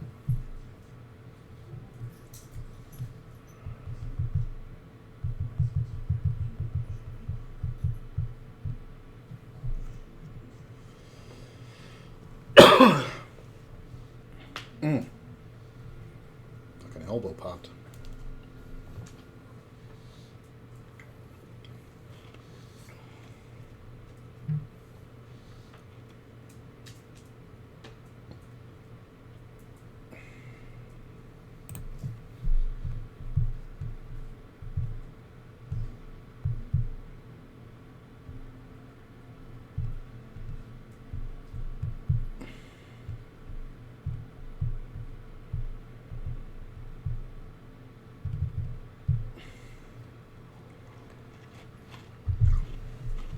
Stuck sitting out.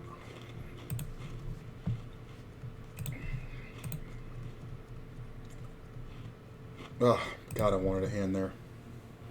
Because Onion's going to jam over any raise. Most likely.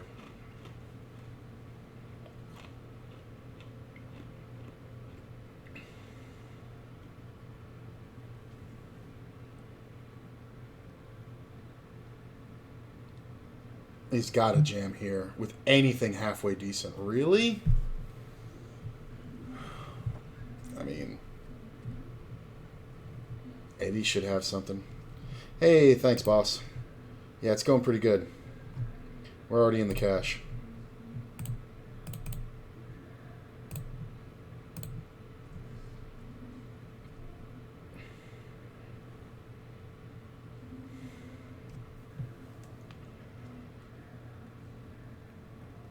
I mean, if Onion continues, he's got to just get it in, right? He probably folded queen.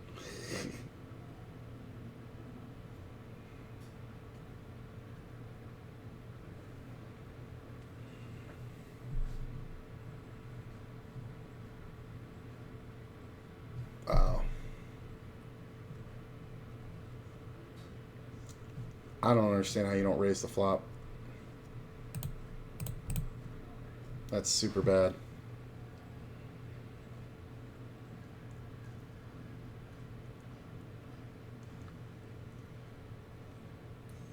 I mean, I get it, I guess. But Eddie's a little overcautious here.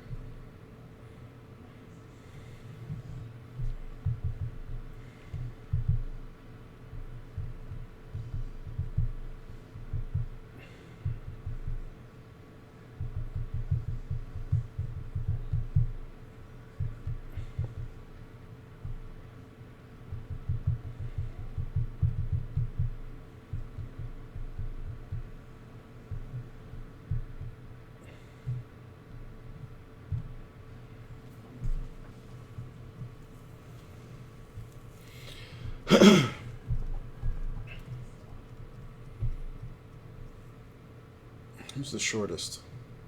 Right here. I can't believe Stuck is sat out. You having internet problems, bro? Ugh. Half a hand. Ah. Can't believe Onion folded. That's the second walk I've gotten. I guess I'm doing something right with my image. Give me something I could fold in the small blind for once. Thank you. That's the strongest range on the table right there. That is ridiculous. I'm calling jacks minimum. Ace king. Ace kings and jacks. Nope.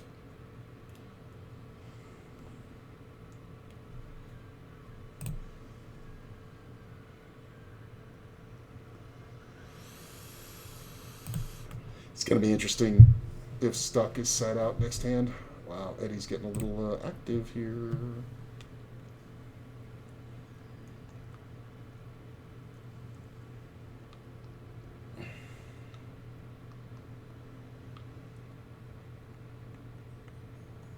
I'm currently in 11th, 19 remaining. That sucks. Jengles may do something. Nice, simple steal. I like that. I didn't think it was going to go that easy, but I guess they just had trash. Team Onion going to go? Yeah, he is. I think we just call. Because the call should look scary.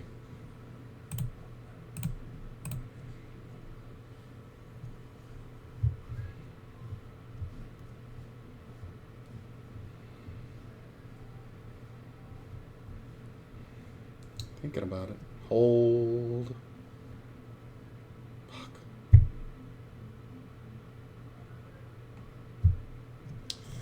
Can't fucking win one. God, that's annoying.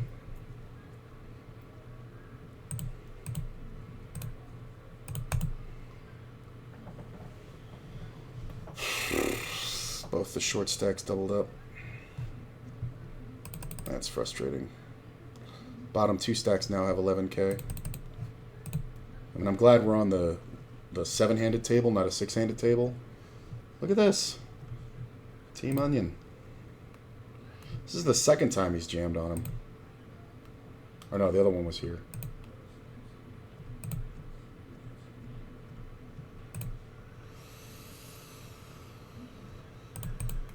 It's close. If I was here, I would have played it.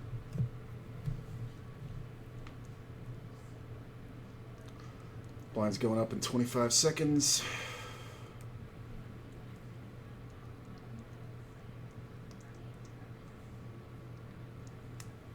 Oh, come on, dude. Like you're ever doing anything there.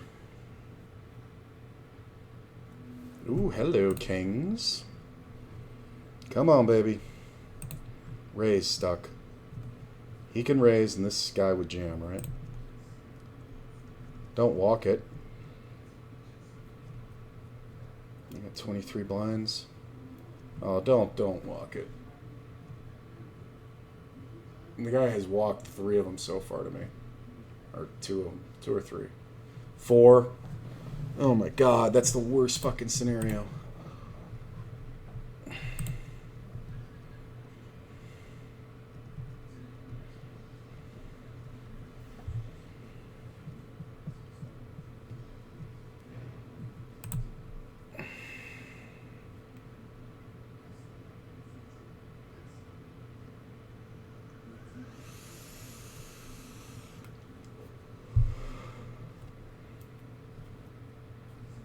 If you raise to like 6,400 here, it's kind of insane.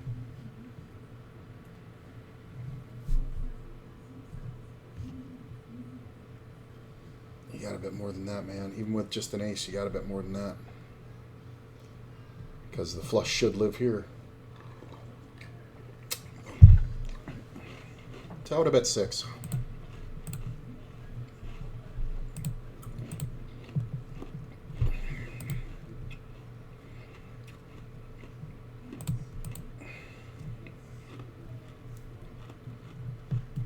Nope. Bottom stack has 6,900.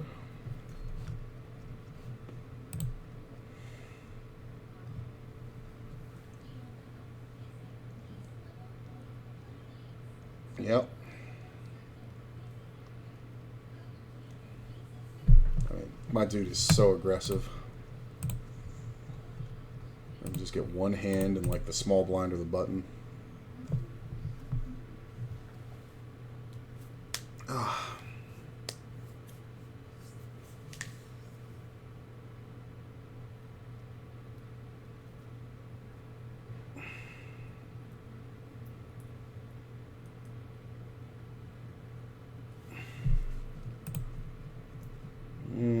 Close.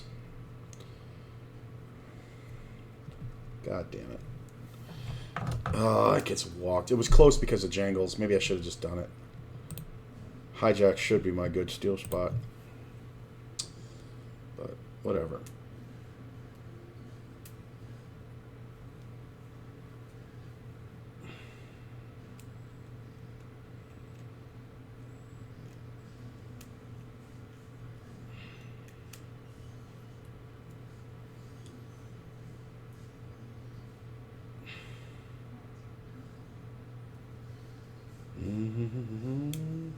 A min raise.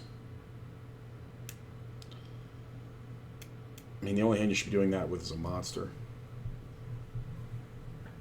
Because you're never getting a fold, right? Unless he misclicked it and had to make a bigger raise. Ugh, take longer, Eddie. You don't know what the fuck you're doing. Oh my god. Half pot.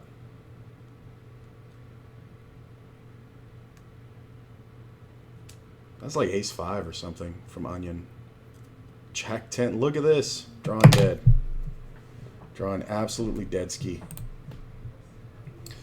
Well, we're down to 2 tables. That's nice.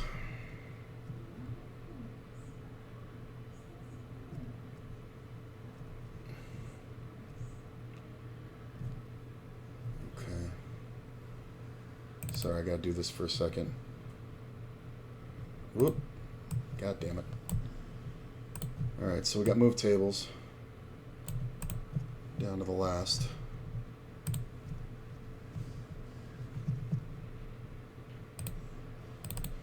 Final 2.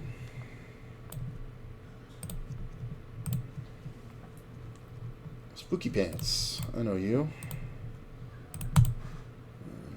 Blind some go up for the 5 minutes. It goes to 16. Yeah. Stuck on luck on my left. Not ideal.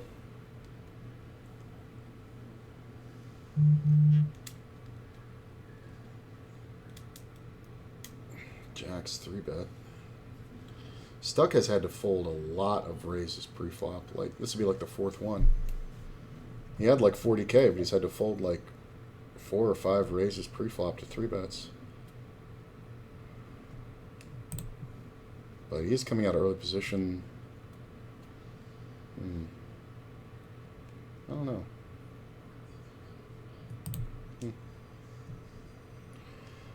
I guess he's got a lot of open folds from every position.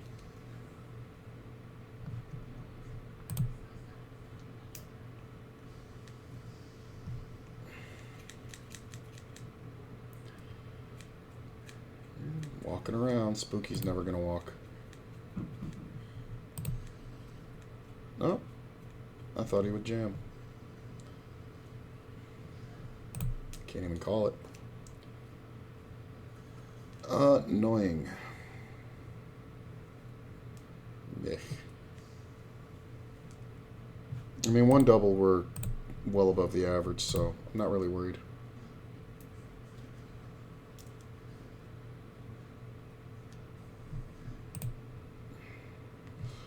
Next to the literal chip leader here. Well, second place, I guess. Where's the other guy? He's on the other table, yeah. 999. I was gonna say, get jammed on, bro. Like, Stuck is just too much fancy play syndrome today. I don't know how he's thinking.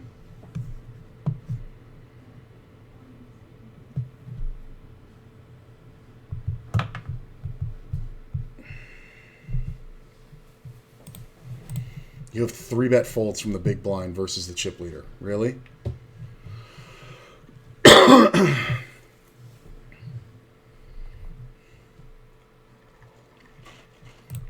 On that stack.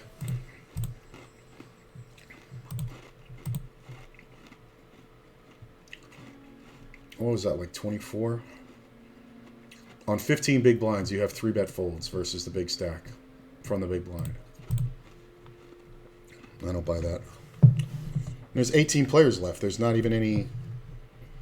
Like, there's no wiggle room. There's no pay jump.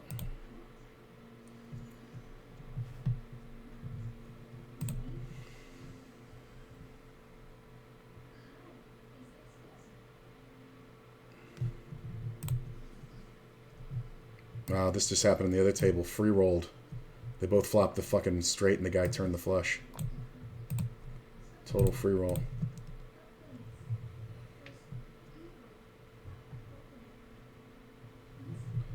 They get in on the flop? I think they did.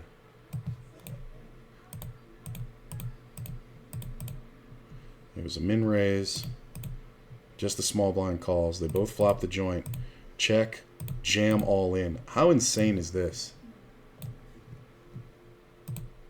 Check jams over 3,600 all in. I mean, it's smart because they both have the same hand. Oh, I almost open ripped this one. This player's out. Knocks us down to 17.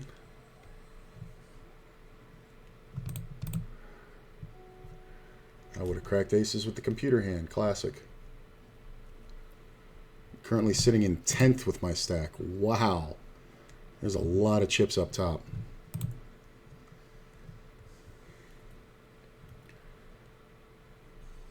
Got like 15, 17 blinds.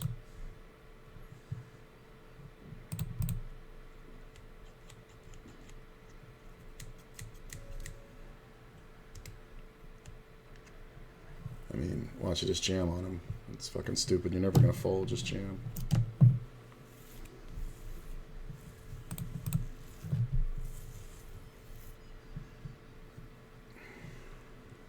Average is 38.5.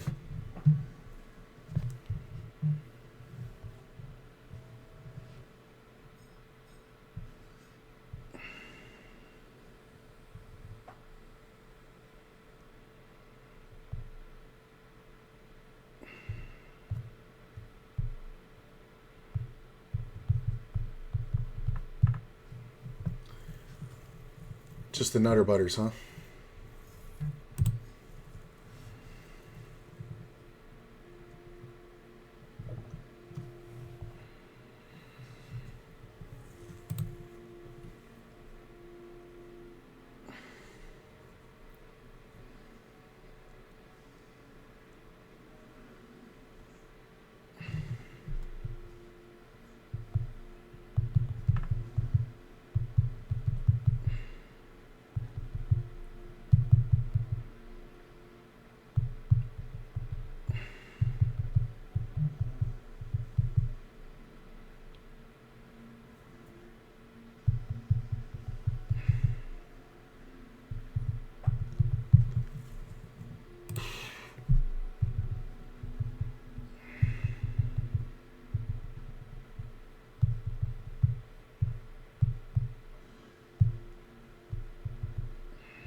Down to 16. Need a hand fairly soon.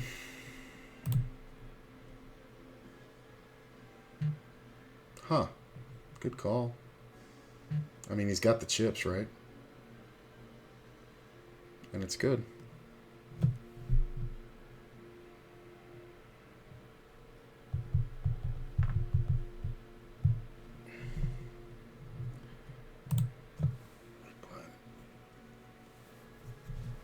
Yeah, I knew that was coming.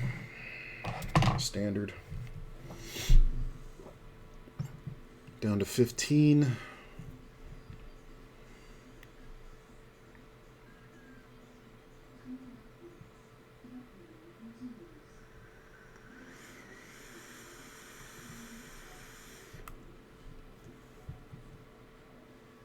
Jack, ace. Oh, baby. Nice. Down to 14. Dropping like flies now. Ooh. This could be good.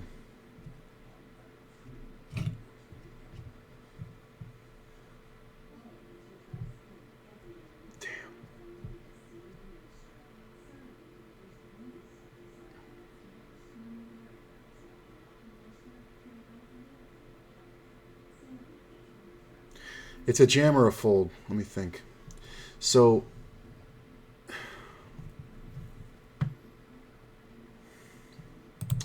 no, he's a very basic player. So, I don't know how often that's a race. I think a lot of times we're just unbelievably dominated. I don't really have many good jam spots. That was one, but his raise was so big that he took out the option. He was targeting me. He took out the option to fold. So, it is a race, best case scenario, which I would take right now, but I think more times than not he's going to roll ace-queen or ace-king. Like if he showed me tens, I would just fucking call it off.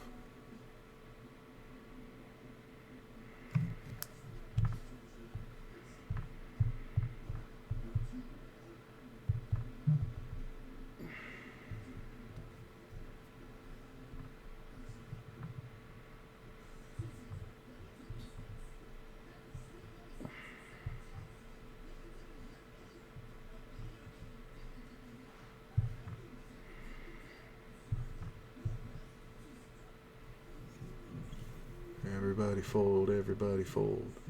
Everybody fold, everybody fold. Fuck. God damn it. Wish I'd jammed the other one. That one's worse.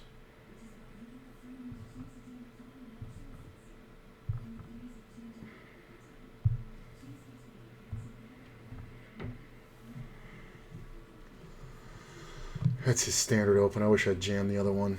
That sucks. I can't jam it from there because he's in too early position.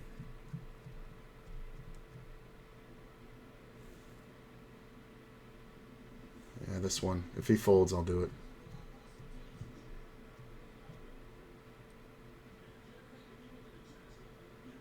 Fuck.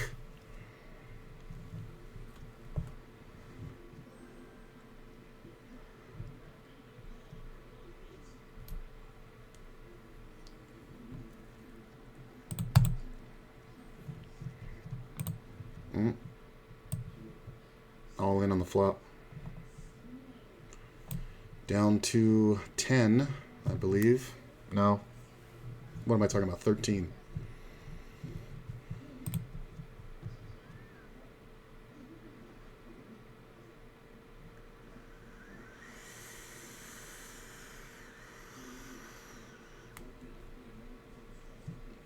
I mean, one double, I'm back in the middle of the pack.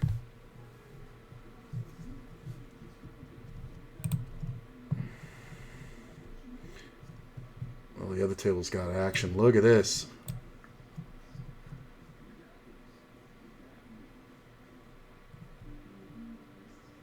This guy just got tripled. The other guy got eliminated. And Jengles got cut down, which I love. They got a balanced table, so they got to take somebody from us. Because we're down to 12. Who do they take? Take this guy. Yes! They took the chip leader.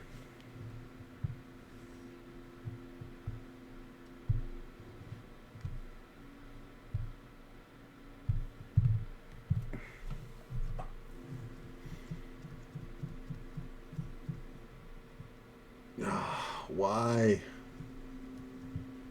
There's no hope here. Look, this blind's just going down.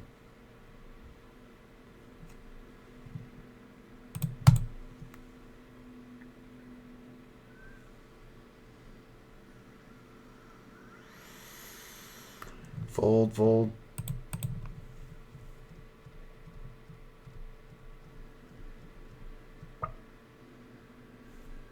I mean, this is way above what I need. Hold. Fuck you. Come on. Diamond 10. Come on. Fuck you. I get fucking 3-outed. Seriously? Seriously? And I love how he sat there and thought about it like the guy ever has folds in his fucking life. I go out fucking 12th. Jesus Christ. God. For fucking $47 because of the 4 fucking bounties. That's such a joke. God. That hurts so fucking much to go out fucking 12th. That's brutal.